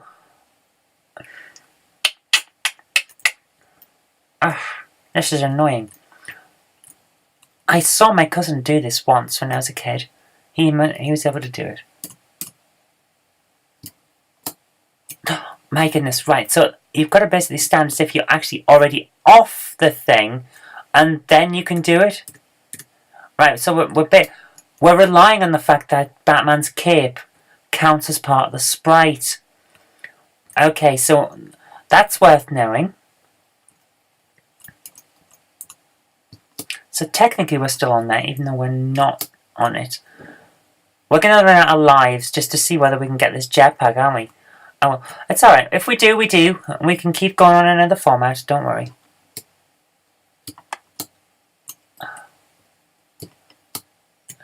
My goodness. No, we die picking it up? That's ridiculous. Oh well. Well, we've got it anyway. Okay, now we've assembled most of our equipment. We've got to try and move on. I don't know what most of it does. I don't know what the backpack's for, since I'm pretty sure we could pick things up anyway if we tried, but we'll see. Oh, for goodness sake. That's ridiculous. This game hates players. Let's jump and jump again. No, we can't do that. There isn't. Just touching these things destroys the blocks. Oh my goodness.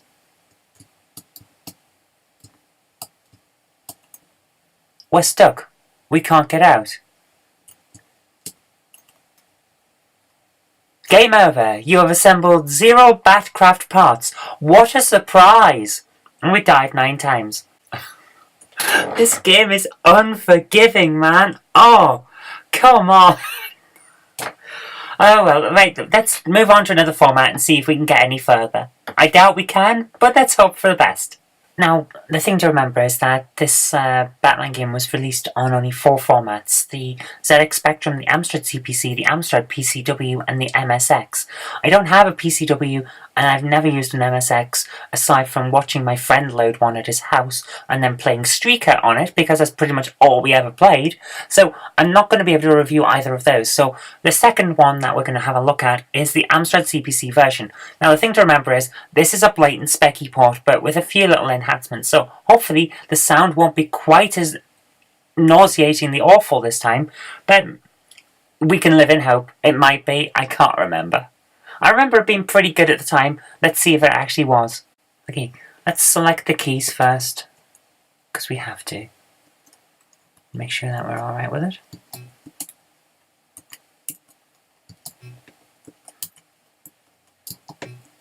Well, already we can see that we've got a nice set of colours, so hopefully this will carry over into a good game. And I've messed up, we need that. Okay, let's hope that this works. It's a nice set of colours, and with that's a better tune already. So this has been modified for the Amstrad. Let's hope that means that we're okay for the game itself.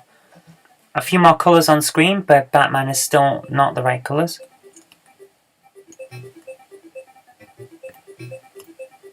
Yeah, this is going to get annoying really quickly, despite the fact that this is a nice, colourful game that looks pretty damn good. But that noise is going to take it out of us very quickly. Because that is...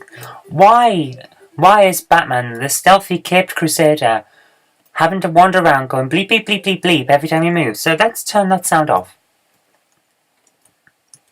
That's better. And then we have the backpack. Okay, we're going to take a different route this time, because why not? We want to see a bit more of the game.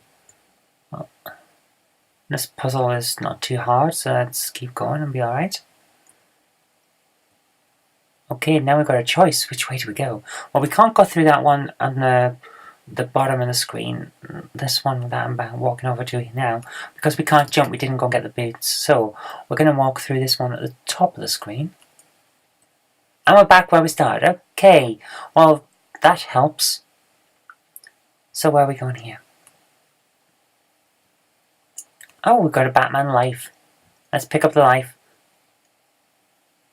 No, we don't. We've got, what, a shield? Invulnerability? I'm not sure what that is. It's invulnerability. I've walked into something that would kill us normally, and now I'm invulnerable. Excellent. Well, in that case, we can't because we don't have the jump. So we can't use the invulnerability to go and do what I was wanting to do, which is go and pick up the jetpack. Oh well, we should have thought about that, but we didn't know it was there, because, you know what happens here. The inevitable. Right, step on here and stand still. Why was he avoiding us? That's weird. That's not normal for him, but okay. Right, we've got that. Let's get out the way before he kills us and eats us, because that would be unpleasant. Now we jump and we get stuck. Oh, very interesting. Oh, we have to jump back, don't we? Okay, well, we can do that. Right, well, now we've got the jumpy boots. And he's still got that nice animation on his cape, so that's pretty cool. But it doesn't really look right when he's in neon. I mean, this isn't Batman. This is Batman drawn with your magic marker pens when you're bored at school and you haven't got the right colours. But we can deal with it. We're adults now. We can deal with that. I don't want to fall off the ledge. No. Ah, my goodness, we almost fell there. Okay. Where are we again?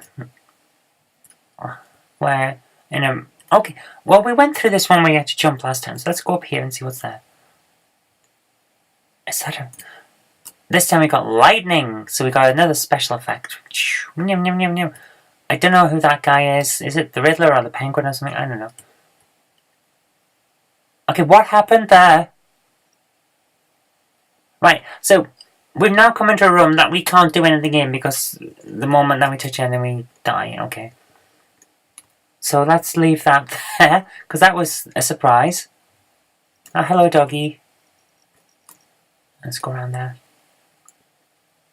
Do you ever get the impression that most of these bad guys were done before the game had Batman in it? Because I'm pretty sure that's what happened. Oh, for goodness sake. I hate these random things. You can't predict where they're going to go. Apart from exactly where you want to be. Get out the way, you annoying spinny donut things. What are they anyway? Is it evil Roombas? Get away from the door, you annoying, obnoxious donut. Ah, right. Oh, for goodness sake, we're back in here again. Are these rooms just random? Is that what's going on here, or is this a duplicate? All I can say for certain is that there's an immense amount of slowdown here. I think this is... Oh, for goodness sake, it is, isn't it? It's just... Oh, how obnoxious.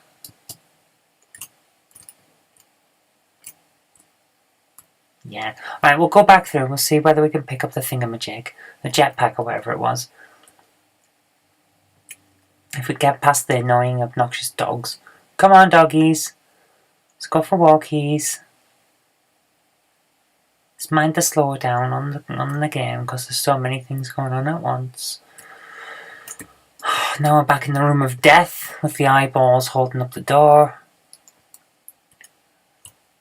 I remember this game being more fast-paced than this, you know. It seems remarkably slow by modern standards, but back in the day, it seemed pretty damn good.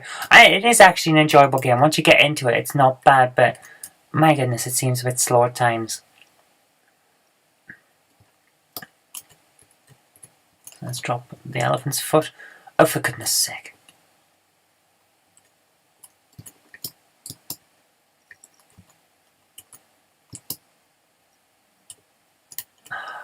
Sake. You can tell that I'm not really fully with it and then that I'm a bit ill because I have no coordination, even less coordination than normal, in fact. You know, these colours work quite well together. It's just when it brings in the obnoxiously bright stuff that it's a problem. And I still don't know what this thing is here. I mean, what is it we're picking up? All I know is that if we touch it, it disappears. Well, all I can say for certain with this is that the Amstrad version is basically a more coloured spectrum. And in this kind of situation, that kind of works. Oh, I've just done that wrong, so we'll leave and come back in. And then it resets itself. It's lovely like that. Oh, come on. Right, let's be careful. And, yep. And, nope. My coordination is... We're going to end up dying in the same place we did before, aren't we? The Amstrad will end the same way as the Spectrum. Come on. Jump. Get the jetpack, because I want to see whether we can use it on that run where we didn't seem to be able to move anywhere else. Because that would be interesting if we could.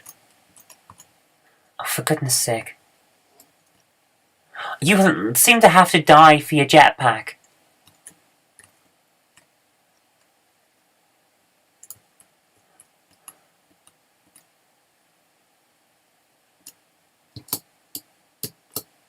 And you can't jump.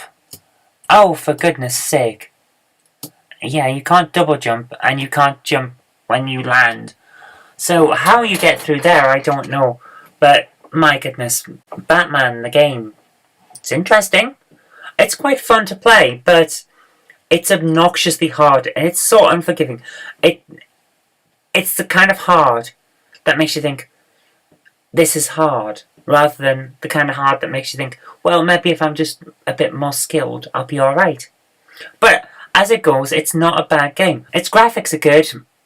The colours on the Amstrad version are pretty good, and even on the Spectrum version, it's bright and easily recognisable what's going on, which is a great advantage. But its sound lets it down. It's ridiculous. You shouldn't have a sound every time you move your foot, because all it does is make your parents, when you're a kid, shout, turn the volume down. So you don't get to enjoy your nice sound on the game. So I would mark it down for that. But on the other hand, the puzzles are pretty good. It keeps you guessing and makes you want to explore a bit more and see what's going on. and it looks good. It plays very well.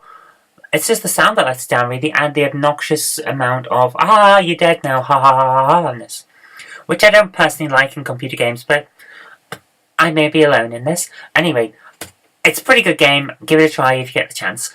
Okay, thanks very much for watching. I hope you did like this, and if you did, remember to click the like button. Share it with your friends so they can see a good game too, and do subscribe for future videos because there will be more in the future. But until next time, I've been Zoe Kirk-Robinson. You've been watching the Game Hammer. We've been looking at Batman, and I'll see you next time.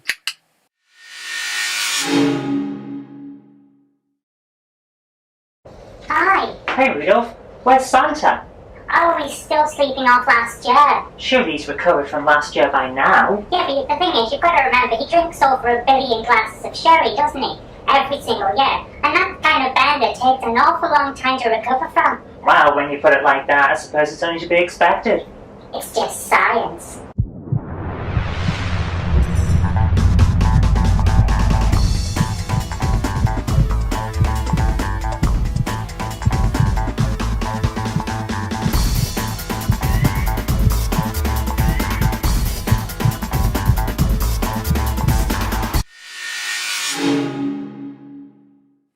Hello Hammer fans! I thought that since it's coming up to Christmas, we would do a special Christmas episode.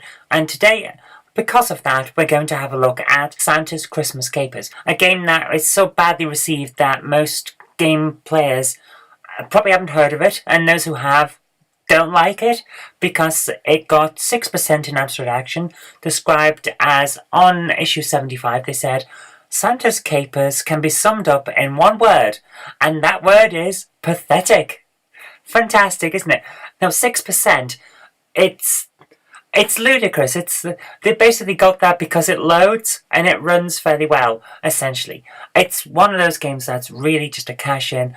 It's probably been programmed in a week, maybe 2 weeks, and that's pretty much all we can say for it. So I'm going to try it on as many formats as I can to try and find which one is the best of it, and we'll see how we go from there. Okay, we're starting off on the Amstrad CPC because the Amstrad CPC is the one I love so much. I can't help it. We all have our favourite of the old 8-bits, and for me, the Amstrad is the king.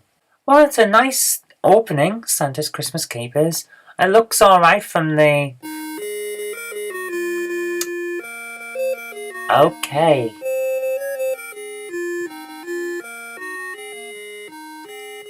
My goodness.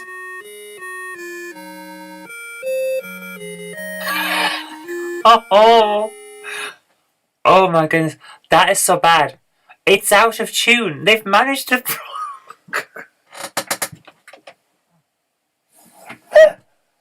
Oh my goodness, they've managed to program music for their game that is actually out of tune.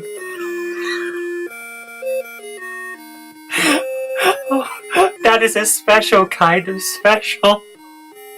Oh my goodness. Right, now let's get this over. Define the keys. We need proper keys. Up, down, left, right, fire, pause, and drop. What what are we dropping? Okay, we're using keyboard. Yes, let's start. Okay, right. Well, interesting. Well, these are nice, chunky Mode 1 graphics, and this is smooth scrolling too. I mean, they've reduced the size of the screen to do it, but this is nice scrolling. Okay, I don't know what I've just picked up. I don't know why all the penguins are throwing sink plungers at us, or why there are trains flying in the sky, but I can't fault it. It's responsive. It moves well. It's responsive. There's no jerking on the graphics. I really don't like the cursive font, but it's colourful. It plays reasonably well. Just get rid of that music, please. This isn't that bad. I mean, I was expecting worse for a game that reviewed at 6%. It's incredibly responsive, though. Right, let's try dropping things. Apparently I've dropped something. I have no presents. Okay. I'm not very good at this game. Do we just keep going forever? Do we fight a boss at the end of the level? I don't know. I don't think we're going to find out either.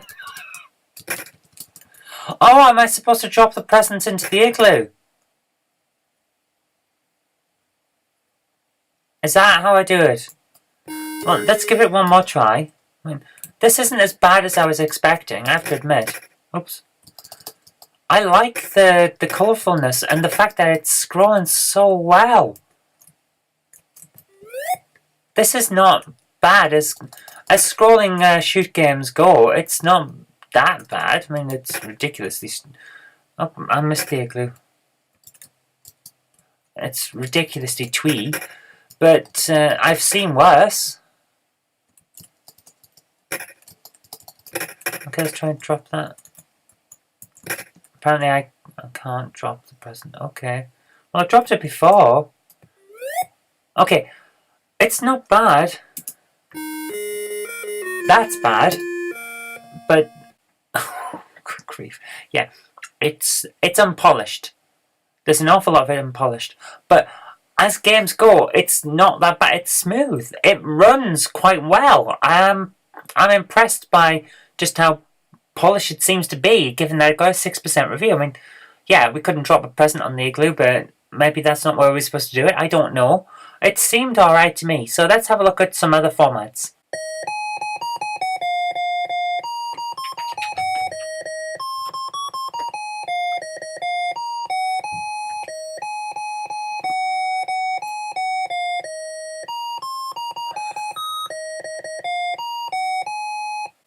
It's not quite as out of tune on the spectrum, but oh my goodness, this is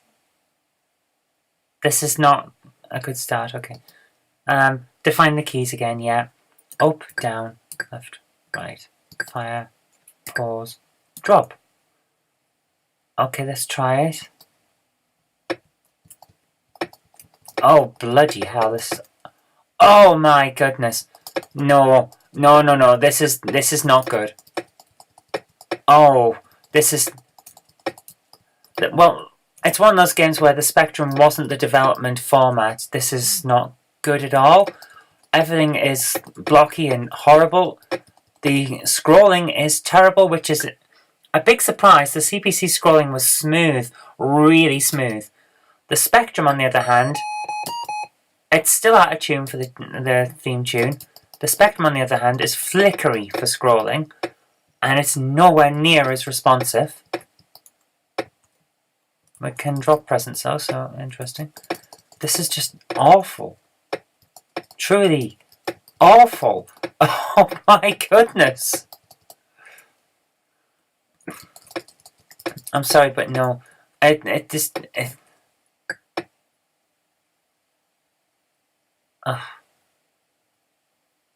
No. One more try, see if we can get any further. The attribute clash is typical for Spectrum, so we're not really going to go into that, but... Apparently I don't even have presents now. I dropped... Oh, right, so I've got a present now that I've picked up one from Santa. So let's see if I can drop one on an igloo and get some points. Since I'm assuming that's what we're supposed to be doing.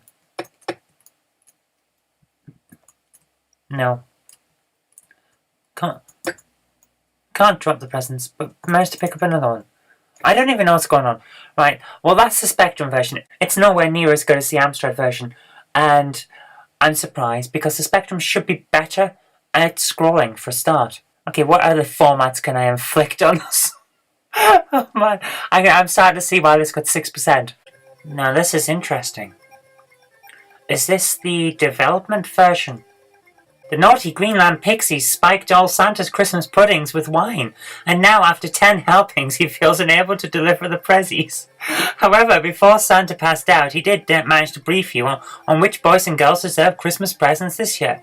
You have been given the job of delivering these presents. You must fly through the air on U's sled, over Greenland, over the icy sea until reaching England. Once there, you can deliver your sacks of prezzies. However, the pixies have decided to try to stop you on your rounds. They will try any naughty tricks to bring you to grief. Okay, well, okay. At least that's a bit better. We've got a story this time. I suppose we should try with joystick. We have no joystick. Oh, we do have a joystick. Oh my goodness.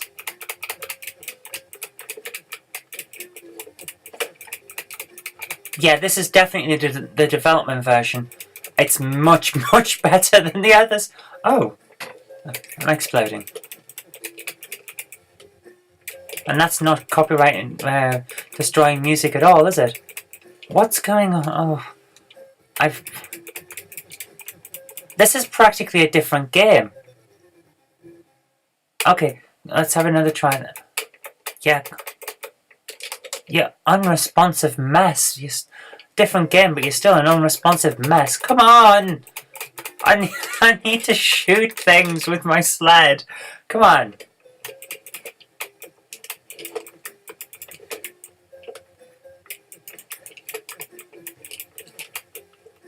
My goodness, this is... It's not great. It's different, but it's not great. It's all... Oh, for goodness sake. It's a complete mess of a game. The scrolling is moderately acceptable. I mean, it's full screen scrolling, so we've got that going for us, but... Oh, for goodness sake. Yeah. It's not a good game. I think the colours, I'll grant you, are great. The scrolling, it's smooth. It's slow, but it's smooth. The rest of it, I'm really not impressed. Graphical quality is not that good, which the C64, I suppose, doesn't have that good a chance at, but it's just not... It's not good. It hasn't got the speed of the other versions for a start. I mean, yeah, sure, there's more going on, but it's still not a good game, so... Right, let's see. There might be another version. I think there's an Amiga version. We're going to try for that and see how that goes, but... Oh, so far, so bad.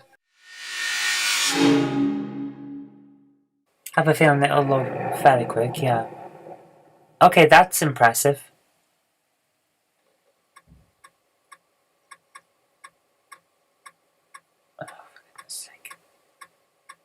Right, this is 2 years after the Commodore version. So, these guys have been working on this ridiculous game for 2 years. Oh my goodness. Hopefully in that time they've improved.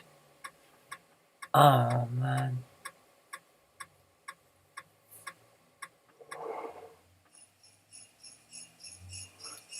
Coded by the Chief.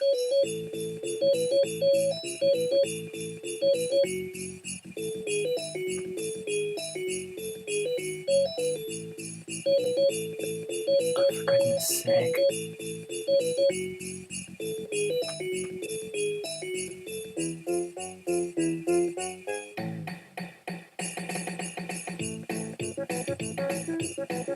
This is just so... Oh my goodness. Right, come on, let's do this. Joystick out, let's try it. Level 1! Oh my goodness, there's more than one level.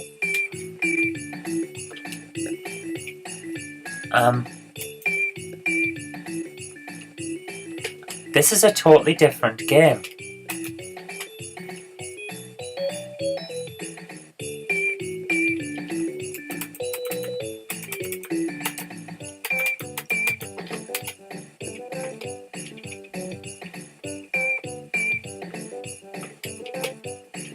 It's actually really, really slow as well. It's not a good game at all.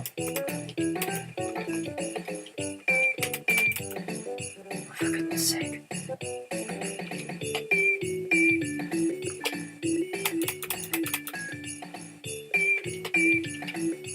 This is... right. I'm not even shooting these things and some of them are just getting iced. I don't understand what's going on and why. Sometimes when you touch things they die, sometimes they just get iced. This is... I think it's in stereo as well. Although that might just be my hearing loss causing problems. This is just... Oh, what the... Why would you do this? Why? It's awful. Why am I doing this to myself?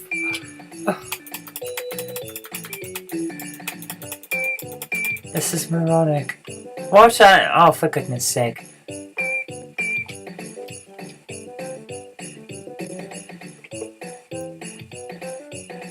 Yeah, sometimes when you touch a baddie, they just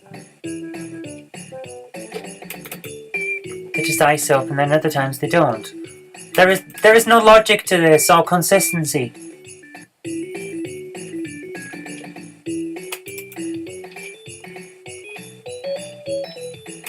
Yeah, I've got an extra life. I get to prolong the misery for longer. Oh, for goodness sake, come. Let's just try and get through this. Come on, it's even worse than Zool. And sorry guys, but Zool was bad. I know everyone loved the graphics and the zaniness of it, but ugh, awful. Okay, I can't even get up to these things, so I'm just going to jump off here and see what's down here. Death is down here, that's what's down there. Yeah, this is just, oh, goodness sake. There's a special hell for games like this.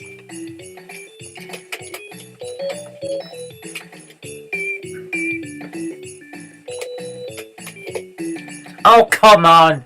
At least let me land on the platforms. If you're gonna just make me want to rip my own head off with frustration, then at least let me play the damn game properly. What? I fell through a roof! No, we are not playing this anymore. This is just ridiculously bad. Oh! Oh my goodness.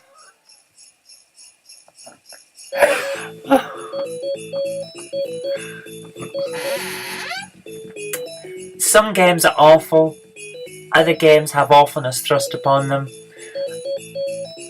This one is one of those that's awful. Guys, I think we have just seen what it means to be a Christmas game. It's a game that you pick up and play for one day a year, and probably only for one day ever, where you realise that the world really is just hideous marketing and cash grabs all the way. And Santa's Christmas Caper is that game.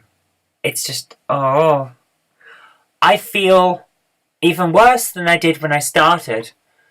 I had curiosity when I started, which is not always a good thing.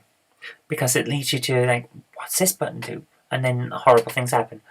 I don't know what I'm talking about because I've got a bit of a head cold. And I think I'm talking around in circles. But Santa's Christmas Caper is bad.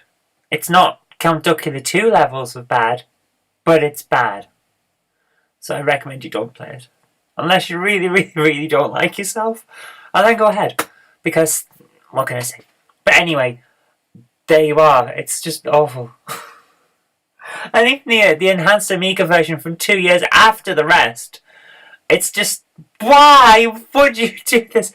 They've gone from doing a moderately competent engine for a side-scrolling shooter to a moderately competent engine for a platformer, and they've still messed up both times. They should have taken the time to refine the idea into something that is actually worthy of being called a game, but they didn't. They screwed up over there, so they went, oh, well, maybe if you run away quickly and do this instead, then it'll be alright. But it's not.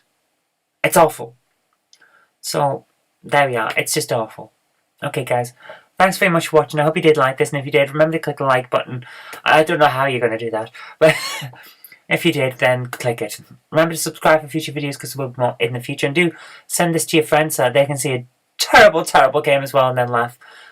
And until next time, I've been Zoe Kirk-Robinson. You've been watching the GameHammer on Knobmouse channel, and I'll see you next year.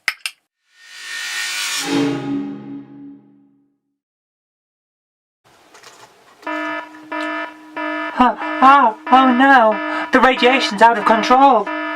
There's only one thing for it. We must unleash the bouncy balls.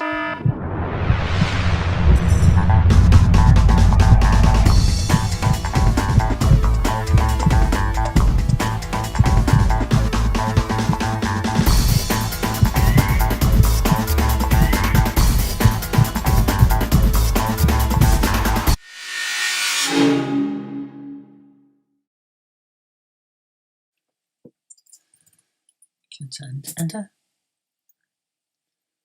Yes. Run.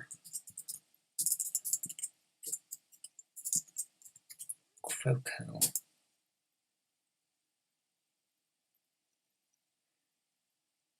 Croco-Magneto.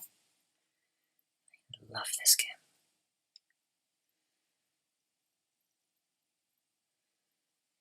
Love it. Oh my goodness, listen to that music. It's so good. Right. The purpose of this game is basically you're a power ball in a nuclear reactor. You've got to blow up nuclear blocks to reduce the radiation, and then if you get it down at the bottom, you've won. It's not as simple as that though. It's very, very hard. For a start, the power ball is the power ball from hell. So let's just see how we go, and you'll get the idea when we play through it.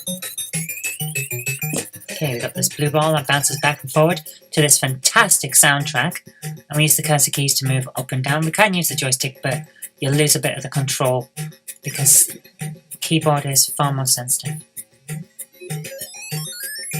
Okay, we can't change the direction, we have to just bounce off things to change direction, so basically we're just going up and down, and that's the controls. It's that simple, but the game is so addictive and tricky that we'll be playing for ages if we don't have self-control. So let's see how we get on anyway.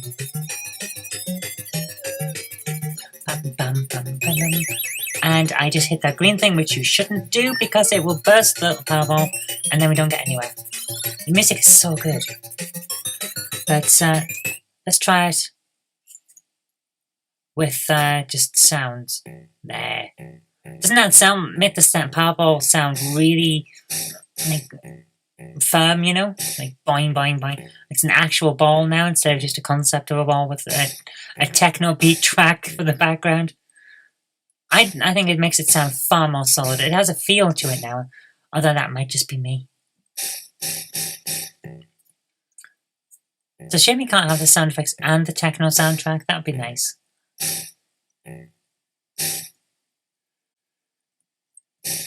And we just bounce around, try and blow up all these blocks. We've got a fair amount of the radiation gone already. I think it's only about 76 blocks, so we're doing all right in terms of the game. And it's very tricky. It's all about practice to get all these.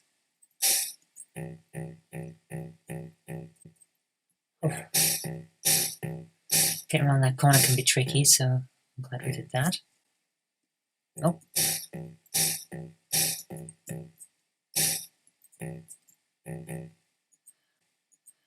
It's a case of you have to really just have to memorize where everything is if you want to get around this thing. And bounce, and then we come back up here. Now we've got to bounce right at the top because otherwise we'll hit on that thing. Oh, we were doing so well. That is the whole game. It's so much fun. So I recommend, even if you don't have an Amstrad CPC, get an Amstrad emulator and run this game. It is such good fun. You'll find it all over the internet because it's been on the Amstrad Action cover tape, it's been on Croco News, it's on most of the download sites for CPC. So get an emulator if you don't have a CPC, get a copy of this game. You'll lose an afternoon to it, maybe an evening. You'll have a lot of good fun because it's that kind of game where it's just so easy to pick up and play that I cannot recommend it enough. So that's Croco-Magneto, and it's fantastic. I've been playing it for years and I still can't finish it. Story of my life, really. Okay guys, I thought there was only the Amstrad CPC version of Croco-Magneto, but I found that someone has made a new version that you can play in your browser, and I'll put a link to it in the description bar below, and it's basically the game. So we're going to have a go at this one and see whether it's the same, whether it's been tweaked a bit, and how it goes. So let's give it a try. Okay, here we are. It's on a small screen. I don't think we can make it any bigger. Nope, doesn't look like we can. So let's give it a try and just see how it goes. Okay, cursor keys are up and down for control. So let's give it a try. The music's been done rather well, but my goodness, it's an awful lot slower. So let's see how it goes. It seems pretty good. The layout's essentially the same as the original. I think it's the same sort of resolution as well, which is why it's small. But it's an awful lot slower. They've slowed it down. I wonder whether that's going to impact on how well the game plays.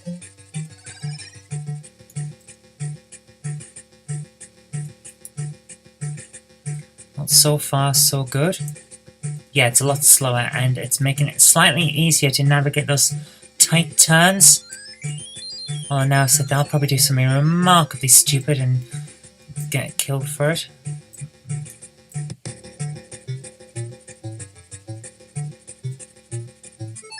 And navigating the twists and turns quite well so far, so let's hope we can keep this up. The slight slowdown is helping, let's put it that way. I'm already up to 35 out of, I think there's only 76 blocks. So we're doing okay. I mean, we got this far before, so we're not doing that much. Oh, we died in the same place as before. This slowdown in speed is not helping. One more try. I don't get what this brick effect is for. It's not really helping anything.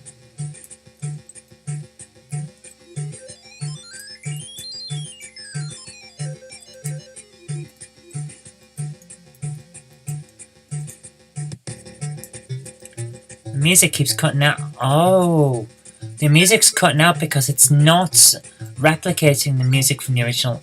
It's a sound recording from the original, and it hasn't looped properly. It's cracking because it's looped. That's why it sounds so good. Ah, yeah. Right.